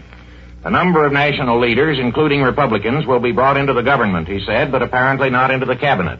Reconstitution of the War Industries Board of the last war is not contemplated. Former President Hoover wrote tonight to Senator Tobey of New Hampshire in response to a question that he could see no objection to Republicans serving in the cabinet as individuals, but he said they would not represent their party. Our people will differ, said Mr. Hoover, in opinion as to the best methods of keeping out of the war, and there should be debate on policy. This is the Columbia Broadcasting System. 8:55 Eastern Daylight Time, and Columbia and its affiliated stations bring you Elmer Davis and the news. Today's fighting was confused, obscure, and still indecisive, but the Allies seem to have counterattacked more effectively than at any time since the breakthrough last Thursday. Arras was retaken this morning, according to a French official statement. And while the Germans do not admit this, the French stick to their story and say that a battle described as chaotic took place to the eastward of Arras from Cambrai to Valenciennes. Here the Allied army based on the Channel ports, though still encircled, has gained itself more elbow room and is trying to meet other French forces moving up from St. Quentin. If this movement is completed, the Germans in the Somme Valley will be encircled. Reports that the French had retaken Abbeville on the Channel are not confirmed in Paris, where they admit they don't know the situation on the coast. However, German claims that they have extended their lines 30 miles up the shore are ridiculed by the French, who say that this might refer to a dash by a small group of motorcyclists. Farther east, the Germans have captured Rethel, and it was said in Berlin that it was most likely that they had taken Soissons, but this was not positively claimed and is not confirmed. And our Paris correspondent, Mr. Grandin, reported that there is some action now along the real Maginot Line. Practically all this information, except the French story of the recapture of Arras, comes from unofficial or semi-official sources. The French official communique tonight said nothing definite at all, neither did the German communique this morning, and tonight we have had no statement from the German High Command. It seems probable that neither General Headquarters really knows much about what is going on in this confusion of interlocking battles, and perhaps still more probable that each side is afraid to tell what it does know for fear of giving the enemy information which he does not yet possess. The Germans say that today they drove the Dutch out of maritime Flanders, the strip of Dutch territory just west of Antwerp, and that their forces moving south from that area are fighting desperately around Ghent and on the upper Scheldt. This is, of course, a blow at the left flank of the Channel Army, whose right flank is engaged at Cambrai. But our correspondent Russell Hill reported this evening that military circles in Berlin do not expect any quick victory, and the general tone of the Germans seems somewhat less confident than in the last few days. The British Air Force continued its night raids on Germany, attacking particularly the railroad yards at Aachen and Krefeld, and the Germans say their bombers sank a cruiser and several merchantmen in the Channel. Also, they appear to be using fast motor torpedo boats against Channel shipping. And after days of fair, dry weather favorable to the operation of planes and tanks, there was rain in France today. The French are hoping for more. What our London correspondent, Mr. Murrow, describes as the British Revolution occurred today peacefully and constitutionally, when within 3 hours Parliament passed a bill giving the government full control over all persons and property. This was the summary of the measure by Major Attlee, leader of the Labour Party and member of the War Cabinet, who presented it to the House of Commons. The government can dictate production, expand or shut down factories, destroy property when necessary, draft anybody's labor for any purpose, and will impose 100% tax on excess profits. The bill passed with practically no argument. Minister of Supply Herbert Morrison ordered all British munitions factories on a 24-hour day, 7 days a week. It was announced by the Allied Purchasing Mission that British and French planes bought here are in some cases being flown across the Atlantic, presumably from Newfoundland. They cannot, of course, be flown from this country to either Newfoundland or Canada under the neutrality law. After lunching with the President today, Governor Landon said that Republican leaders could join the Cabinet in a coalition administration only if the President would announce that he would not take a third-term nomination even if offered. If he would eliminate himself, said Mr. Landon, he would become the leader of the nation instead of the head of a party. In response to this, Mr. Roosevelt said tonight, I quote, "The President regrets that he has not the time just now to give to the preparation of political statements," end quote. It was reported in Washington that the President had offered to make Mr. Landon, Colonel Frank Knox, and Colonel William J. Donovan Secretaries of War, the Navy, and Labor, respectively. The State Department tonight advised all Americans in the British Isles who want to come home to proceed to Galway, Ireland, where the liner President Roosevelt will be sent to bring them back. Belligerent governments are asked to look after the voyage and see that nothing happens to it. And tonight at 10:30 Eastern Daylight Time, Senator James F. Burns of South Carolina will speak on most of these stations, replying to Colonel Lindbergh. This is the Columbia Broadcasting System. 8:55 Eastern Daylight Time. And Columbia and its affiliated stations bring you Elmer Davis and the news. After another day of furious fighting in which each side scored local successes, the Battle of Northern France and Western Belgium is still undecided. The principal German success was the drive of a motorized column as far as the French Channel port of Boulogne, where Prime Minister Churchill said heavy fighting was going on. If this German force should manage to hold the port, it would of course be a serious blow to the Allies, but how strong the German column is, we don't know.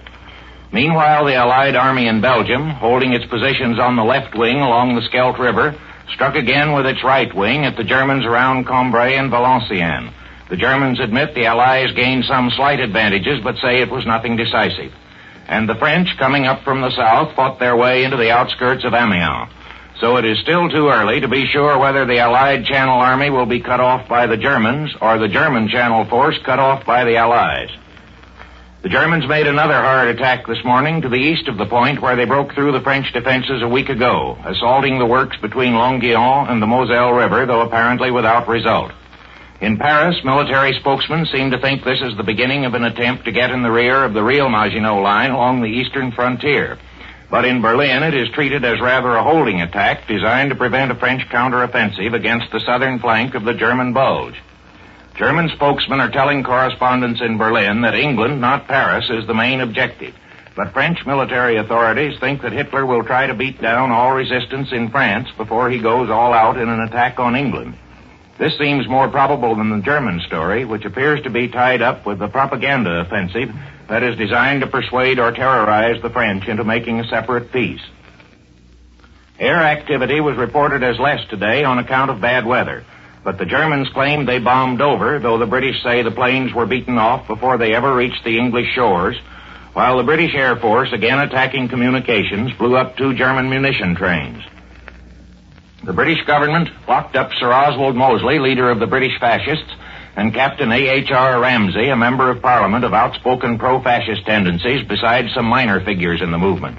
It was emphasized that this was not done on account of their opinions, but for fear the fascist organization might be used for acts endangering the state. And now the British are beginning to worry about the possibility that the German attack on England, if and when it comes, will include a blow from the rear, beginning with the seizure of neutral Ireland. Major Attlee, speaking for the War Cabinet, told the House of Commons today that information about this situation had been exchanged with Premier de Valera. And Deputy Prime Minister Sean T. O'Kelly of ERA said in Dublin that the de Valera government would resist any foreign efforts to take advantage of or exploit the Irish people for the sake of some other country. He added that he hoped the national ideal of unification of Ireland would be achieved, but without any outside interference. And in Northern Ireland, which unlike ERA is at war, a home defense corps is being organized to deal with parachute troops.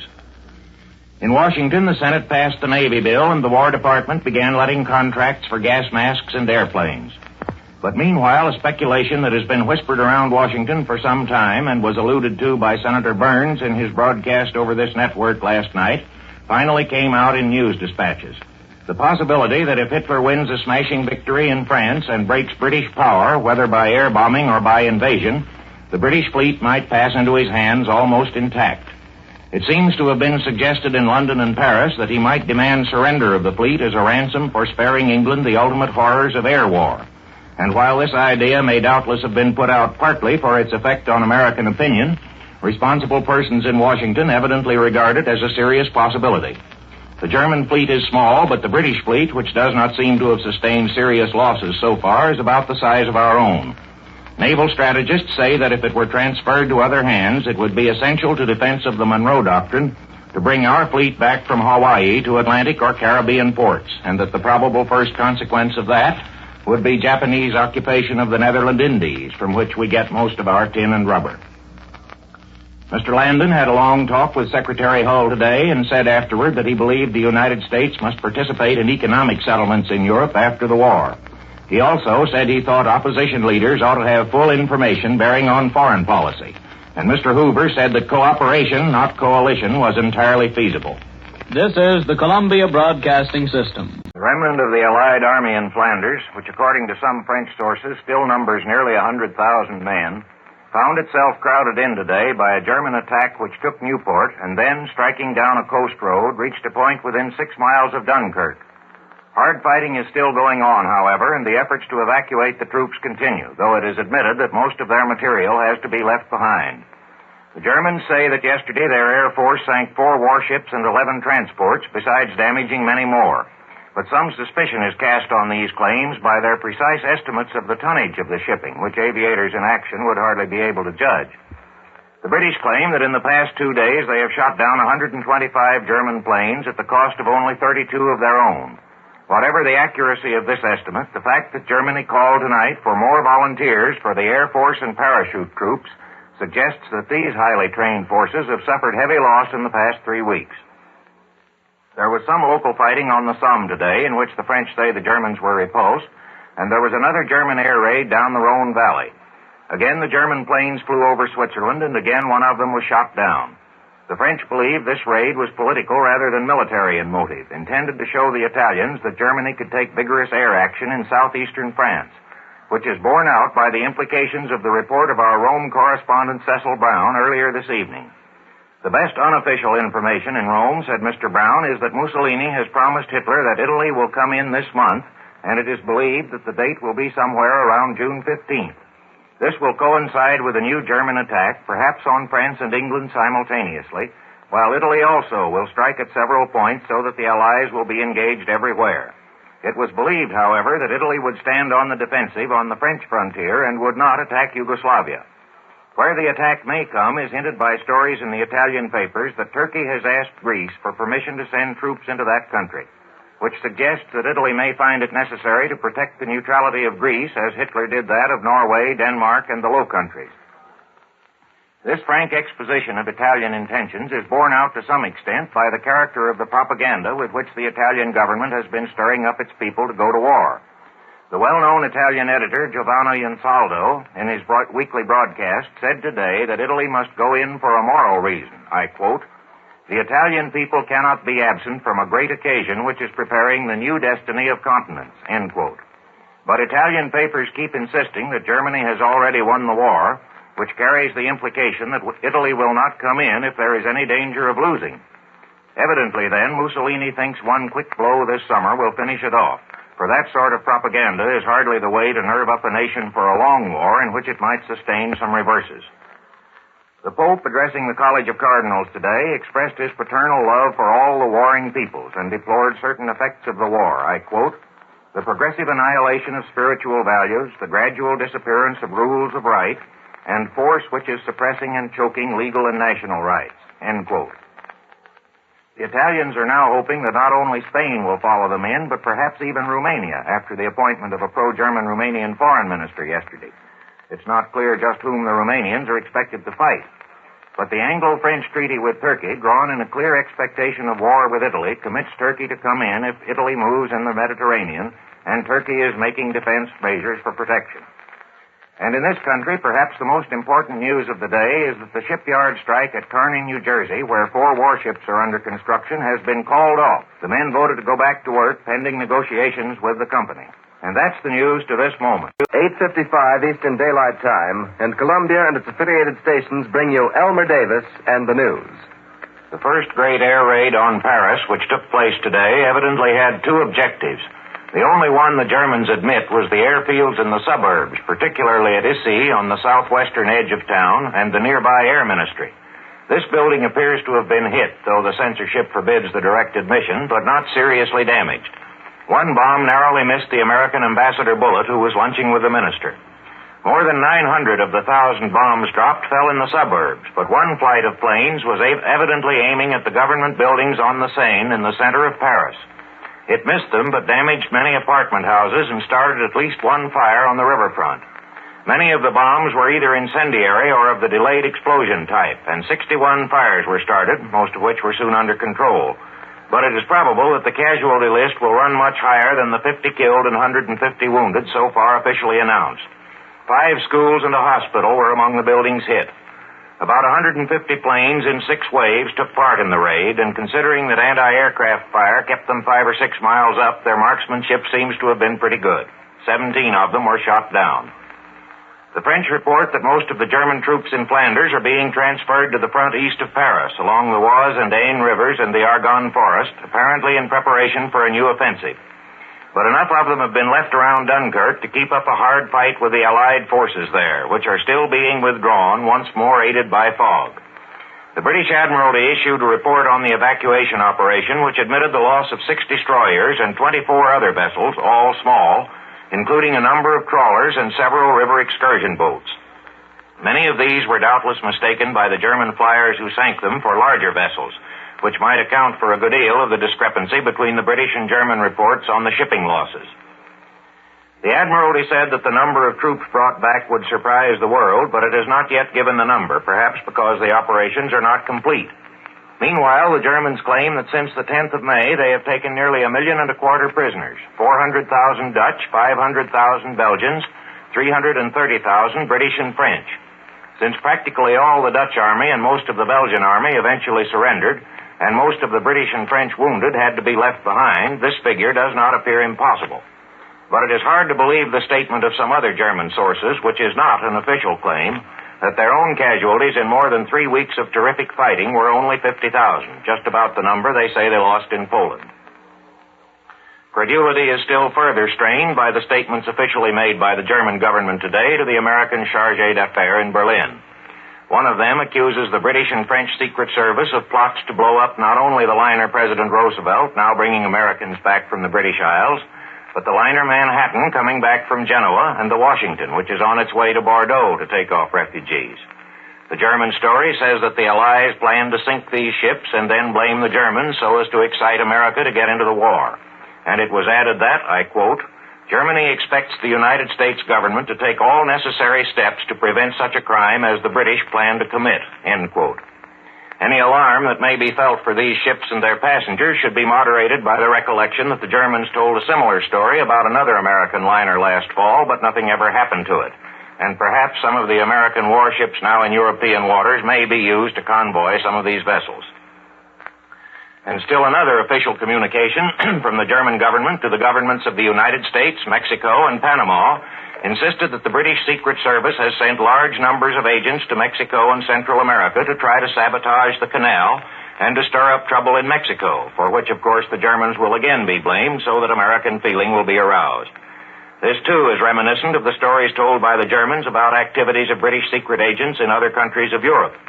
Meanwhile, reports from Mexico indicate that if the British have any agents there, they must be pretty well disguised, for the persons who are making the trouble look to most people like Germans. As for Italy, it's the same old story, apparently a little nearer to war every day, but not yet in it. Mussolini convokes his Council of Ministers tomorrow, but it does not seem to be expected in Rome that war will come immediately, although Foreign Minister Count Ciano is expected to report to the meeting on recent diplomatic exchanges with the United States and the reasons why President Roosevelt's endeavors to keep Italy at peace have got nowhere.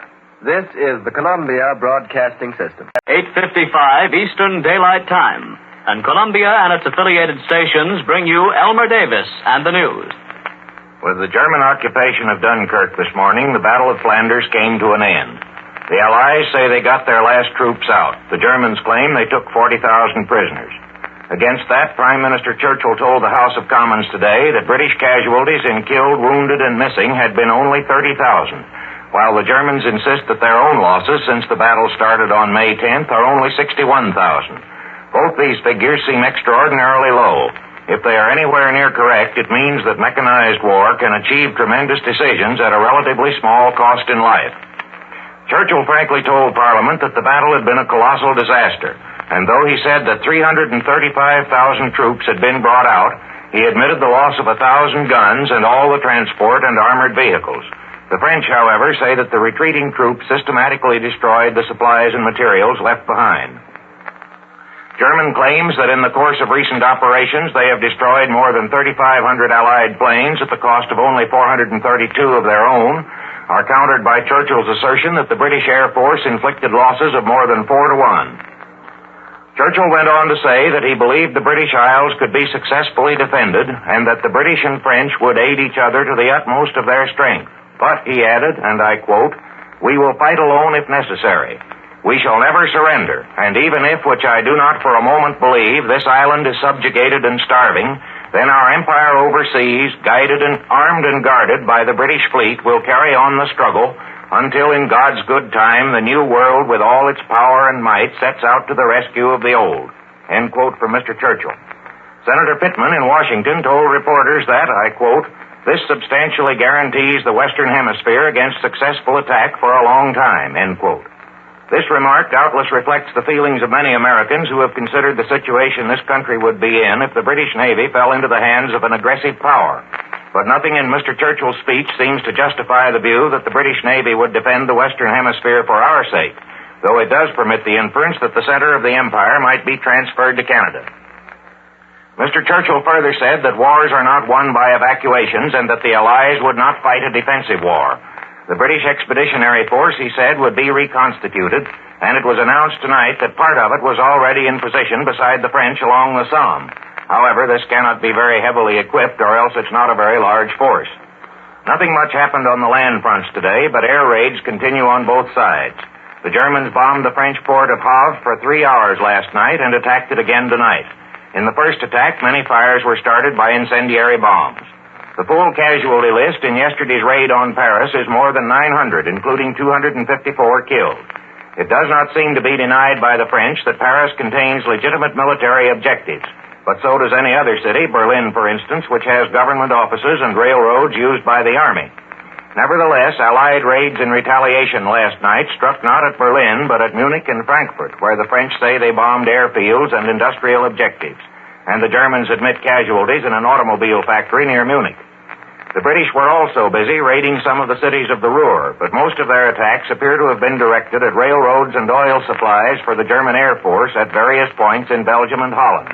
This is, of course, another phase of the advantage the Germans gain by fighting always on somebody else's territory. The meeting of the Italian Council of Ministers today passed without any actual entry into the war, though several measures were taken which were steps toward war. Neutral opinion in Rome still thinks Italy will come in about June 15th, and the Allies apparently have to wait till Mussolini picks his time. The government departments are to be removed from Rome so that will be an open city not subject to air bombing. In Washington, the president gave details of the request for more funds for defense he mentioned in his message last week, totaling nearly $1,300 million. The House Ways and Means Committee voted to lift the debt limit by $4 billion and to prepare to raise $1 billion by taxes. An embargo was laid by the government on the export of machine tools, many of which are going to Russia, so that needs of the defense program can be met. Debate over the president's request for authority to call the National Guard into service in an emergency is still going on. It was supported today by General Marshall, the Chief of Staff, who said the problem depends on events that may happen in the Western Hemisphere in the next month or two. This is the Columbia Broadcasting System, 8:55 Eastern Daylight Time, and Columbia and its affiliated stations bring you Elmer Davis and the news. The French peace commissioners, a general, an admiral, an aviation general, and a diplomat, have met the Germans, and according to a United Press dispatch from Berlin, the armistice will probably be signed tomorrow in the forest of Compiègne, where the armistice of 1918 was concluded, and perhaps in the same railroad car that was used at that time. Hitler will be there in person. There is still no official information as to the terms, but the general belief is that this will be only a preliminary to a general peace to be concluded at the end of the war, and that meanwhile France will be totally disarmed and at least parts of the country occupied, with the Channel ports to be used as German bases for the attack on England.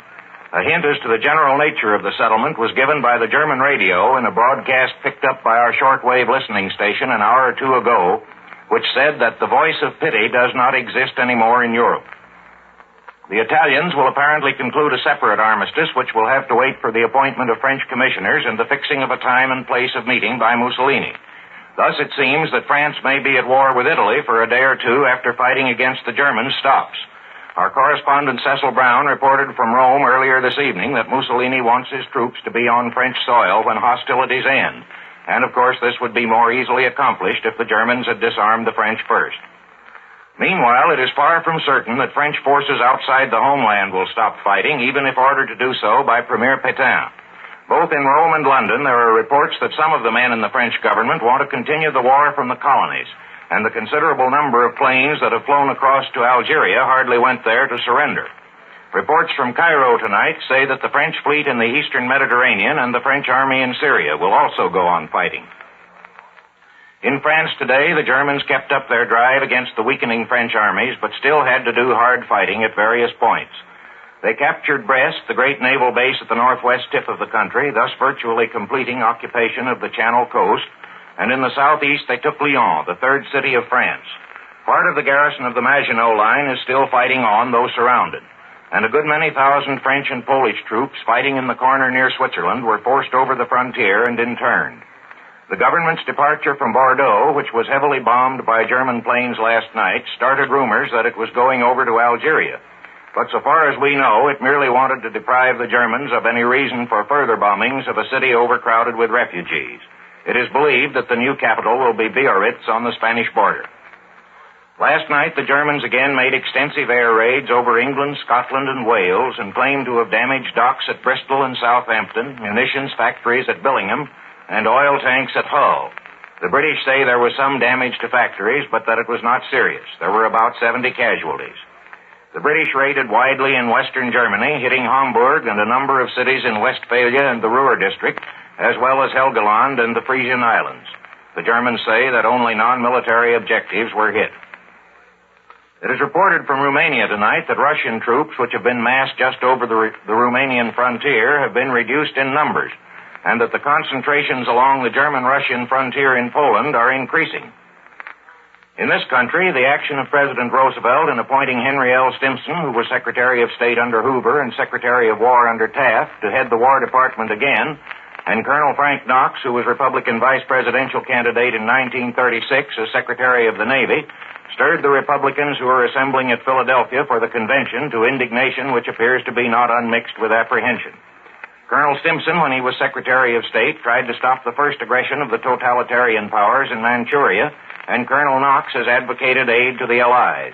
So John D. M. Hamilton, the Republican National Chairman, after practically saying that the two men could not be regarded as Republicans any longer, added that the appointments make the Democrats the war party. This was echoed in the Senate by the isolationist Democrats Wheeler and Clark, and Republican candidate Dewey called the appointments a direct step toward war.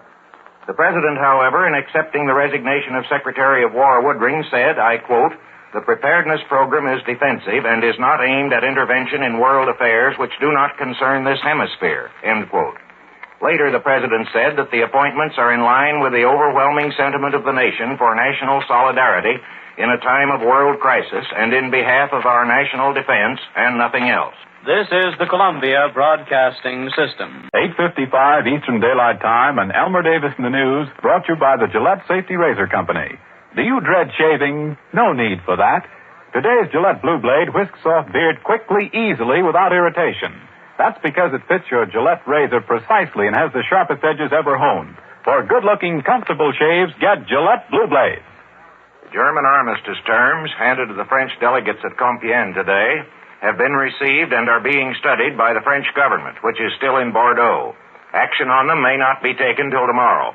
We still have no information as to what they are, except that the preamble read to the French delegates by General von Keitel, Hitler's chief of staff, said that their purpose was to prevent resumption of fighting, to give Germany full security for continuance of the war against England, and to create prerequisites for the construction of a new peace. This sounds as if the terms were only preliminaries, like the armistice of 1918. But from Bordeaux, it is reported that they are a lengthy document, including the Italian claims, which a French source describes as, quote, even more pretentious and embracing than those of the Germans, end quote. The terms were handed to the French delegates in the same railroad car where Marshal Foch handed the armistice terms to the Germans in 1918. The car had been moved from the museum in which it was housed to the exact spot a short distance away, which it occupied 22 years ago, and a studied effort seems to have been made to reproduce the conditions of that meeting in reverse, in order, as the preamble stated, to eradicate a memory which was felt by the German people to be the deepest shame of all time. In style and content, this document is pretty plainly the work of Hitler himself, and he left the car as soon as it had been read. The car and the monument on the scene are going to be taken to Berlin as trophies. Fighting still goes on in France, chiefly in the east, where French troops in a vast square are holding out in the Vosges Mountains. Also at Clermont-Ferrand in south-central France. The Germans report the capture of much war material, but the story that they have seized France's two newest battleships under construction in the shipyard at Brest comes only from Dr. Goebbels' newspaper, the Angriff. And as one of the ships is known to be afloat, the story is open to suspicion. German air raiders again attacked England in force tonight, but we have no details of the action, which apparently is still going on. Today, British planes bombed gun emplacements at Calais, from which it was reported German long-range artillery was preparing to bombard England, and also attacked German airfields at Rouen in France, Amsterdam in Holland, and Paderborn in Germany. And tonight there was anti-aircraft firing on the southwestern edge of Berlin. The Italian editor Virginio Gaida again warned the United States against participating in a war which, he said, is solely a European affair and does not concern us. The Monroe Doctrine, he said, excludes American intervention in European affairs as well as European intervention in American affairs, so that American intervention now would mean destruction of the Monroe Doctrine. Our Rome correspondent reported earlier this evening that no one could recall that this argument was advanced in 1917 when America intervened on the same side as Italy.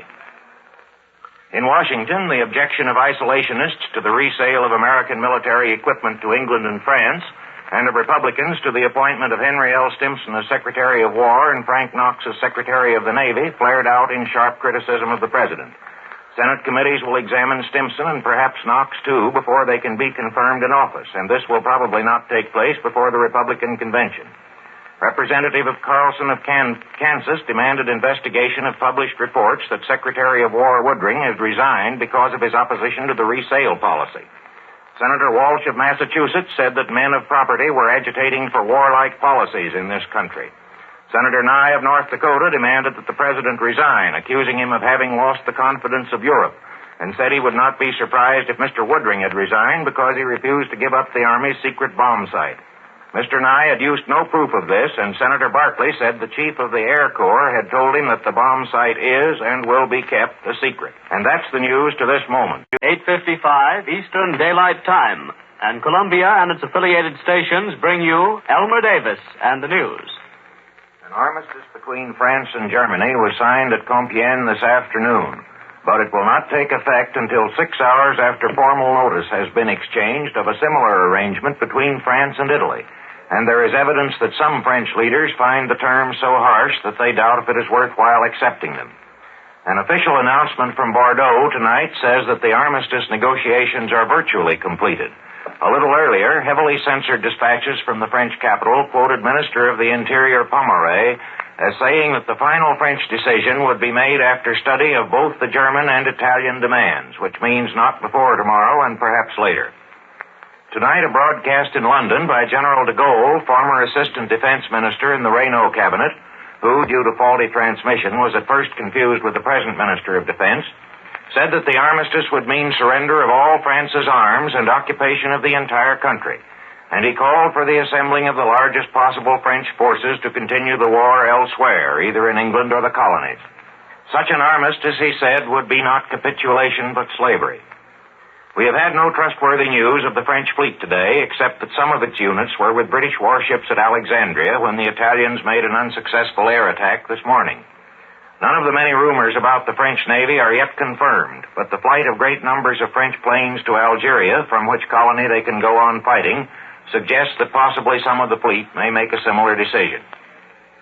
Nor have we yet any details as to the terms of the armistice, news of which was first brought by our correspondent William L. Shirer in a joint broadcast with William C. Kirker of the National Broadcasting Company from Compiègne this afternoon. However, General Hunsinger, head of the French armistice delegation, said that the terms were very hard, and he consulted with the Bordeaux government last night and again this morning before he signed them. The French delegates then left by plane for Italy, and a remark of Mr. Kirker's that the terms would not be made known till after the armistice with Italy had been arranged and might never be made known at all suggests that the Germans may have had their doubts about acceptance. Also, this broadcast to the United States, which of course had to be passed by the German censorship, was released more than 2 hours before the German government decided to inform its own people and the rest of Europe that the armistice had been signed. Whatever objections many Frenchmen may have to the terms, however, it does not appear that much effective resistance is any longer possible except on the sea and in the colonies. The Germans claim today that the remains of 3 French armies in Alsace and Lorraine had surrendered, a total of about 500,000 men, though it was admitted in Berlin that the garrisons of some isolated parts of the Maginot Line were still holding out. The Germans also occupied the Atlantic port of Lorient and the Channel port of Saint-Malo, and the French reported that as German troops continued to advance down the Rhone Valley, the Italians for the first time attacked at several points and were repulsed. German informants at Compiègne told a correspondent of the International News Service that a conference for a permanent peace, not only with France, but with Belgium and the Netherlands, might be held next week, perhaps at Münster in Westphalia, where the Peace of Westphalia was concluded in 1648. Annulment of the results of this treaty, as well as of the Treaty of Versailles, has recently been announced as one of the German war aims, and it was that treaty which, among other things, gave formal international recognition to the independence of the Netherlands. Speculations built on Russian troop movements into the Baltic states were ridiculed tonight by the Russian official news agency TASS, which said that the Russian troops on the Baltic were not 100 or 150 divisions, as some reports had it, but only 18 or 20, and that they were not concentrated on the German frontier or intended for pressure on Germany. Good relations have been established between the Soviet Union and Germany, said the Russian agency, and these are based not on a passing motive of temporary character, but on the fundamental interests of the two states. European affairs are having their echoes in Philadelphia, where the Republicans are gathering for the National Convention, which begins next Monday. After the first flurry of protest against the appointment of Colonels Knox and Stimson to the Roosevelt cabinet, it was said today that Governor Stassen of Minnesota, the keynote speaker, will praise the appointments as a needed strengthening of the administration. And Governor Landon, chairman of the subcommittee writing the foreign policy plank of the platform, said that it would probably not be written until Germany's peace terms to France were known. This is the Columbia Broadcasting System. And Elmer Davis and the news. Brought to you by the makers of Post Toasties, who are sponsoring this broadcast simply to make this brief announcement. Now, in the interest of better nutrition and at no extra cost to you, Post Toasties have been enriched with vitamin B1, the precious vitamin essential to abundant energy, sound nerves, and good appetite. Post Toasties are the only cornflakes containing vitamin B1. The Democratic Convention, which opened today, is still a matter of strong probabilities, but no positive and absolute certainties. It's the practically universal expectation that the delegates will offer the president another nomination and that he will accept. But nobody knows, except possibly 2 or 3 men who aren't telling. Secretary Hull is still understood to be the preference of the administration forces for the vice presidency, but since there is apparently no prospect of persuading him to take it, Senator Burns of South Carolina seems most likely to be selected, unless the delegates should revolt, as they did at the Chicago Republican Convention of 1920 after a dictated presidential nomination, and pick their own man for second place. Supporters of Security Administrator Paul McNutt are making a brisk campaign for him in case the vice presidential field is thus thrown open. Mr. Hall lunched at the White House today, but it was said that this was only for discussion of the Havana Conference, at which he will head the American delegation. Incidentally, following the German notes to various Latin American countries trying to discourage united action at Havana, it was reported today that some of the ablest of German diplomats from the Latin American capitals would be there as observers. The convention formally opened at noon today with welcoming speeches from Mayor Kelly and Senator Lucas, and then adjourned till tonight when the delegates will hear from Chairman Farley and the keynote speech by Speaker Bankhead. The Resolutions Committee, meanwhile, has been hearing from many speakers on many topics, including William Green, President of the Federation of Labor, who said that he believed Mr. Roosevelt could ultimately solve the unemployment problem if he is permitted to deal with it. However, Mr. Green said later that this should not be construed as an expression on the third term. And Dr. Townsend threatened that if the old people of his movement could not get satisfaction on their pension demands from the major parties, they would start their own party supported by the votes of their children. Overseas, the unexplained delay of the attack on England, which the Germans have been threatening for the past 3 weeks, was pointed up by an editorial by the Italian Virginio Gaida, who said that in a few days the preparations will have been completed, and then England will have to choose between submitting to Europe's new forces and undergoing the most violent war, end quote. This alternative seems to support the persistent rumors that a new peace offensive is going on, to which Winston Churchill may have been alluding yesterday when he said that the British would neither make peace nor parley. Another phrase in Churchill's speech, that London would be defended if necessary street by street, inspired German spokesmen to comments which seemed to indicate that London, which has not yet been bombed, would not be treated by the Germans as an open city exempt from air attack. The German spokesman later denied this implication, though it is hard to see why either London or Berlin should be immune from bombing except from fear of retaliation. At any rate, the British seem much encouraged by their success in beating off the great air attack yesterday, and today's raids were on a much smaller scale, though several people were killed in southern England.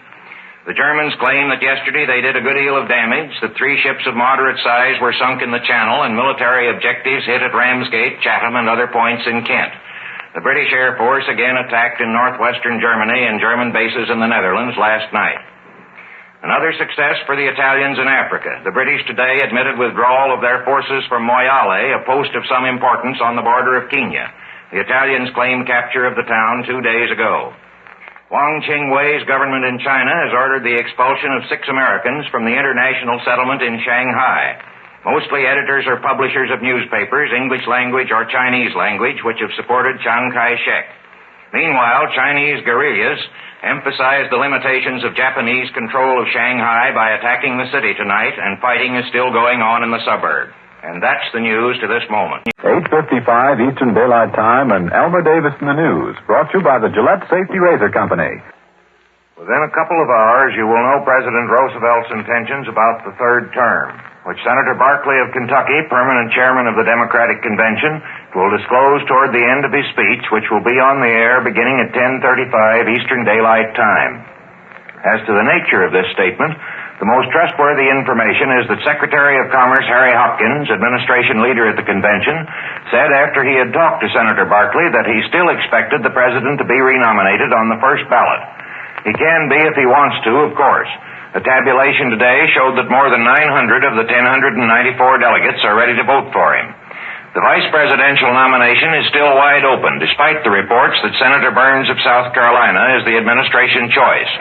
Governor Stark of Missouri is making a vigorous race, and so is Security Administrator McNutt. Speaker Bankhead has many supporters, and a movement has started for Jesse Jones, head of the RFC. The president, who is still not expected to attend the convention, devoted most of his press conference today to a recital of the progress of the defense program, which, he said, had included beginning of training of 30 to 40,000 men for the skilled labor needed in armament production. Meanwhile, in Japan, the Army has forced the resignation of the ministry headed by Admiral Mitsumasa Yonai, which has held office for the past 6 months. The Yonai government started out with the program of being friends with everybody, but the Army evidently feels it is time to take sides. For today, General Hatta, the Minister of War, resigned, and military leaders refused to provide a constitutionally acceptable successor. Accordingly, Admiral Yonai resigned too, and the most general expectation seems to be that he will be followed by a cabinet headed by the former premier, Prince Konoye, who has been invited but has not yet agreed to accept the leadership of a new party which hopes to become the one party of Japan. Reports that outstanding friends of Germany or Italy may take over the Ministry of Foreign Affairs are to be received with reserve as yet. But it appears to be the general expectation in Tokyo that the new cabinet, whoever may head it, will incline to much closer cooperation with the Axis powers. And this again seems to mean that China's only hope, if any, lies in leaning back on Russia, since the British have promised to close temporarily the Burma Road, through which the Chinese government has been receiving most of its supplies. Secretary Hull, however, said today in Washington that this closing would constitute unwarranted interposition against keeping open the channels of world trade.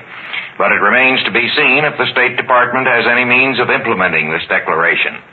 The attack of Chinese guerrillas on Shanghai last night seems to have been easily repulsed, but further acts of terrorism show that the Japanese are not very successful in maintaining order around the city. In Europe, the chief news seems to be that the totalitarian propagandists have got their wires crossed. The story comes from Rome that Count Chano, the foreign minister, is about to go to Berlin to talk to the heads of the German government and the Russian premier and foreign minister Molotov, and that within a few days Hitler will appear before the Reichstag and offer Britain a last chance to give in and escape what the Italians describe as the most terrifying attack in the world's history. But from Berlin, it is said that nothing is known there about Chano's visit, which is regarded as most unlikely, and that no official decision of any kind has been made as to a last-minute peace offer. The reports from Berlin that workmen are building grandstands along Unter den Linden for a victory parade of troops returning from France might indicate that the attack on Britain has been postponed, or perhaps that not all the German army will be needed. German air raids on England again seem to have been light today, but the Italians claim their planes have seriously damaged the port of Haifa in Palestine and that their troops are advancing in Kenya colony. And that's the news to this moment. Parley will be placed in nomination and will receive some votes. But the third opposition candidate, Senator Wheeler of Montana, withdrew about 2 hours ago. Mr. Wheeler said that he and his friends had heretofore assumed that the president would neither seek nor accept the nomination, but that the statement of last night and the demonstration staged, as Mr. Wheeler put it, by the president's managers who control the convention have changed that opinion, and it would accordingly serve no useful purpose to put the Montana senator's name in nomination. Also, the Wheeler statement said that, I quote, "The principles of peace for which I stand have been incorporated in the platform. This is a real victory," end quote. This would indicate that the platform, which you will presently hear, will represent in its foreign relations plank a triumph in words, at least, for the more vigorous isolationists. Senator Pepper of Florida, often an advocate of administration policies in Congress, made a vigorous fight in the Resolutions Committee for a plank advocating aid to Britain short of war, but apparently has not got anything like that. And he is reported to be, if not satisfied, at least reconciled to the fact that he can get nothing stronger in the platform. Earlier reports that he might make a fight for his non-military aid plank on the floor of the convention are no longer credited. And it would appear from Senator Wheeler's statement that he is sufficiently satisfied with the platform not to make the third-party race which he had threatened if the Democratic stand on the war issue did not suit his notions. The vice presidential candidate will be nominated tomorrow, and the race still seems to be wide open. Overseas, German planes attacked Britain in greater force than for some days past, and the British admit that some persons were killed and several houses destroyed in a town in Scotland. The Germans say the town was Kirkwall in the Orkneys near the great naval base of Scapa Flow, and that both the town and the base suffered severe damage. The British Air Force, in its customary night attack on German bases and communications in northwestern Europe, claims to have inflicted considerable injury on the Dortmund-Ems Canal, much used by the Germans for transport. The British now believe, from the continuing assembly of great numbers of small ships in adjacent continental ports, that the great German attack may come at any time, and there have been no further signs today of the preliminary peace offensive at which German and Italian propaganda agencies have lately hinted. Representative Emanuel Seller of New York said that on Monday he would propose in Congress amendment of the Neutrality Act to permit American liners to travel through the combat zone for the sole purpose of bringing British children back to safety in this country. The possibility that a new enemy might be raised up against Britain appeared this evening when Generalissimo Franco, the ruler of Spain, said that Spain has 2 million soldiers ready to defend her rights and made specific reference to Gibraltar. He also spoke of the unity of Spain as sealed with the blood of 500,000 people who died in the Civil War, making no mention of the many thousands who are still in prison. Britain's agreement to close the Burma Road into China for 3 months on Japan's insistence was sharply criticized in the House of Commons today. Secretary Hull had objected to it yesterday on the ground that the lanes of world trade ought to be kept open. This has been criticized by the Germans, who said that on that principle, Mr. Hull ought to object to the British blockade of Germany. But the Secretary of State responded today that Burma is a neutral country and that no war has ever been declared in China. It was reported in London that one of the considerations for the promise to close the road was a Japanese promise that they would try to reach a general peace settlement with China within 3 months. There doesn't seem to be much hope of that in view of the sharper policy expected of the new Japanese government, which will succeed the Yonai ministry. Prince Konoye is said to have been invited to head it, but has not yet accepted. And that's the news to this moment. 8:55 Eastern Daylight Time, and Columbia and its affiliate stations bring you the nightly broadcast of Elmer Davis and the news. The Inter-American Conference was welcomed to Havana today by President Laredo Bru of Cuba, who said that the American nations must become trustees for the remainder of a betrayed civilization and should stand together for protective preparedness and defense of their common rights. Tomorrow, Secretary Hull will address the first plenary session of the conference, a speech that will be on the air shortly after 5 o'clock Eastern Daylight Time. And according to a forecast tonight by our correspondent Albert Warner, he will make 3 proposals which are already being discussed in private meetings of the leaders. The first of these is a joint stand against transfer of any American dependency of a European power to another European power. Mr. Warner reports there will probably be an agreement in principle on this, and apparently the administration will be satisfied to leave it that way, since the details might be troublesome and the United States would act to enforce this interpretation of the Monroe Doctrine anyhow. The second proposal deals with hemisphere economics, and here it is reported that the plan for a Pan-American export agency has been shelved, at least for the moment, and that there will be no objection to any individual nation dealing with Europe, provided there are no political strings attached to the transaction. Since this proviso contradicts the basic policy of totalitarian trade practice, it may be that the export agency plan will come back. And third, all nations will be asked to take a stand against disruptive propaganda and Trojan horse activities. Congress will reassemble tomorrow after the political conventions with so much business to attend to that it will probably be in session all summer and possibly most of the fall as well. The Senate Military Affairs Committee may report out the selective compulsory military training bill this week, and there's prospect of quite a debate on that. John L. Lewis wrote tonight to all members of the CIO Executive Board insisting that all industries which get defense contracts should be compelled to comply with the National Labor Relations Act. Legislation to require this has several times passed the Senate in the past, but has been killed in the House. And Lewis has written to the President and to Sidney Hillman of the Advisory Defense Commission, urging them to require it by executive order. In Europe, 3 more small nations went off the map today when the new parliaments of the Baltic states, Lithuania, Latvia, and Estonia, voted unanimously to join the Soviet Union. These parliaments were chosen last week in an election at which the communists put up the only ticket, and the 3 countries have been occupied in force by the Russian army for weeks past, so today's action was not unexpected. According to German reports, the communists in Latvia have arrested former ministers, government officials, bankers, and industrialists, charging them with embezzlement, bribery, and sabotage.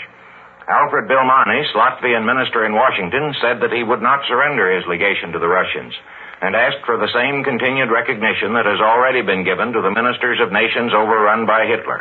German authorities in Berlin are giving out the impression that they are waiting for the British people to respond to Hitler's speech of last Friday by rising up and overthrowing their government. And both Germans and Italians keep insisting that only the British plutocrats want to continue the war, though the Labour Party is heavily represented in the government, of course, and Labour newspapers were as prompt as any to reject Hitler's talk of peace. Whether the Germans are actually postponing their attack in the hope that the speech will have effect, or are merely putting out this story to put the British off guard, is not yet clear. But the weather in which an attack across the Channel would be feasible is not likely to last more than 9 or 10 weeks longer, so they can't wait too long.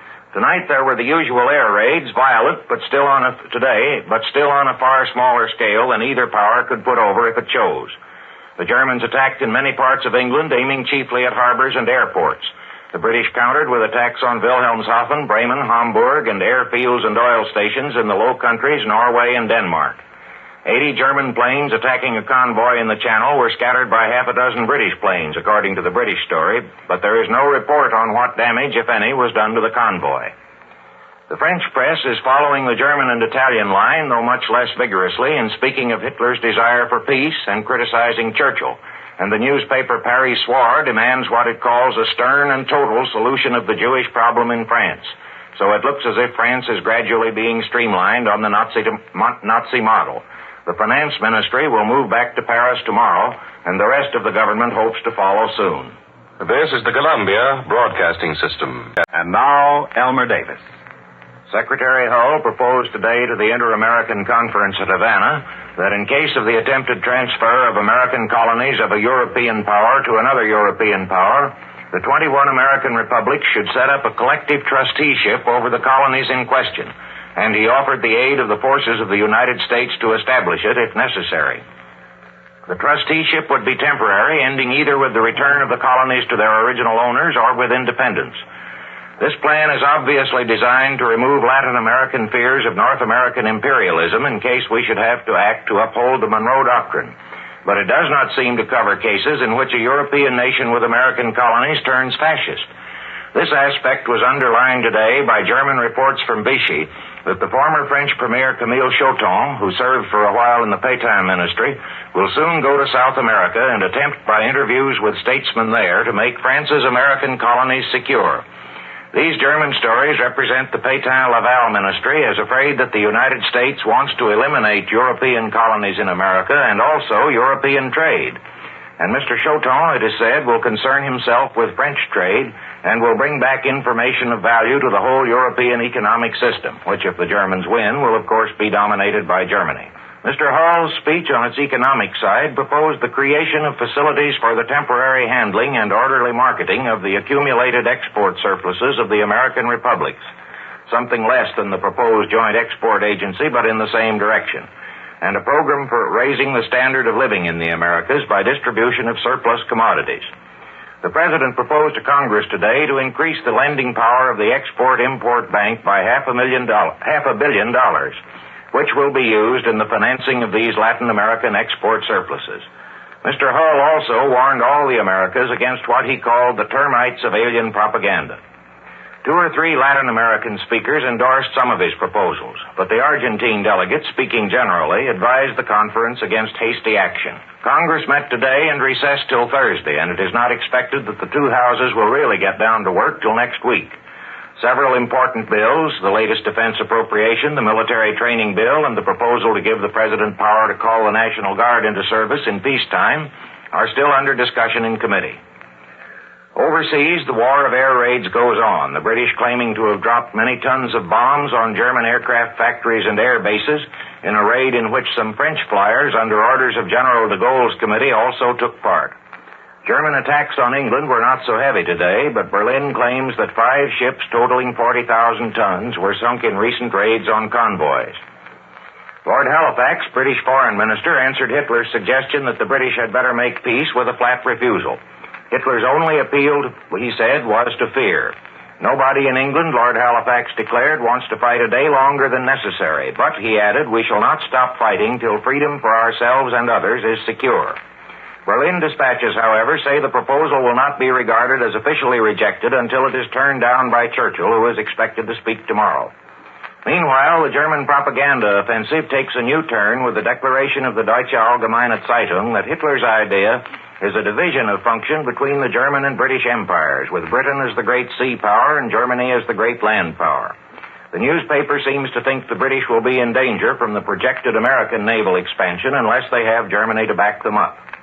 And the Romanian Premier and Foreign Minister are on their way to Salzburg to see von Ribbentrop, who is said to have sent for them. And that's the news to this moment. The Anglo-German war is still chiefly a war of nerves, despite extensive air attacks on both sides last night.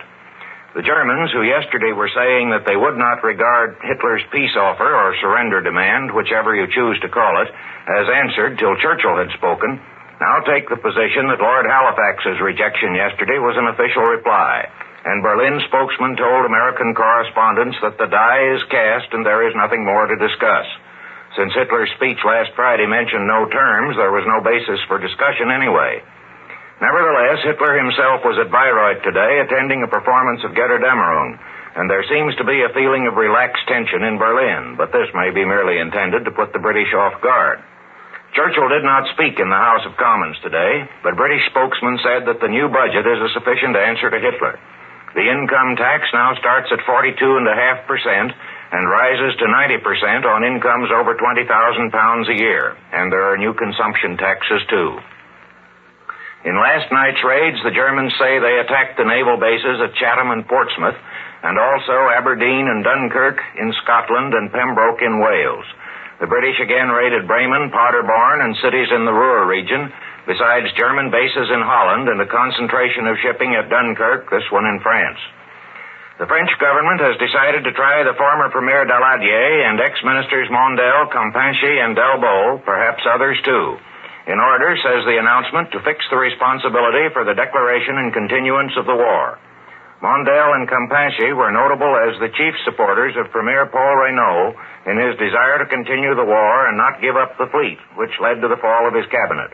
Reynaud, however, is apparently not to be prosecuted as yet. Of these men, Delbo seems to be the only one in reach. Daladier and the others were last heard of more than 3 weeks ago on a ship which was refused admission to French African ports. What became of the ship afterward is not known. The government also decided to cancel the citizenship and confiscate the property of all citizens who left France without valid reason between May 10th and June 30th, which of course means chiefly the refugees in England who are still going on with the war. The Czechoslovak Refugee Committee in England was formally recognized by the British today as the government of Czechoslovakia, with former President Beneš as president and Jan Masaryk, son of the President Liberator, as Minister of Foreign Affairs. The Bulgarian Premier and Foreign Minister have been invited to meet Ribbentrop at Salzburg on Friday, along with the Premier and Foreign Minister of Romania. Reports that Hungarian officials will be there, too, have not been confirmed, but are likely enough.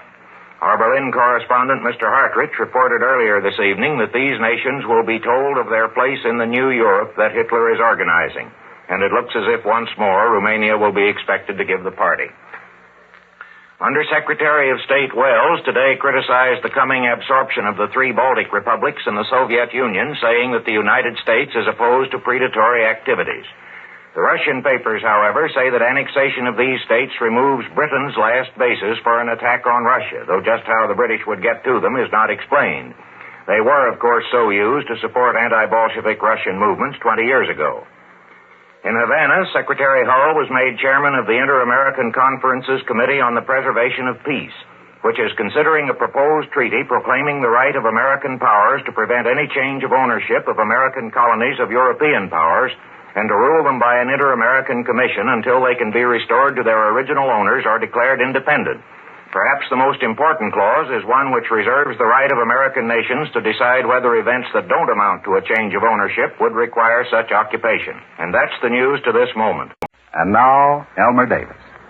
The air war goes on night and day, with the night raids apparently doing the greater damage. Tonight's attacks on England are described by correspondents as perhaps the most widespread of the war. A raid on London began more than 3 hours ago and is still continuing, but whether any raiders got through or how much damage was done is not yet known. In the course of the day, 6 different swarms of German planes, 100 or 200 at a time, attacked the southeast coast. London had 2 alarms, but only a few of the raiders reached the suburbs and none got to the central part of the city. But the British admit that considerable damage was done in Kent and along the Thames. Last night, the Germans struck at the west coast, bombing Liverpool, Swansea, and Bristol, though without much effect, according to the British story. And as usual, the British struck back. Berlin had an alarm last night, though the Germans say the attackers were driven off before reaching the city. And Munich, Stuttgart, Leipzig, Hanover, Emden, Kassel, and other cities were also raided. Aircraft and munitions factories, oil plants, and power stations were hit, according to the British. The Germans say only residential property. Northern Italy was attacked last night, with the same difference in the 2 sides' version of the results. Alarms tonight in Switzerland show that the British are on their way to Italy again. And this afternoon, they made heavy attacks on gun emplacements across the Channel. The new Argentine cabinet, as our Buenos Aires correspondent Herbert Clark forecast some days ago, is strongly slanted towards sympathy with the democracies, with former Vice President Roca as Minister of Foreign Affairs and Federico Pinedo, supporter of aid to Britain, as Minister of Finance. R. Walton Moore, counselor of the State Department, said today that the department's investigation had established the strong presumption that the liner Athenia, sunk a year ago tomorrow night with the loss of 100 lives, was sunk by a torpedo. This statement, in a letter to lawyers for some victims of the disaster, controverts by implication the German claim, or one of the German claims, that it was an internal explosion. No opinion has been expressed, however, as to who was responsible for the torpedo. Congress gets to work again tomorrow, and Mr. Rayburn, Majority Leader in the House, said he expected the conscription bill to pass by Friday. Congress will also be asked to appropriate another $1 billion to pay for the training of the conscripts in the National Guard. The President made 2 dedication speeches today, one for the Chickamauga Dam and the other for the Great Smoky Mountains National Park. In the first speech, he said that the TVA development was an example of a people uniting in a war against waste and insecurity, and that it represents one of our greatest defense assets. At the park, Mr. Roosevelt said that we have grown soft in many ways, and if we are to survive, we cannot stay soft in a world where dangers threaten us. And he added, the men and women of America have never held back, even when it meant personal sacrifice, if it was sacrifice for the common good.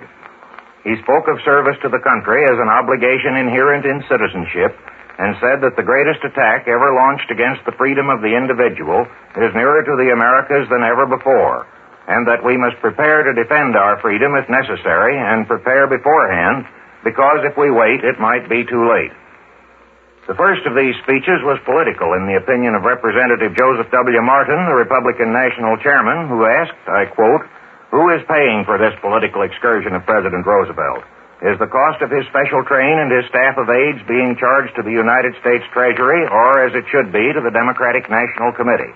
This is a matter which merits the immediate attention of the Senate Committee for the Investigation of Campaign Expenditures, end quote. And that's the news to this moment. The President's executive agreement with Britain, by which 50 old destroyers are to be traded for naval and air bases ranging from Newfoundland to South America, will apparently meet with no active opposition. Mr. Wilkie said this afternoon that, I quote, the country undoubtedly will approve of the program to add to our naval and air bases and of assistance to Great Britain. It is regrettable, however, that the President did not secure the approval of Congress or permit public discussion prior to adoption, end quote. Our Washington correspondent, Mr. Warner, reported earlier this evening that if it had been put before either Congress or the Senate alone, it might have been defeated, and at any rate, there would have been very lengthy debate. But that now Congress can and will do nothing except for expressions of opinion in which criticism and approval are about equal.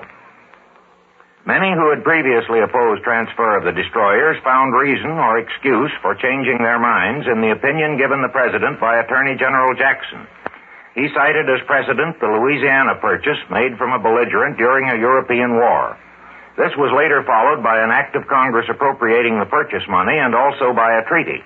But in this case, said Mr. Jackson, no appropriation was required, as he held that the President had the right to dispose of unneeded naval material. And he also quoted a Supreme Court decision written by Justice Sutherland, speaking of the very delicate, plenary, and exclusive power of the President as the sole organ of the federal government in the field of international relations.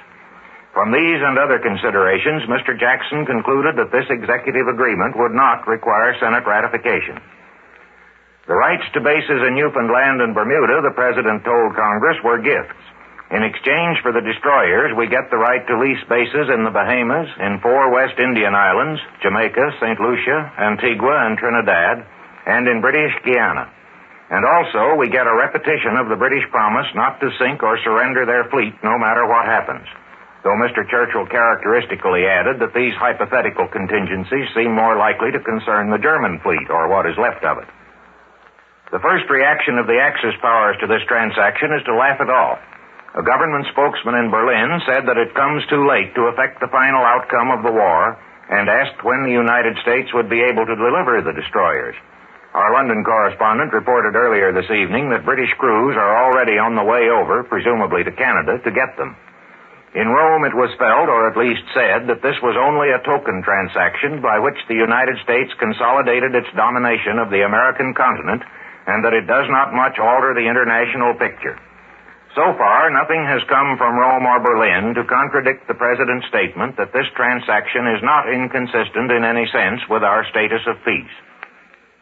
A group of American Army and Navy officers headed by Admiral Greenslade flew to Bermuda this afternoon to confer with British authorities about establishment of a base there and may go on to visit other islands. 3 German air attacks on London were beaten off today, and the British say that while a few bombs were dropped on Kent and Essex, little damage was done.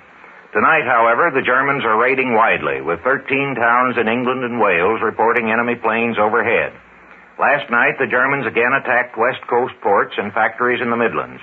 The British, too, were out last night, attacking munitions factories in the Rhineland and the harbor works at Genoa, where, according to the Italians, they did little damage. And the Italians say that they now have a new combination dive bomber and torpedo plane with which several British warships have been injured. Tahiti is the latest French colony to go over to General de Gaulle's group of Free Frenchmen, and his followers say that all French islands in the Pacific are likely to take the same action. And that's the news to this moment. And now, Elmer Davis. The Battle of London goes on in its 12th night. 7 German attacks today failed to get beyond the outskirts of the city, though they dropped bombs along the lower Thames and, according to Berlin reports, hit the Tilbury docks and some oil tanks. Several large waves that flew in across Kent by daylight were stopped by British fighters that waited for them in 2 layers, one high above the other, the upper group of defenders diving down on the German bombers and forcing them down toward the guns of those below. But at dusk, an 8th raid on the capital began, the Germans coming up the river and across country from the south, and after several hours fighting, some of them got through. A number of heavy bombs were dropped in the West End, the residential and shopping district that took such a hard pounding last night, And latest reports are that there is much more dive bombing tonight than hitherto, which gives the Germans a better chance to pick their targets. The British are now talking about their secret weapon, which is said to have been successful against planes in small vital areas, but evidently it has not yet been used in the defense of London. Last night's British raids on Germany hit the ports of Hamburg and Bremen and the railroad center at Hamm. And there is much indignation in the German papers because bombs at Hamburg wrecked some apartment houses and caused some civilian casualties. The gale that has been blowing up the channel died down today, and convoys of German shipping were again seen moving westward along the continental coast. Accordingly, British bombers tonight gave ports on the opposite shore the hardest pounding they have received yet, all the way from Dunkirk to Cherbourg. Despite the scattering of German shipping by the storm, and the rumor that many small vessels that the Germans had seized in Norway had been returned to their owners, as if the planned invasion had been given up, the British are evidently resolved to take no chances. Another consequence of the storm was seen today when British barrage balloons, torn from their moorings by the wind, drifted as far east as Sweden and even Finland. The Italians are not making too much of their capture of Sidi Barrani, 60 miles inside the Egyptian frontier. There was sharp fighting before the town was taken, with air forces and armored units engaged on both sides. The Italian communique speaks of the tenacious resistance of the British, and apparently the losses were considerable. Italian mechanized columns are now moving along the coast road towards the British base at Marsa Matruh, but it is admitted that the fire of the British fleet can hamper this movement and also pound Sidi Barrani itself. The whereabouts of the Italian fleet are still unknown. Italian aviators bombed a British squadron in the Aegean, while British flyers were bombing Italian bases at Derna and Benghazi and sinking a destroyer. But it looks as if an Italian advance eastward in force will need naval support. And the Italian news agency Stefani says that before abandoning Sidi Barrani, the British salted the wells. This, if true, is a still further handicap to the invaders, for water is one of the chief problems of any army in Egypt. The German Foreign Minister von Ribbentrop arrives in Rome tomorrow for a consultation which the Italians say may plan an attack on Gibraltar with Spanish support. But the Spanish minister, Serrano Suñer, who is now in Berlin, has been talking of the recovery of Gibraltar only after the Axis powers have established their new order in Europe. In Washington, the Senate debated the excess profits tax bill while the Army let a big contract for anti-aircraft searchlights. Mr. Wilkie's trip through the Southwest by train and plane brought him tonight to San Bernardino, California, where he said that Senator Hiram Johnson, whom he described as a fighting, fearless liberal, was his boyhood idol. 2 days ago in Kansas, he said that about Walter Johnson. In speeches at his various stops, he said that rehabilitation of our domestic economy is the front line of defense, and that's the news to this moment. 8:55 Eastern Time, and Columbia and its affiliated stations bring you Elmer Davis and the news. The British have officially asked the United States government for financial assistance, according to reports in Washington today, which high officials of the administration would not deny. The details are not known, but it is believed the British have not asked for a loan, but merely for some guarantee that they can go on buying American war materials when their own available resources are used up. Representative Saul Bloom, chairman of the House Foreign Affairs Committee, has proposed to introduce legislation to repeal the present bans on such action. And even the isolationist Senator Taft said that he would support such action when the time comes, and that he thought, as Governor Landon suggested the other day, that an outright gift would be better than loans. Mrs. Roosevelt also said today at her press conference that it was about time we started to give something and that to call it a loan would be unrealistic. Meanwhile, Defense Commissioner Knudsen wrote to all members of the machine tool industry urging faster deliveries because of what he called the terrible urgency of the situation. And he asked manufacturers to remind their workers that every hour or minute saved by greater efficiency will help the country arm that much faster. The President returned from Warm Springs this afternoon and went into conference with Secretary of State Hull, Under Secretary Wells, and Norman Davis, Chairman of the Red Cross. But there is still no indication whether or not he will address the country on defense problems and the war situation. Overseas, the British are still pressing back the Italians on Libyan territory. Saloum, the last town in Egypt, and Fort Capuzzo, just across the frontier, were taken today, while Bardia, the Libyan port, which is presumably the next British objective, was heavily bombed. The British claim that in Saturday night's air raid on Naples, they made 5 hits on cruisers and destroyers. The Italians have admitted one cruiser damaged and a small vessel sunk. In Albania, reports from the Yugoslav frontier that the Greeks have taken Kimara and Tepeleni are not borne out by the Greek communique, which mentions only local operations successfully executed on various parts of the front. Blizzards in the mountains have caused the armies plenty of inconvenience, but have not stopped the fighting.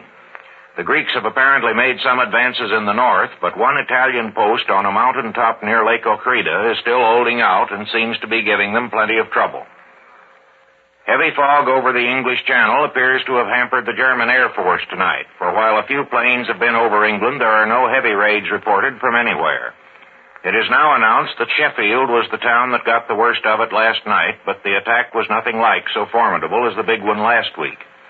Berlin was raided twice last night. The Germans at first claimed that the British dropped only leaflets, but eventually admitted damage to a railroad, a subway, and also to some apartment houses and hospitals. Kiel, Bremen, and Frankfurt were also attacked by the British. From a western British port, it is announced tonight that all on board the torpedoed liner Western Prince have been landed safely. This was the ship that carried the Canadian Minister of Munitions and his staff. Otto Abetz, German ambassador to France, arrived in Vichy this evening, accompanied by a number of technical experts and by an armed guard of German soldiers. Presumably, he is to find out just what the dismissal of Laval and appointment of Flandin is all about, and to report to Hitler, which suggests that Hitler may not be entirely satisfied with Marshal Pétain's explanation. Government spokesman in Berlin today pointed out that Germany and France are not yet at peace, but that their relations are regulated by an armistice whose terms might have to be re-examined. This led to speculation in Switzerland that the Germans might now intend to occupy all of France. In Berlin, this was called the sheerest nonsense, but the Berlin spokesman this morning certainly did convey the impression that Germany was not too well pleased with the change in the French government, and that something might have to be done about it. In London, it is announced tonight that Scotland Yard has discovered an extensive communist plot to stir up labor disputes in British factories and to spread defeatism and discontent in London air raid shelters. Only last night, Ernest Bevin, the British Minister of Labor, who had been heckled by communists when speaking at Glasgow, warned Russia against interference in British internal affairs. It is believed in London that one main purpose of this communist agitation is to try to soften up British public opinion for the new peace offensive, which is expected from Hitler sometime this winter. In the Far East, the border skirmishing between French Indochina and Thailand still goes on. This is the Columbia Broadcasting System. The President today set forth the outline of a tentative plan for financing further British purchases in this country, which may be submitted to Congress early next month. Rejecting proposals of loans or of outright cash gifts to the British, he suggested that further British munitions orders in this country might be taken over by the United States government, which would pay the manufacturers and then let the British have the goods. Theoretically, however, the guns and planes and shells and so on would only be leased to the British or perhaps sold subject to mortgage. Details of this have not been worked out, but the President suggested that after the war they might return to us what is left and replace what is lost. The plan apparently also includes the use of surplus American merchant shipping with British crews and under the British flag. But this also would presumably be on the basis of lease or mortgage. However, the President said that the question of title to the property would be a matter for lawyers to straighten out. Mr. Roosevelt added that he saw no need to extend the present limited emergency status by proclamation of a full emergency. Secretary Hull also told public officials today that production must be increased as the British would face the crisis in the first half of next year. And the same point was made tonight by Lord Beaverbrook, British Minister of Aircraft Production, who told his people in a broadcast that they were much too confident and that they would have to expect an attempted invasion by land and sea, but especially by air, before next spring. Meanwhile, the British are attacking Bardia, the Italian advanced base in Libya, where Marshal Graziani's army is making a vigorous stand in forts surrounding the town.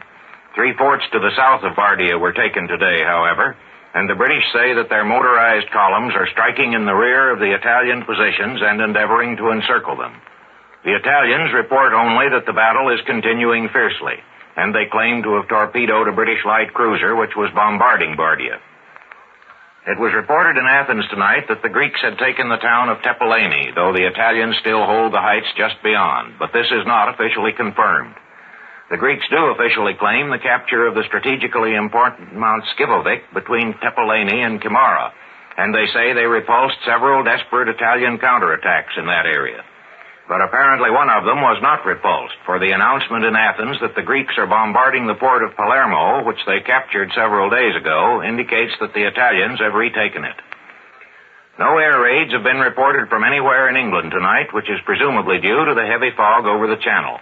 British bombers, however, were able to take off and are making another vigorous attack on the French Channel forts. Last night, the British attacked Mannerheim on the Middle Rhine, where the Germans admit considerable damage, though as usual, they say that hospitals suffered most of it.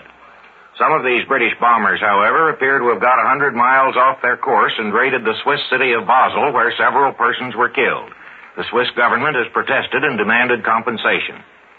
In London, it has offered an excuse that Basel has been blacked out like German cities on the demand of the Germans, who were afraid its lights might guide British raiders. British air raid casualties for November were about 4,600 killed and 6,200 seriously wounded, making a total of killed and wounded for the year of more than 46,000.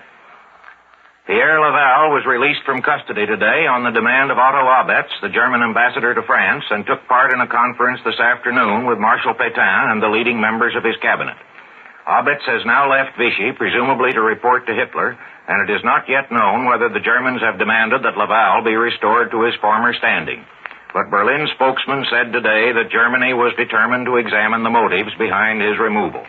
And that's the news to this moment. 8:55 Eastern Time, and Columbia and its affiliated stations bring you Elmer Davis and the news. The President's proposal yesterday for further aid to Britain has met with a mixed reception in Congress. The purpose seems to be approved by most of those who have discussed it publicly, but some members find the proposed method evasive. The President had suggested that the United States government might take over further British orders in this country and pay for them, and then let the British have the goods on some loan or lease arrangement. 2 or 3 congressmen have criticized this as an attempt to get around the Johnson Act and the Neutrality Law, and say they would rather have the issue of repeal of those acts debated directly. There was no official comment in Berlin, but the newspaper Hamburger Fremdenblatt remarked that the British would perhaps find the terms of this proposal somewhat meager, and went on to speak of the limited possibilities of the American armament industry. In Italy, Mussolini's own paper, the Popolo d'Italia, says that the question is not if the United States can manufacture all the projected armaments, but when, which of course is what most people have been saying in this country. The Italian paper naturally argues that we cannot produce in sufficient quantity before England is overthrown, and predicts that the decision will come on English soil. Whether this hint at an invasion is to be taken seriously or not, the British War Office remarked today that there is no closed season for invasions and that the British public must still be on the alert. Meanwhile, it appears that this country is still supplying Germany through Russia with considerable raw material for its war industries. Russia, which had bought no American cotton for 6 years past, bought 77,000 bales this fall, and American commercial attachés report that much of this was shipped via Siberia to Germany. Copper export figures are not yet available, but it was said at the Department of Commerce that the next report would show a huge increase in Russian purchases, and most of this went to Germany too. Overseas, hard fighting is going on about the Italian base at Bardia, and Rome claims that the British pressure has eased up and the offensive seems to have spent itself. The British tell a different story, but admit that the Italian resistance is very tough. Bardia is under constant bombardment from sea and air, and Derna, 150 miles down the coast, was also heavily bombed last night. The fascist editor Gaida claims that the Italians are inflicting ruinous losses on the British, and he also says that the Greek advance in Albania has been stopped. This appears to be an exaggeration, but certainly it has been very much slowed up lately, though the Greeks blame this on the mountain blizzards as well as on Italian resistance. They report some local successes today, however, and say that the story that the Italians had recaptured Porto Palermo was based on a misunderstanding of a Greek statement. No direct comment has come from Italy on the story circulated in Yugoslavia last night that 50,000 German troops are already on Italian soil. But our Rome correspondent, in a broadcast earlier this evening, said that the Italian papers feature German interest in Italy's war, and he pointed out that since Italian air squadrons are cooperating in the German attack on England, a precedent has been set for German aid to Italy in case that should seem desirable. London has now had no air raids for more than 48 hours, and no planes have been reported anywhere over Britain tonight. The weather may be partly responsible, but the British now believe that the Germans are saving their planes for a mass attack to come sometime in the latter part of the winter. British planes, however, were out last night, attacking Mannerheim again, though not so vigorously as the night before, and also bombing Brest and other French Channel ports. Radio reports today of the torpedoing of a 12,000-ton British ship and of a Dutch and a Norwegian tanker emphasized the steady drain of British shipping losses, which, though still at less than half the rate of the worst month of 1917, are regarded as Britain's most serious problem. Today, the British bought 16 old American freighters with a total tonnage of 147,000, which have been laid up at Norfolk and New Orleans, and they are believed to be negotiating for some of the 37 Danish ships now laid up in American ports. Some officials in Washington have been discussing the possibility that these and other intern ships might be taken over by the United States government, but it is a question whether there is legal authority for this. The State Department announced tonight a change in passport visa regulations, which would permit the entry into the United States of 2,000 European refugees of superior culture and character, whose names were taken from the list submitted by the various committees organized here to help political and intellectual fugitives from Nazism. This is the Columbia Broadcasting System. A heavy bombardment from land, sea, and air, which began on Sunday. The British today started their attack on the Italian base at Tobruk. And this evening it was reported in Cairo that both outer and inner defenses had been penetrated to a depth of 5 miles on a broad front, and that great numbers of prisoners had been taken. In Cairo, it is expected that mopping up of the garrison of 20 or 30,000 men will be completed in a day or two. In the meantime, the British are increasing their pressure from two sides on Italian possessions in East Africa, though as yet with apparently small forces. In Albania, however, the Italians are counterattacking with vigor, and while they seem to have been repulsed on all fronts, the Greek advance has suffered at least a temporary check. No air raids have been reported in northern Europe tonight, though today German planes made a few nuisance raids on England. There's more trouble in Romania. Last night, a broadcast by the totalitarian premier, General Antonescu, which sounded like an appeal to the people, was abruptly cut off, and for 24 hours no more news came directly from Romania. So far as can be gathered from the reports from other Balkan capitals and Berlin, the trouble began 2 days ago with the killing of a German staff officer by a person variously described as a Greek, a Turk, and a British secret agent. Police action seems to have been slow, and the Minister of the Interior was dismissed. Then, apparently, Premier Antonescu tried to dismiss all policemen who belonged to the fascist Iron Guard. This led to rioting by an Iron Guard faction in which the radio station and telegraph offices seem to have been held for a time by the insurgents, who, according to Budapest stories, were attacked by Romanian troops and tanks. Half an hour ago came a heavily censored dispatch from Romania announcing that an agreement had been reached to end the grave situation in the capital, and that Antonescu had given the rest of the country 24 hours to reestablish peace and order. What will happen if they don't reestablish it is not stated, but since the dispatch sounds as if there had been some sort of compromise in Bucharest itself, it is possible that, as other Balkan capitals believe, the German army of occupation may simply take over the government of the country. Ernest Bevin, British Minister of Labor, told Parliament today that more workers, men and women, were needed in the war industries, and that if there were not sufficient voluntary transfers, compulsion might have to be exercised, without exception, he said, of rank or anything else. Meanwhile, the Russians are commemorating the anniversary of Lenin's death, with the Secretary of the Communist Party declaring that Russia must improve its defenses as the international situation contains possibilities of the gravest eventualities to which the Soviet Union cannot be indifferent. The British today suppressed the London communist newspapers, the Daily Worker and the Week, on the ground of persistent opposition to the national war effort. But tonight, the State Department announced that our moral embargo placed last winter on shipments of airplanes to Russia had been lifted. Ground for the embargo was the bombing of the civilian population of Finland, which of course has ceased, and the revocation is an obvious move of foreign policy. But it's not likely to give the Russians many planes, since American capacity is already booked up. Ambassador Kennedy, testifying on the lease land bill before the House Foreign Affairs Committee, favored some amendments, such as a time limit on the President's powers and the establishment of a small congressional committee to advise him. Mr. Kennedy said, however, that Congress would have to surrender some of its powers and warned against revision of the bill that would slow down aid to Britain. When asked how far we could help the British without getting into the war, he said there was a very great risk no matter what we might do, and he believed the President's policy entailed the least risk for the greatest good. And that's the news to this moment. 8:55 Eastern Time, and Columbia and its affiliated stations bring you Elmer Davis and the news. Tobruk was taken by the British today after a little more than 24 hours fighting, and all that is left is mopping up operations in the fortifications to the west of the town. The pattern of the attack seems to have been about the same as at Bardia, and it was made easier by the total inactivity of the Italian Air Force. The prisoners have not yet been counted, but apparently include almost all the garrison. Casualties seem to have been light on both sides, though one column of Italian prisoners going to the rear suffered heavily when it came under the fire of Italian guns of the inner defenses.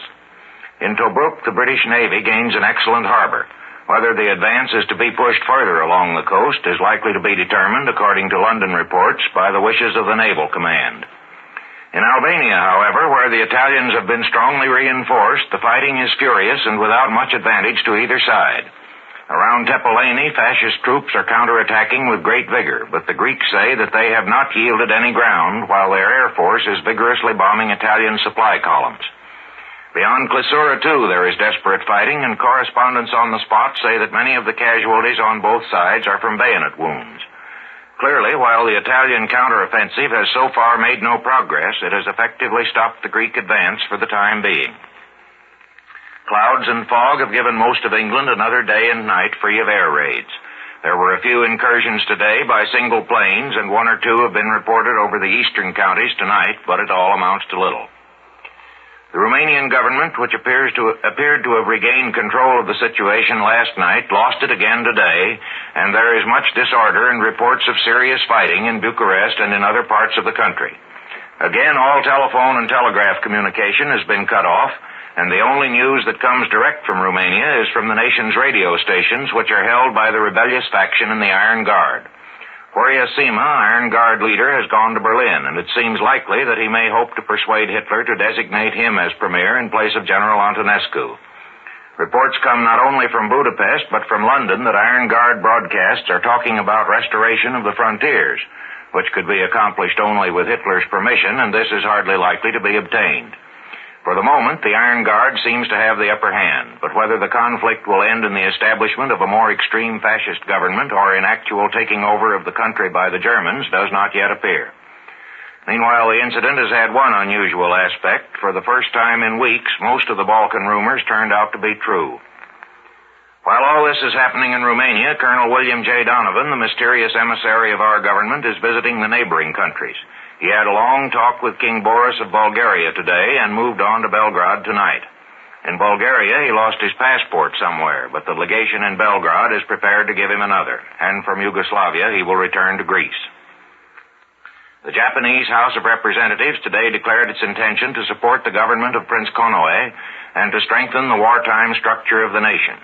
Meanwhile, the government ordered a tax on bachelors and took other measures designed to increase the population to 100 million by 1960, in order, said the announcement, to maintain Japan's leadership in East Asia. And, of course, then they'll need more territory to take care of the increased population. The Japanese news agency Dome reports that Japan has offered to mediate in the border dispute between Siam and French Indochina, which has led to serious fighting in the last few days.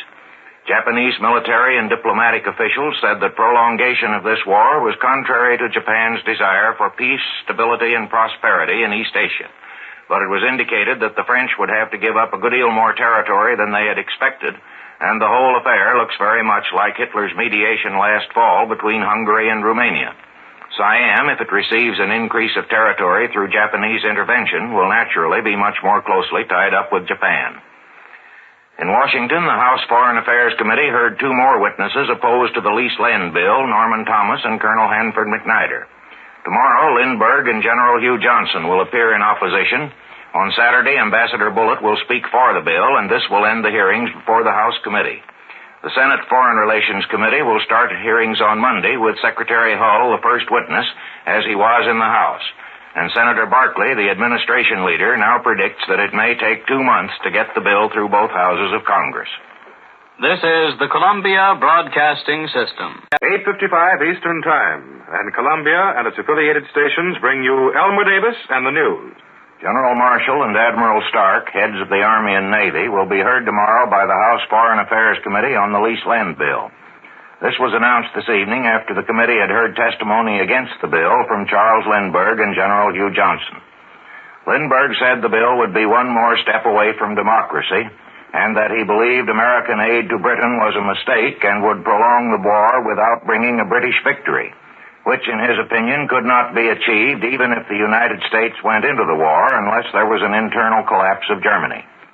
He said he hoped that neither side would win the war, as the defeat of either one would mean economic prostration, and he wanted a negotiated peace, though he felt that America had already lost some of the influence it might have had on the negotiations. He added that he doesn't like many things that are going on in Germany, but believes that over a period of years, one side is as much at fault as the other. Testifying in the field in which he is an expert, Lindbergh said the transoceanic bombing of American cities was possible, but that while it could do considerable damage by peacetime standards, it would have a negligible effect on our military position. He believed the United States was in no danger of invasion so long as we had an army, a navy, and an air force of reasonable size. Reasonable in the case of the Air Force, meaning 10,000 first-line planes with reserves. General Johnson said he was in favor of helping the British insofar as it would contribute to the defense of the United States, but that he was opposed to this bill because it would tie us up too much to British policy. And he said that if we were not careful, we'd be in the war in anywhere from 1 to 3 months, perhaps on the west coast of Africa. Former Undersecretary of State William R. Castle will also testify against the bill before the House hearings close, which it is hoped will be Saturday night. Also in Washington, Defense Commissioner Leon Henderson warned the lumber industry that unless prices were reduced and deliveries speeded up, some of the government's powers of compulsion might have to be used. And the Senate committee investigating campaign expenditures reported that national and state party committees spent in the late election for the Democrats a little over $6 million, and for the Republicans just under $15 million. This, however, does not include expenses of county and local committees or much of the money spent individually for advertising. And Senator Gillette, chairman of the investigating group, said that the total expenditures in the campaign might have run as high as $50 or $60 million. Overseas, the British report more than 20,000 prisoners taken at Tobruk, and they estimate Italian killed and wounded at only 2,000, while they say their own were not more than 500. Low as this figure seems, it is more or less corroborated by reports of correspondence with the Army, as it is evident that there was little hard fighting.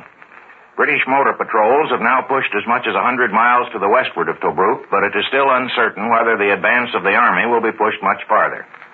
In Albania, the Italians again attacked the Greek central column in great force, preceded by a bombardment by successive waves of planes.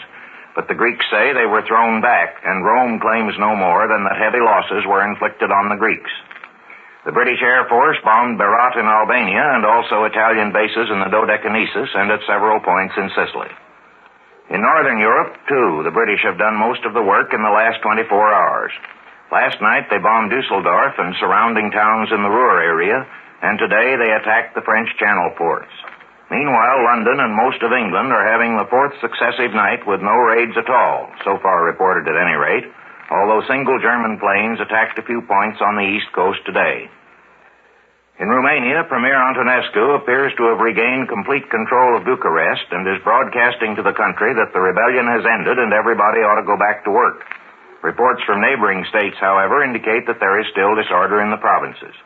The settlement seems to have been due to an agreement between the Prime Minister and the Iron Guard leader Horia Sima, as a result of which Sima's faction will get a considerable share in the government. And the German news agency rather dryly reports that hereafter the government will consist of reliable and capable men. German newspapers are blaming the uprising on the British Secret Service, which had not heretofore been supposed to have much influence with the Romanian Iron Guard.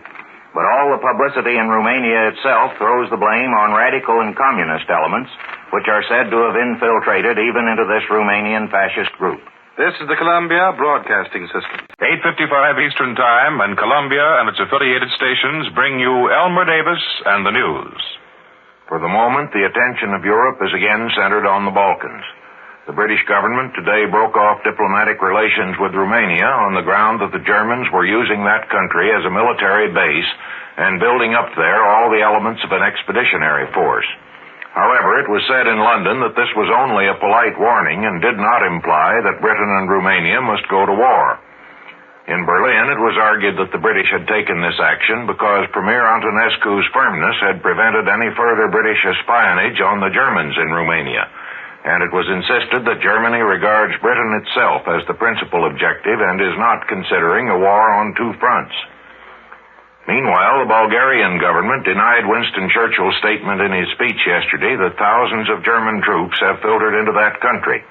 But it was reported in Sofia, the Bulgarian capital, that Russia had told the Bulgarian government that it would keep hands off if the Germans wanted to pass through. This story, however, is still without confirmation. And the Italian radio came out today with a sharp warning to Yugoslavia not to abandon its neutrality. Rather surprisingly, for Yugoslavia had not otherwise appeared in recent speculation as to political shifts in the Balkans. In France and Switzerland, it is reported that the Spanish leader, General Franco, and his foreign minister, Serrano Suñer, are on their way by automobile to France, and most of the stories say they are going on to Italy by way of the French Riviera. Some reports, however, have it that Serrano Suñer, at least, is coming to Vichy, perhaps to try to arrange for joint French and Spanish action to relieve the food shortage which is acute in Spain and beginning to be serious in unoccupied France. Naturally, there are stories that the Spanish leaders are going to arrange for the use of Spanish air bases by the Axis, which may or may not be true. And in Vichy, it is rumored also that they may offer to provide a haven in Spain or the Spanish islands for Italian troops evacuated from Africa. How the Italian troops would get there with the British Navy in the way is not explained. The French political situation, our correspondent Mr. Terrick reports from Vichy, is still in a state of flux. But Marshal Pétain retains effective control in spite of the new honors given to Admiral Darlan. Today, Darlan was named as eventual successor to Pétain, and he now seems to hold all the offices that belonged to Pierre Laval before his overthrow on December 13th. How he will use them remains to be seen, but he could hardly have reached this position if his promotion had not been satisfactory to the Germans. The French and German automobile industries agreed today on what is called collaboration. Raw materials will be shared between them in what proportions is not explained, but the French industry will be limited to the manufacture of trucks, and a considerable part of its output will go to Germany. There wasn't much fighting today. The Italians are still counterattacking in Albania, but the Greeks say they continue to throw them back. And in Libya, the British are mopping up after their recent victory at Benghazi. Fresh British forces have moved into Eritrea from the north, while the Italians say they threw back a British mechanized column in the Kufra oasis in southeastern Libya. Air action is again on a small scale. Though the moon is bright tonight over England, only a few planes have been seen, and while London had an alarm tonight, no raiders appeared. The British, however, made another series of heavy raids by daylight on Calais, Boulogne, and Dunkirk. This morning, German planes appeared over Iceland, now held by British and Canadian troops, and machine-gunned the airport near Reykjavik. But the principal purpose of the trip seems to have been to look the place over. Meanwhile, the Germans report successful attacks on convoys off Spain and Portugal. The Italians call yesterday's British raid on Genoa, which caused 300 casualties, deliberate aggression on an open city, though of course it had harbor fortifications, and they say the British came in under cover of a heavy mist. In Washington, the House of Representatives passed the bill lifting the debt limit to $65 billion, while the Senate Foreign Relations Committee was hearing more witnesses against the lease-lend bill. Merwin K. Hart, often accused of fascist sympathies, said the bill would get us into war and then the communists might take the country over, and Joseph Curran, often accused of communist sympathies, said the bill was distinctly fascistic. Tomorrow, Mayor LaGuardia of New York, President Conant of Harvard, and Wendell Willkie will testify for the bill, and afterward, Mr. Willkie will see the President. And the Army denies Senator Wheeler's statement that it has ordered 1,500,000 coffins, saying that, as usual in peacetime, funerals are contracted for only when needed. This is the Columbia Broadcasting System. And now, Elmer Davis and the news. A report from our correspondent Courtney Terrett in Vichy tonight says that the visit of General Franco and Minister Serrano Suñer to France is likely to result tomorrow in an armistice between England and Italy. This will apparently be accomplished through the mediation of Marshal Pétain and the Spanish leaders, who are expected to meet British and Italian representatives at Villeneuve in southern France. If this prediction is borne out, it may foreshadow the formation of the Latin bloc, which some Frenchmen were talking about last summer as a counterweight to Hitler. Meanwhile, Colonel de Larmenaw's Free French column won a victory today over the Italians, which may have an importance far greater than that of its mere military significance. Moving up from Central Africa, it captured the Italian post of Ghadames on the western Libyan frontier just over the border from French territory. The possible effect of these movements on the French army in Africa might be considerable. In Eritrea, the British claim the capture of a dominating mountain near Keren, and their forces from Kenya have pushed well into southern Ethiopia.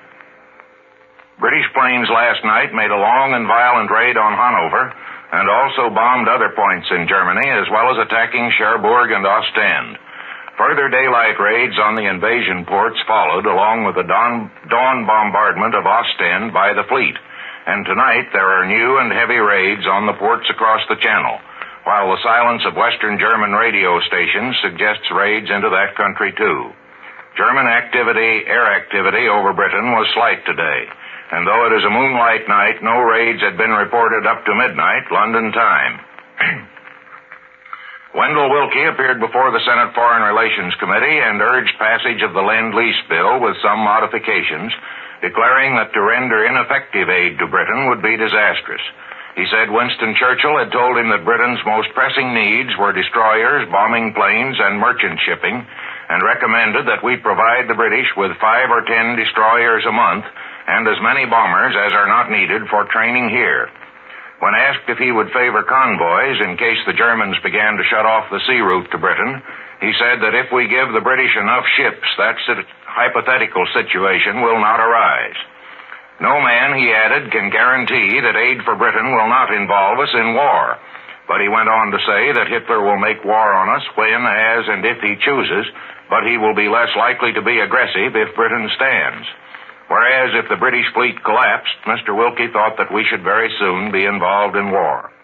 The principal amendment he favored would be the restriction of aid under the bill to Britain, Greece, and China, leaving it to Congress to add Turkey or other nations if the occasion arose. And he urged the Democratic majority to see if the purpose could not be accomplished without unnecessary grants of power, so that, as he said, the passage of the bill would be as nearly unanimous as possible. Mr. Willkie will see the President tonight. Admiral Nomura, the new Japanese ambassador, who was an old friend of the President, arrived in Washington today and was met by representatives of the German and Italian embassies as well as by officials of the State Department.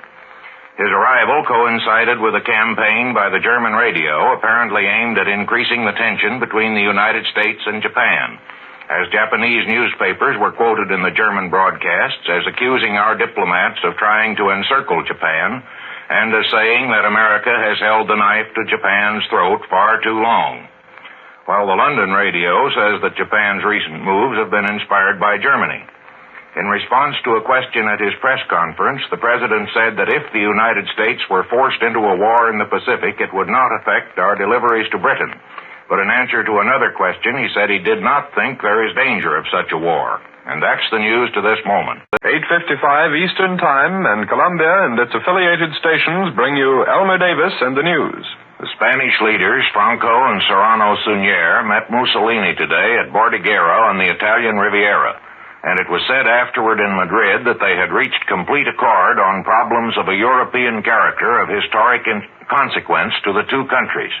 There is no indication that any Germans were present. That is all we know about the sudden flurry of diplomatic maneuverings and peace rumors that has swept over Europe. It is expected that the Spaniards will see Marshal Pétain on the French Riviera tonight or tomorrow. And from there on, the rumors get going, their value depending not on the credibility of the experienced correspondents who report them, but on the reliability and motives of their sources. The story in Vichy that negotiations are afoot for an Anglo-Italian armistice, reported by our correspondent Mr. Terrett last night and amplified in Press Association dispatches today, was denied tonight with unusual vehemence in London, and similar denials have come from Rome and Berlin. But Vichy informants stick to their story and add that Marshal Pétain will be asked to arbitrate between Britain and Italy. This, while quite improbable in itself, may give a clue to the sources of these stories, clerical and conservative rather than really fascist circles. Some of the Vichy stories give our ambassador, Admiral Raeder, a part in the negotiations. He is supposed to have talked in Madrid to General Franco and to have got the British terms from Sir Samuel Hoare, the British ambassador. These terms, as Vichy reports them, would leave Libya to Italy, but would give Britain a protectorate over Abyssinia as well as control of the Mediterranean. And Germany is supposed to accept them in order to reduce the war to a single front. This last is perhaps the most plausible item of the story. And of course the whole thing is much more extensive than the apparently better founded rumors of negotiations for an armistice purely in East Africa. Another rumor originating from London has Germany proposing peace to the Greeks, who could keep what they have occupied in Albania, but would demobilize and trust Germany to protect them against Italy hereafter, while the British would be expected to give up their bases in Crete. But it is admitted that neither the British nor the Greeks would be likely to accept any such proposal. It is still too early to attempt any plausible theory of the origins or purposes of all these rumors, but it is always possible that some cooperation between Italy, France, and Spain of a quite different character is underway, for which all this is a smokescreen. The Balkans are spouting rumors, too. The British tonight officially denied a Budapest story that they had declared war on Romania, though some members of the British Parliament wonder why they haven't. The Bulgarian papers are now attacking the British as a threat to Bulgaria's neutrality. And there are rumors in London that if Germany moves into Bulgaria, Russia will occupy that country's Black Sea coast, which also seems improbable. And from Yugoslavia comes a report, which officials refuse either to confirm or deny, that the Premier and Foreign Minister have been invited to come up to Berlin and discuss closer collaboration with Germany. It seems clear that German reinforcements are moving into Romania, that German troops in plain clothes are filtering into Bulgaria.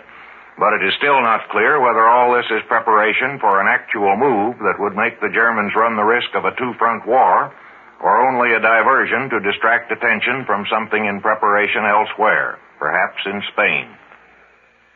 Actual military operations were today of less importance than all these flurries.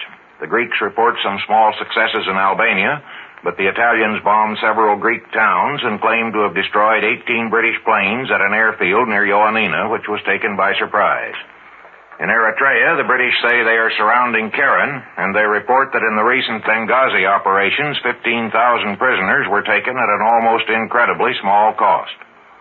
The British have done most of the work in the air lately, too. Last night, they raided Hanover again and attacked oil plants at Rotterdam, seaplane bases in Denmark, and shipping off Norway. In the Mediterranean, they raided German air bases in Sicily, but the Germans retaliated today with several attacks on Malta. Despite all these recent reverses to Italian forces, Mussolini's paper, the Popolo d'Italia, says today, and I quote, "Italy's internal front is simply magnificent. Italy's face is not pale. Enemies who read what we write must be convinced that such simple, great things could not be written unless they were true." End quote. In Washington, the Senate Foreign Relations Committee accepted all the House amendments to the lease-lend bill with some slight modification of the Dirksen amendment. This is the Columbia Broadcasting System. Elmer Davis, CBS News analyst, who returned this week from a 5-week survey of conditions in the British Isles, at this time takes the Columbia Network's nationwide audience on a personally conducted tour of the CBS newsroom. Mr. Davis will describe one network's coverage of the war. As you all know, the European War is at once the greatest and most difficult assignment radio journalism has had to handle since its inception early in the 20s. The Columbia Broadcasting System was prepared for thorough, precise coverage of the war. And now Elmer Davis, who will return over most of these stations at 8:55 p.m. tonight, Eastern Daylight Saving Time, for his first broadcast under the exclusive sponsorship of Palmolive Soap, will tell you how Columbia covers the war. Mr. Davis. Most of you may be familiar with my nightly broadcasts and perhaps have wondered occasionally about some of the things that take place behind the scenes prior to the broadcast. I would like to tell you now about Columbia's facilities and problems so that you can realize the scope of the forces that are being put to work for you. After a year and a half of war, when many countries have fallen under foreign domination, it's naturally harder than it was in the beginning to get the news, or perhaps rather to get at the truth. For much of the so-called news that comes from Europe these days is not necessarily the same as fact. A story may be utterly untrue how it passes, with consequent effect on public opinion or on government action, or in the sense that some government or some group has an interest in putting out the story for purposes of its own. From that viewpoint, it could be said that in this country the difficulty of getting at the facts is that we have too much news, too many conflicting reports of diverse origins. But it is the business of a news organization to assess and analyze and compare these reports in the hope of approximating as closely to the truth as possible. And after all, it's a good deal easier to do that in this country, where more news is available than anywhere else in the world, than to do it in other nations, where, as a rule, most of the information comes from one side, if not from one source. The Columbia newsroom draws on about all the possible sources of information and tries to shake down what it gets into the most accurate picture that can possibly be drawn. First in volume comes the full wire services of the three great American press associations, the Associated Press, United Press, and International News Service, whose teletype printers are ticking away all day long, bringing in the news as gathered by American correspondents in all parts of the world. Even as I talk to you now, these machines are spelling out the news of the moment. Let's listen to them briefly.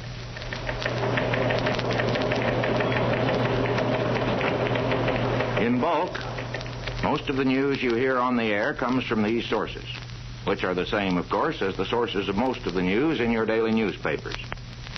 But we believe, or at least we hope, that at Columbia, not being under the obligation to have a big new headline in a precisely limited space for each new edition, we are able to serve that news up with a more judicious estimate of its probable value than is commonly done in print. To do this, we have a staff of news editors who rewrite the news as it comes in, who write it for the ear instead of for the eye. Let us turn on a microphone in the newsroom and hear the clatter of typewriters as news programs are rewritten. Again, you will hear in the background Press Association teletypes.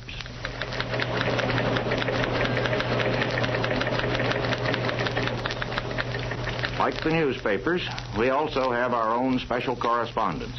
In almost all of Europe, with the exception of Russia, which has never admitted American radio correspondents and allows Press Association correspondents to send nothing but official announcements or material that appears in the government press, correspondents all over Latin America and in many parts of the Far East as well. Working under censorship everywhere in Europe, as of course all newspaper and Press Association correspondents must work too, these men are nevertheless able to bring us not only the news in their various countries, but in some countries background material of immense value as to social conditions and public opinion. Little of this is now possible in Germany or the occupied countries. But from England and the Near East, the direct reports of correspondents are still of great value in building up the general picture as well as in presenting the news of the day. Censorship in England, where I have recently observed it, applies only to matters which government officials regard as likely to give information of military value to the enemy. No correspondent, whether for the air or for the printed page, objects to this in principle. But naturally, there is often considerable disagreement as to whether a given piece of news is likely to fall into that classification. Differences of opinion between government officials on the one hand and broadcasters or news writers on the other, and sometimes differences of opinion between government officials themselves. Some of them would be inclined to be more liberal in releasing news than are the service ministries. But in a pinch, the Admiralty, the War Office, and the Air Ministry have the last word, as perhaps they should have in theory, even if there's often disagreement with their judgment on the part of people who realize the importance of news and opinion in this war, as servicemen very often do not. But there is no censorship over opinion and commentary. Generally speaking, American correspondents are under the same restrictions as the British press, qualified only by the vagaries of individual censors who have some latitude for judgment as to what news is likely to be valuable to the enemy and sometimes disagree among themselves. American newspaper correspondents sometimes complain that the censorship is easier on the radio correspondents than it is on them. Radio correspondents would not agree with that at all. But just as the British press, though the news at its disposal is sometimes inadequate, is able to fill up its columns with feature material, which is often quite critical of governmental shortcomings, so American broadcasters are at liberty to report their impressions of public opinion and of social and economic tendencies in England, whether their conclusions are those that public officials would approve or not. In the Axis nations and in the territories which they control, this is distinctly not the case. But in England, freedom of speech survives, limited only by precautions of a military nature which everyone approves in principle, even though often disagreeing with their particular application. Supplementing all of these facilities, and of immense value in receiving and assaying the news in such a war as this, is Columbia's shortwave listening station. Here all day long, trained linguists, all of them trained newsmen too, are listening to broadcasts from 24 points in Europe, Asia, or Africa. Broadcasts which being intended for foreign consumption are normally in English, French, German, or Spanish. But our staff of translators is able to handle a number of other languages too. And here from such points as Moscow, Ankara, and Saigon, and Leopoldville, as well as from London and Berlin and other more familiar points of origination, there comes over the air the news that foreign governments want to get across to the outer world. Not to mention the broadcasts from 4 or 5 so-called freedom stations, secret transmitters which purport to be operated in Germany or the occupied countries by organizations working against the Nazis. They are operated by such organizations, though it is possible that some of them may be located in England. Now, indeed, much of this news is propaganda. Indeed, practically all of it is propaganda, but propaganda, whether true or false, is apt to be news. From these shortwave broadcasts, we find out what foreign governments want other nations to believe, and it is usually possible to infer what they want other nations to do in support of that belief. Perhaps you would be interested in what goes on in our shortwave listening station. We'll open our microphone in the listening room, a glass-enclosed room just off our news studio. 61 Tonnen bekannt gegeben, die sich mit Kriegsmaterial beladen auf dem Wege von den Vereinigten Staaten nach England befanden. Der englische Adolph Hitler als Counterland von 6.160 Tonnen wird ebenfalls als verloren angesehen. Der bekannte türkische Militärsachverständige General Elliott. We hope you were able to hear at that point the Italian radio giving out its news for foreign consumption.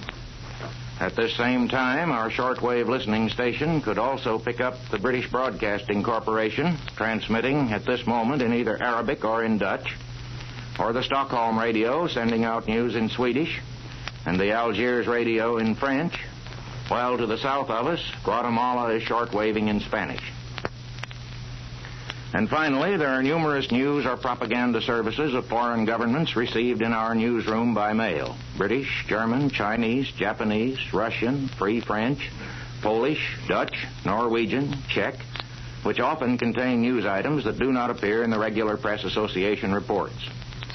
This is especially true of the news services operated by the governments or national committees of the conquered or occupied nations, from which news and information as to social conditions is smuggled out. And also, there are a few small private news services available to our staff, from which occasional items of moderate importance may be gathered. Direct telephone communication between Columbia's foreign correspondents and our news editor permits two-way discussion of the trend of the news and probable developments, so that on both sides of the ocean, members of the Columbia Broadcasting System news staff have a better idea of what to look forward to in the days ahead. Now you will hear Paul White, our Director of News Broadcasts, and Edward R. Morrow, Chief of our London staff. This process of setting future programs, exchanging information, and passing on assignments takes place at least twice daily. Hello, CBS London. Hello, London. Hello, Paul.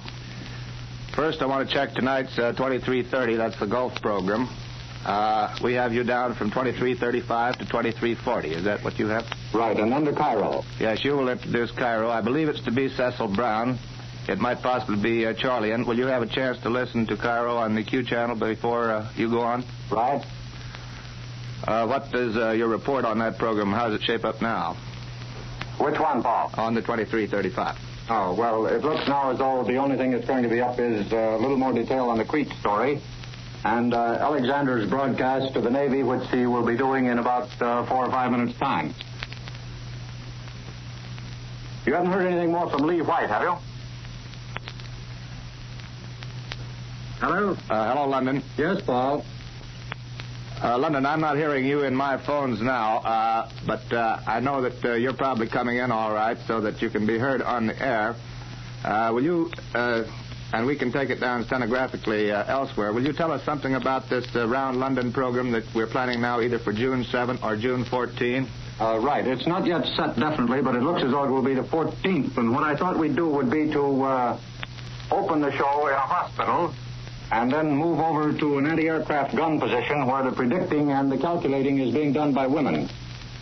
And then a pickup from the Piccadilly Circus subway station and a rumba band from a nightclub, and then end with about 45 seconds from the top of Big Ben. That's fine, Ed. I put on another pair of phones, and I heard the last part of that. That program is now planned over here our time from 6:35 to 7, one of those Saturdays, and that'll be 22:35 to 2300 GMT. Right. Have you heard anything further in regard to this proposed broadcast between Herbert Morrison and Mayor LaGuardia? No, it's definitely on from this end, and it's only a case of straightening out the times when we can get LaGuardia and Morrison both free at the same time. That's swell. All right, I'll see you before the 7:30 show. Right. Paul, one other thing. Would you check with John Wynant on this broadcast with Bevan, the Minister of Labor, tomorrow night? All the sources we have described comes into the Columbia newsroom for sifting by our staff. Throughout the day, the CBS News programs offer the best pictures that can be drawn of the situation up to the moment of broadcast, with the advantage over newspaper publication of being able immediately to put the very latest news on the air.